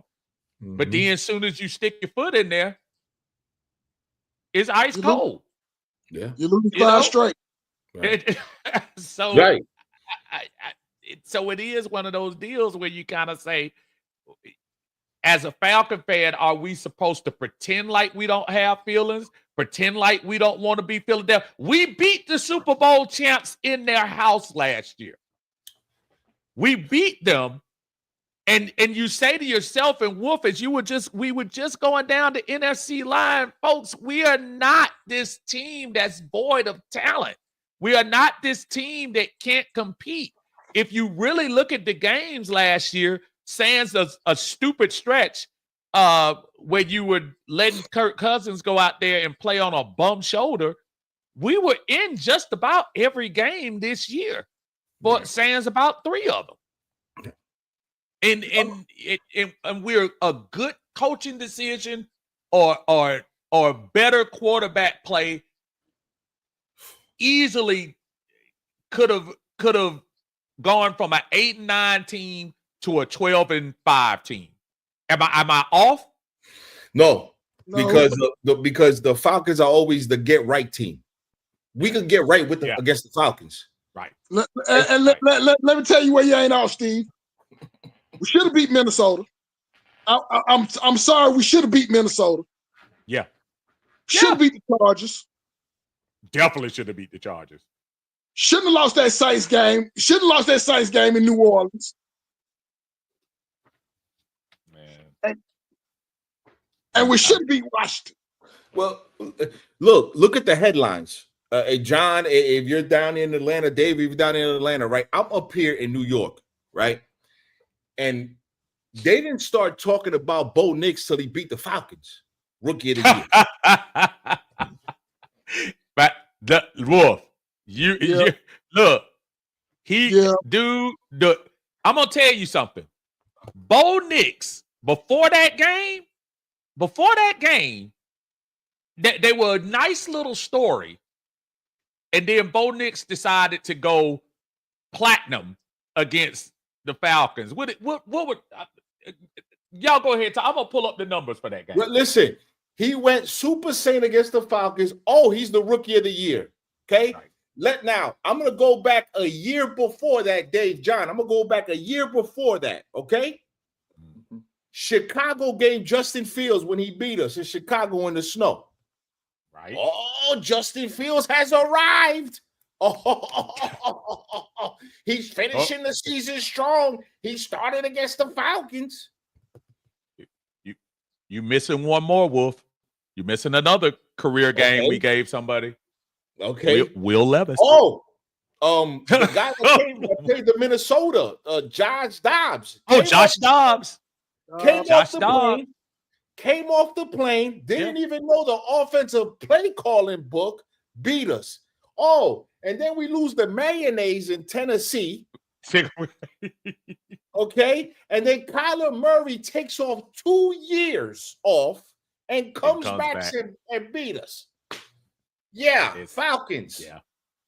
Get right game. Good job. Well, I've for years. And Steve knows this, and I know Dave knows it. Mm-hmm. If there's anything wrong with your team and you about to go into the playoffs or you're in the first round of the playoffs, play the Falcons, and the Falcons will help you solve it. Okay, your running game not good. Play the Falcons. Okay? Yep. And the only thing that we would have to brag on is that we beat the Super Bowl team. During the regular season, or just like the Philadelphia, when Philadelphia won the year after we wet the bed, the Falcons gave Philadelphia their toughest game, going into the playoff. And see, it just gets tiring because to what Wolf was saying, we settle. A lot of the fans here settle. Okay, I've been run off of more platforms and platform shows than anybody in Atlanta because I'm not settling. I have never settled. Plus the fact, if I feel that there's a certain situation that's causing us to lose until that changes, I'm sticking with that. Will you keep saying the same thing over and over again? It hasn't changed. That's the factor. If the factor hasn't changed, then how am I going to change what it is that I say? Why would I do that? All this other stuff that you guys are saying, it's a factor, but it's an ancillary factor. It's a side factor. The main problem is this right here. Solve this, we can go. Right. And man, I mean, year after we lead the league in hold my beer moment. Sure. John, it's not even that. Look, a lot of people say that I always talk negative. It's not that I'm talking negative. It's just that there's two sides to a quarter. There's going to be two sides to everything that we come across. The problem is that I've been living in that negative space so long, I don't even know what the positive space is because we've never been positive that long to even know what it's like. Yeah. When it comes to the NFL, outside the NFL, my life is peaches. I'm successful outside of the NFL, Dave. What I'm saying is we're in the NFL space. We're poor. The Monopoly board, we're the first piece. We don't even move past that one block. True. And here's my thing, gentlemen. We've suffered through this from Smith all the way to Blank. We have suffered through this from Smith to Blank. How does it change? When is I'm because right now I'm confused on what we're doing. And yeah, we have talent. We've had talent. We had talent on the Smith. We have talent now. Is it coaching? Is it ownership? Is it the front office? How does it change? Dave, I don't think we got enough time for that. Always in the one of those things always bites us in the behind. And see, I'm gonna tell you something. For me, worst thing that could have happened to me, as far as being a Falcons fan, was us going to Minnesota and beating Minnesota in Minnesota. That was the worst thing that could have happened to me. Because, all right, and I'm going to say for the majority of the Falcon fans, because see, up until that time, the only success that we had was in 78 and 80 when we almost had Dallas both times. Okay, that was the most success that we had, and that was 18 years later in 1998. Because see, nobody had no idea that the Falcons were going to be that good in 98. Nobody. Right. We weren't on the radar. We weren't even on the map. We weren't even on the planet.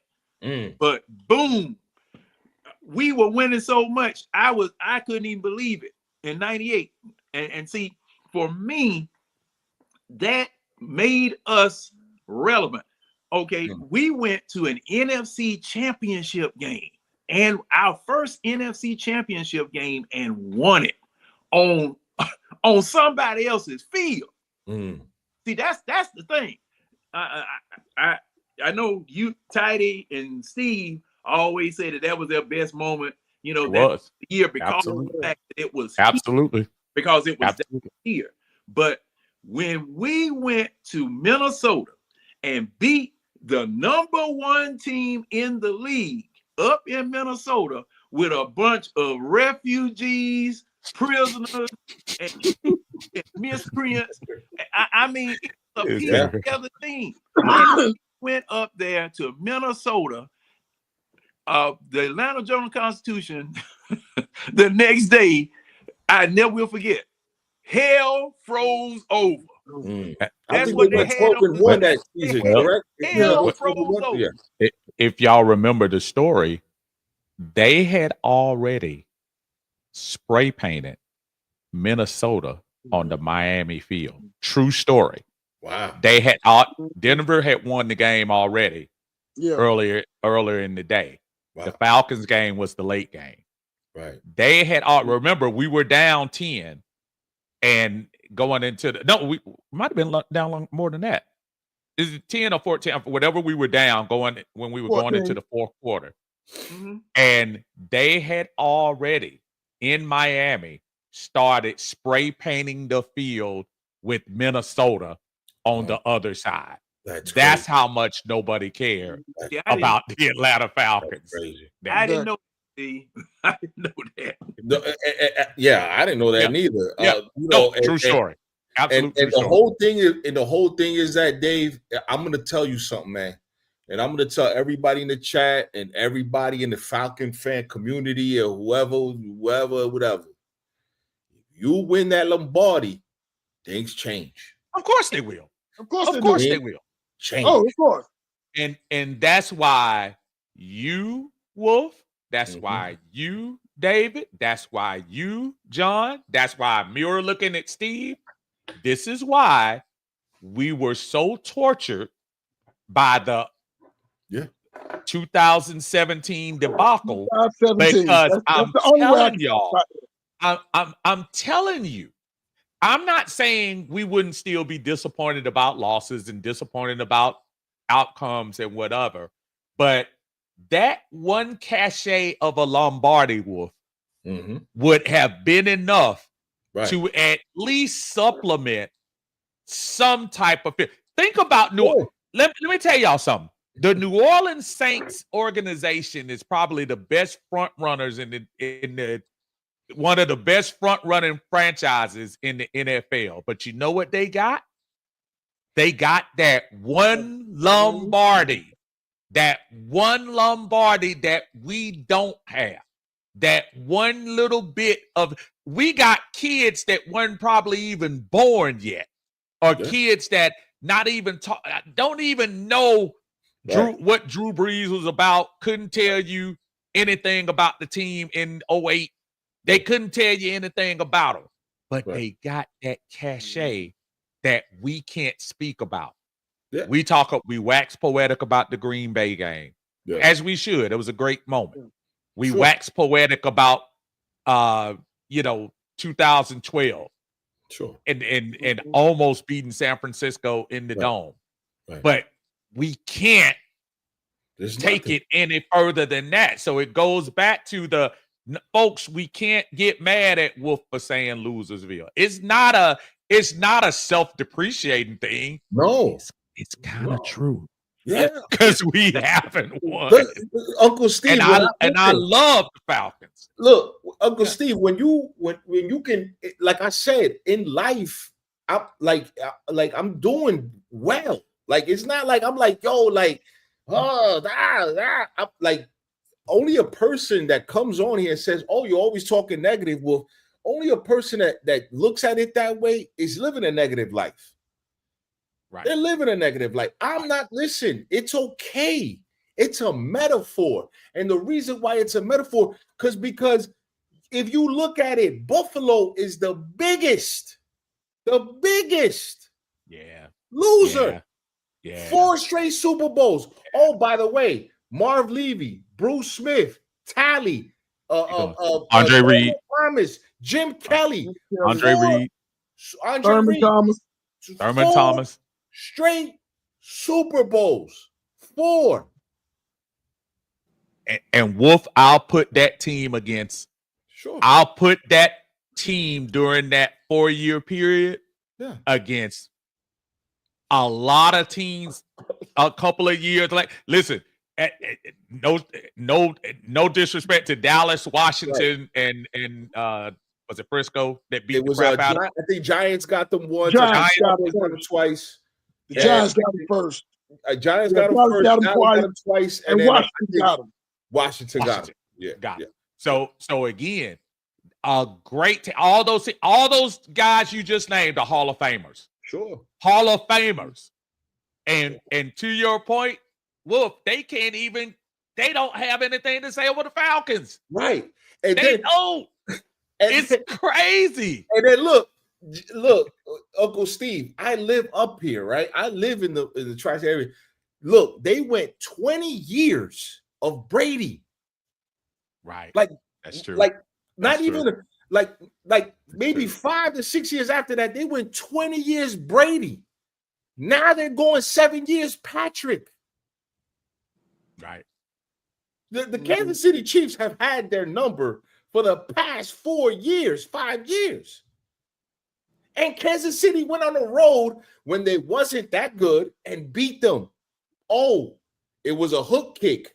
What happened when the Giants won? Hook kick. Same way. Right. This is scary. That's right. This is scary, gentlemen. This is scary, gentlemen. It's a horror show.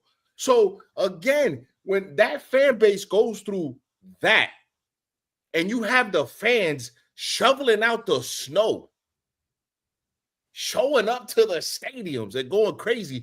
You mean to tell me that these Falcon fans can't show up? One Super Bowl appearance, you can't show up. That's it. You're done. One. It's crazy. And that's. Go ahead, Dave. I think here's the problem. The problem might have been the '96 Olympics. After that, we turned into a transplant city. Oh. People came down here with their own football teams, and they had no loyalty to the Falcons. Oh. I gotta investigate that. Oh. That's real. That's real. Real talk. Go ahead, John. Well, you and Dave, you're absolutely right because all right, your fan base comes from people who don't know anything about football and they decide they want a team to root for. Right. Then the transplant effect. Why would a transplant want to root for a team that has no history when you came from New England, when you came from New York, when you came from San Francisco, when you came from Dallas, when you came from even when you came from Chicago, because they do have that. What Steve say that they have raised the Lombardi. Yeah. They got that big strap of gold that we don't have. And see, that's the thing, because people ask me, hey, what team should I root for? I said, man, you're going to pick you one. Research and pick one. Instead of me saying, man, you down here, you need to be a Falcons fan. Because the thing is, I would love to tell him that, but I would be condemning him to a lifetime of woe, sadness, and depression, because it ain't easy. It is not easy to be a Falcons fan. It is not. It's not easy to be an Atlanta sports fan, period. And Uncle Steve, I'm going to New England. True that. Oh, yeah. Uncle Steve, I'm going to New England. Freak Nick too. For everybody out there, when the schedule came out, I circled the New England game on purpose. Yeah, because I'm going to New England. I'm gonna be. Listen, I'm gonna take the because look, they gonna live as they should. Sure, as they should. Sure. Live off the 28-3. I would, if I was on the other side, I would, and I would roast them till the day is done.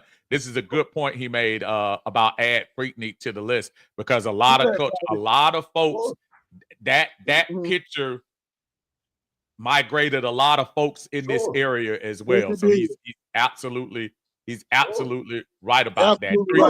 Look, the South after a while was where you wanted to be. If first New York, LA, the South was always there. Like I said, when my sister moved there, I was like, yo, what Atlanta is now to when I first went, I was like, I told my sister, I said, yo, ain't no Spanish people down here. What the hell going on? There's no Spanish people down here. Now the essays got their own. Essays got their own. They here now. and John can speak more than, I mean, again, I've lived all my life in Atlanta, born and raised, and I can tell you that, John, if you tell these cats about the 80s, where as opposed to the part of town that you live, I'm telling you, bro, this was a whole different area prior to MARTA kind of expanding and things of that nature, where you could go to different parts of the city. So he's absolutely right, man. This is a total different place than it was 30 years ago. I'll be at the game in New York. Listen, I'm going to the Buffalo primetime. Going to the Buffalo prime. I don't care what the tickets are. I don't care what the tickets cost. I'm there. Primetime, I'm there. And I'm gonna go to New England. I'll be in New York, and I'll be in a couple of other spots, because listen, If ain't nobody gonna do it or support, I'm gonna go by myself and I'm gonna go support my damn self. If ain't nobody coming, I'll go by my damn self because you only need one wolf against a bunch of cowards. I'll tell you that right now.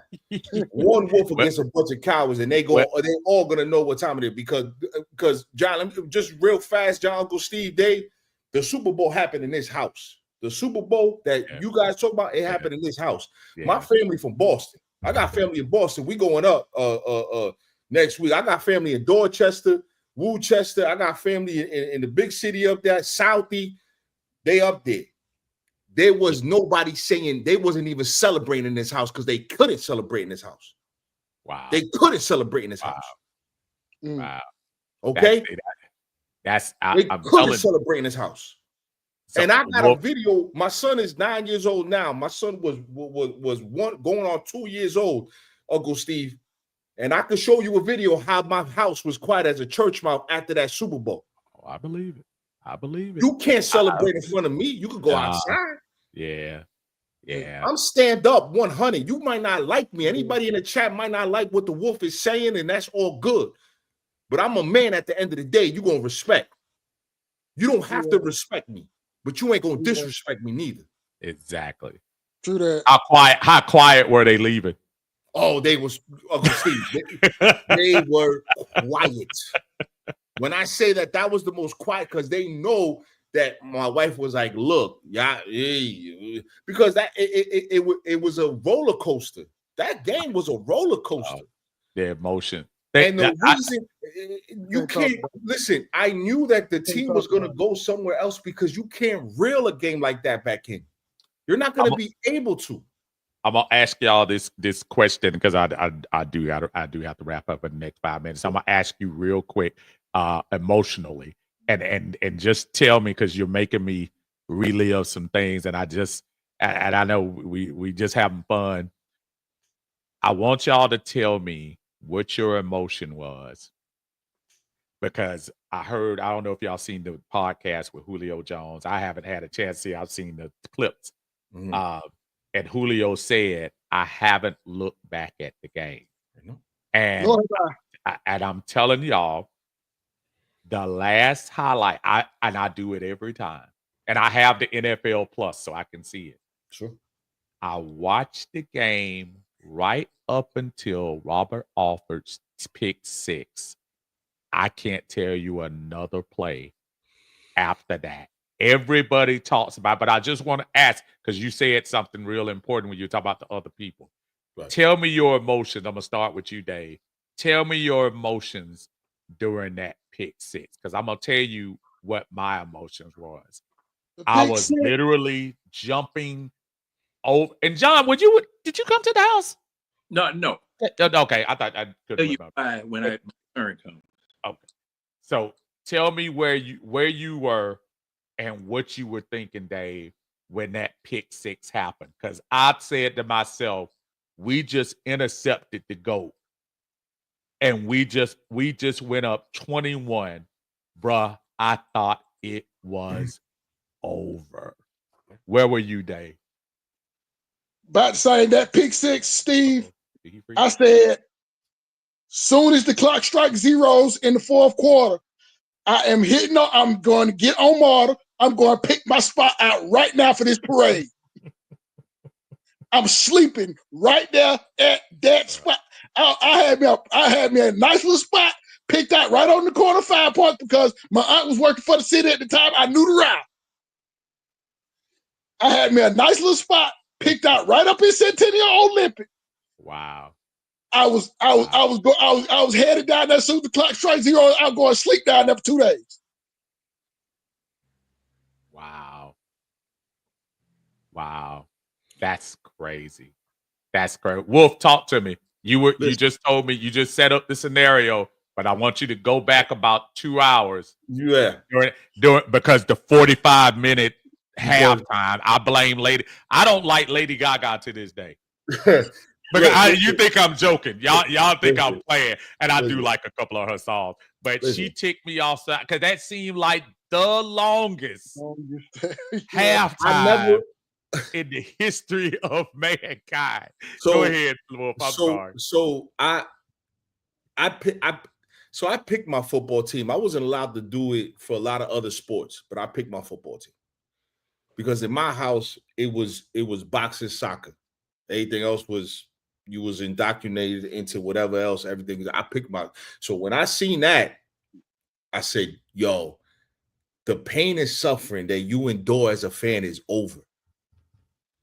Because your team, who you root for, sometimes it's gonna get you through some hard times, bro. If it's not for them 16 weeks, 17 weeks, and that season, I was like, yo, that offered pick was crazy, but I was like, yo, like we just stomped out Aaron Rodgers and them boys. We just annihilated like everybody that season. Matt Ryan had a Gatorade commercial. MVP, Gatorade commercial. My suffering is over. My suffering as a fan, as somebody who root for a team is over. Yes. And then you break. And I'm not ashamed to say it. I cried. Oh yeah. I cried, bro. I was like, yo, but it's because like, yo, I said to myself, I said, and then you break. And things gonna break you, bro. As a man, I don't know everybody here. I don't know anybody in chat ever been through stuff. You know, I done been through it all, you know, food stamps and all. You know what I'm saying? School lunches holding you down like steel. I done been through it. Putting down the oven, heating up the apartment. I done been through it. So this Falcon, I was like, yes. And then Uncle Steve, we broke, man. Yeah. And we ain't never been the same. We haven't been the same. We haven't been the same since. I feel like even as great as and I want people to realize we still had a nice. I know the offense kind of took a hit when Kyle left, but if y'all remember the next year, we had a nice defense. That 2017 and let's remember again, we could have beat Philly. We could have beat Philly. We could have beat Philly, and we really did. So and I'm looking at some of the stories. I appreciate y'all coming in. John, I'm gonna let you finish us up. Tell me, being what and at the moment, like I said, I want you to stop at the moment, not past it. What was your thoughts when you saw Robert Alford? And it was a pretty, bruh, Brady didn't even see him. That was so beautiful. But tell me what your emotions were at that time, especially as a long-term Falcon fan. Well, I'm going to have to say I was really handicapped at the time because I was supposed to go over my mom's house, and the family was supposed to gotten together and had a Super Bowl party. It would have been the very first one. But my mom, they had to rush her to the emergency room. Oh, man. And I was in the emergency room watching the game. Oh, wow. So, wow. I had to, just weight it down at that particular time with concern about her, acting like I had some sense in the hospital, and trying to coach the game from the emergency room. Right. And when the interception took place, my sisters were saying, okay, that's it. Nope, it's not it. You remember what I always say about the Falcons, the difference between the Falcons and $1. You get 4 quarters out of $1. So the game is not over with. Yes, you got a 21-0 lead or whatever, but the game's not over. You still got another half.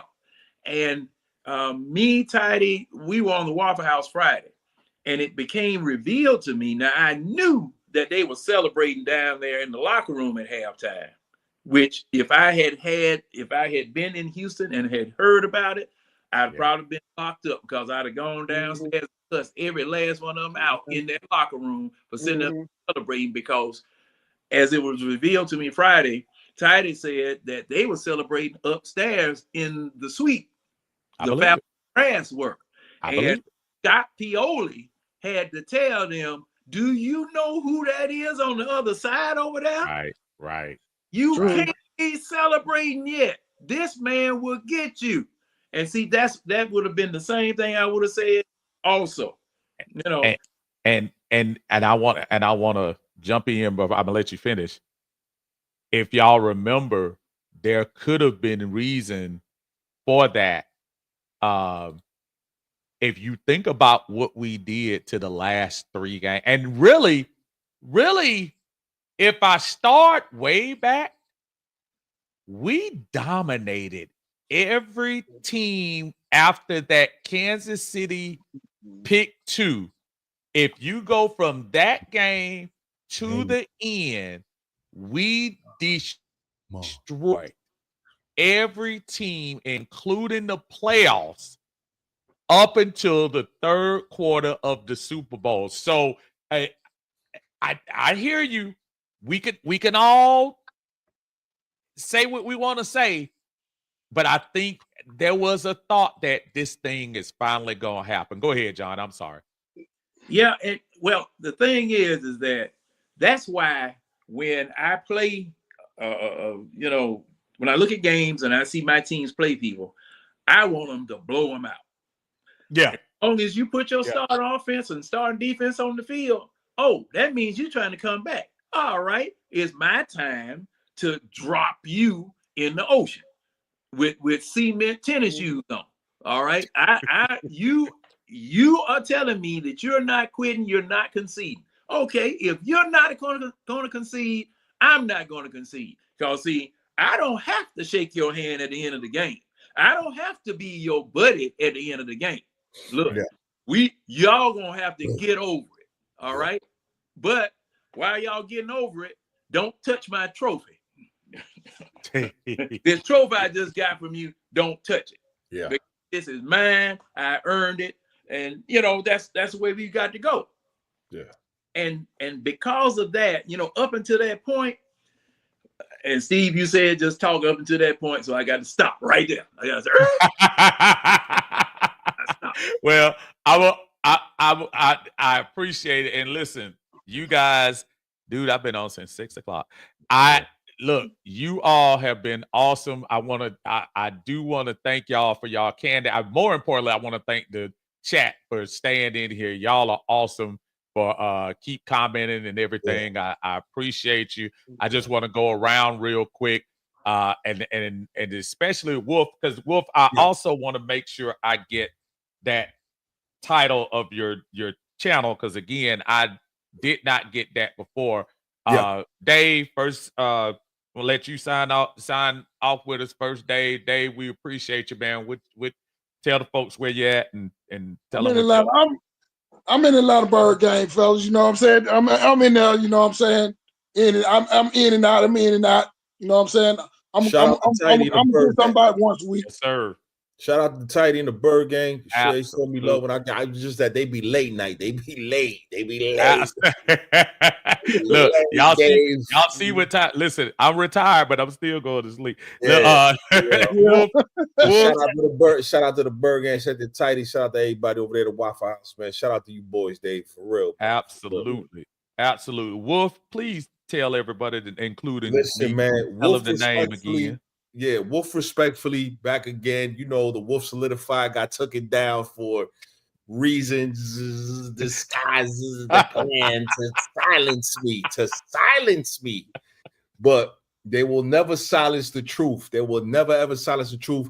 The video I just dropped is Raheem Morris navigating respect and respectability. Again, Raheem Morris respected, but that respectability, something else, ladies and gentlemen. And by the way, I can't keep on bashing our coach all the time. Can't keep on bashing him. Maybe the nerves have gone away. He went on vacation this year to the Bahamas with his beautiful family. So hopefully he's back. He's focused. Again, looking forward to what Zach Robinson is going to do this offseason. And I just look forward to speaking with you gentlemen again. Anybody that's in the chat, please come over and subscribe. Drop me a like. Drop me a dislike. You know, hey, drop me something though. You know what I mean? You know, listen, Uncle Steve, I appreciate you always being so inviting and so kind to me. I appreciate that. You know, listen, man, I'm glad that I do come on, that I came on here, because I don't want my content to always be negative or people look at it in a negative light. But we also have to tell the truth when the truth needs to be told. And one draft is not going to make up for our 10 years of suffering. It's just not. That's true. Okay.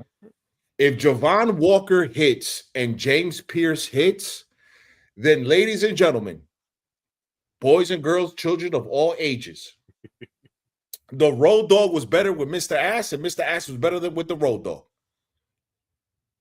That's it. You got Animal is better with. He can bring all his sons that he want to. They're never going to be the same as with right. DA. So again, you can have you're never going to have Jim the Anvil Neidhart without Bret Hart. So if one of these two guys hit, or both of them hit, you have a team. If MP9 hits, the arrow hits, you're going to have another 7 to 10 years of enjoying watching football, and hopefully he can host a Lombardi, ladies and gentlemen. You know, Uncle Steve, thank you. John, me and you have crossed paths before. I hope we cross paths again. Dave, hey, bro, listen, I'm with you. I'm with you, Dave, okay? I'm 100% with you, Dave, okay? How do we fix this? How does this get fixed? Yeah, exactly. I'm going to try to sleep on it and answer the question. One, I just subscribed, so you got a new subscriber. So I'm going to make sure, and I'm going to tell everybody out there, make sure y'all go to Wolf Respectfully and go ahead. Super easy to subscribe. And I'm going to tell y'all for real, the times I've had Wolf on, I know we've had different. Now that I'm officially retired, maybe I get a chance to hook up with you a little more, and especially in New England, because I do plan on making that game. Hey, if you go, just let me know. I'll be there, Uncle Steve. I've like I said, I've tried to meet up with a couple of fans when I was in the Kansas City game. Listen, man, I love the people, man. I love to go back and forth. I sat with another content creator the whole game. He was with my family. We went out to eat. Listen, man, I am the most accessible, the most cool guy in the entire planet, man. I don't care, man. I'll give you a shirt off my back, man. Just let's tell the truth, Uncle Steve. That's all I'm saying. Let's tell the truth. Nobody cutting you off here, bro. I don't know it. I don't know it. Look, and you see where I am. I love it. And listen, let me tell you something. Well, I've been friends with this other cat over here in this black chair. I've been friends with him forever, and many people try to say he is negative about the Falcons. And y'all two have so many more similarities than you think. Yeah, John will tell it like it is. And by the way, shout out to Lisa Shepard. She sold me the hat. I was there. You can ask her. Went to the store. Shout out to Lisa Shepard. I was down there. Listen, man. Look, man.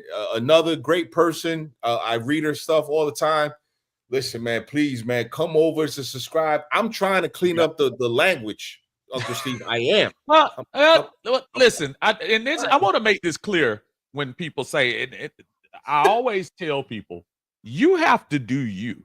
And as long as you respect, you have always respected me. And I have always respected, and I watch you a lot. So don't think that just because you say a little dirty word that I'm not watching, but that's, we go in different lanes, but we always go back. I was subscribed to you way before other people were subscribed to you a long time ago. I know. So don't ever get it twisted. I'm not that much of a prude. You know what? It's just that.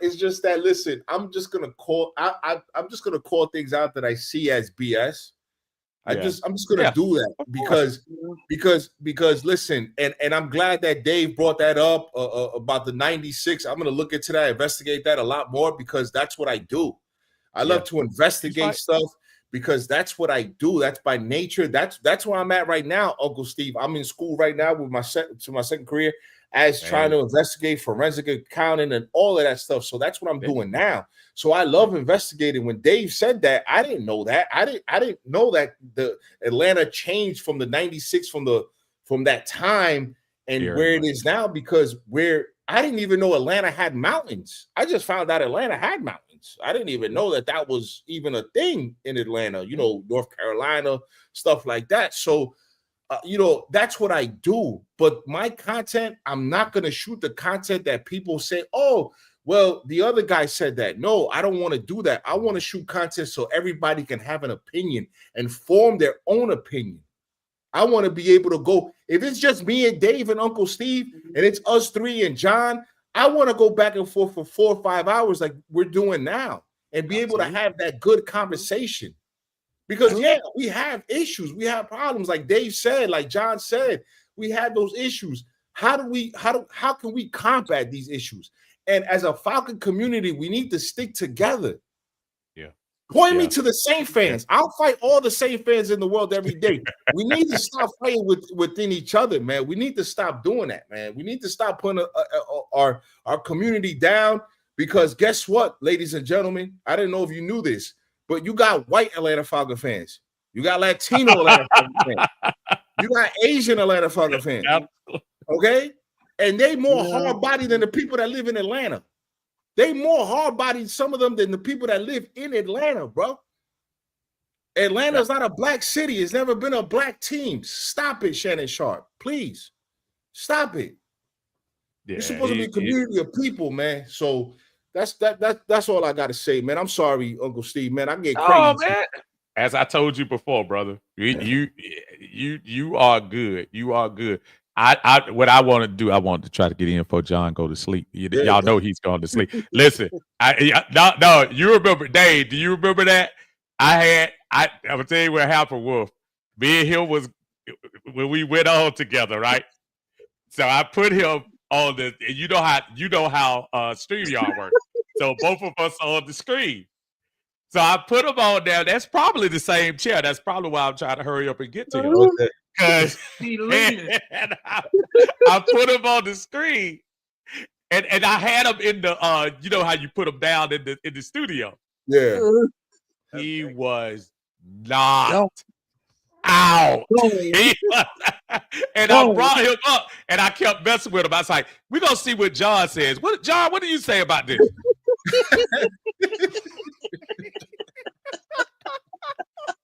You know, he can't even say nothing. You remember that, Jay?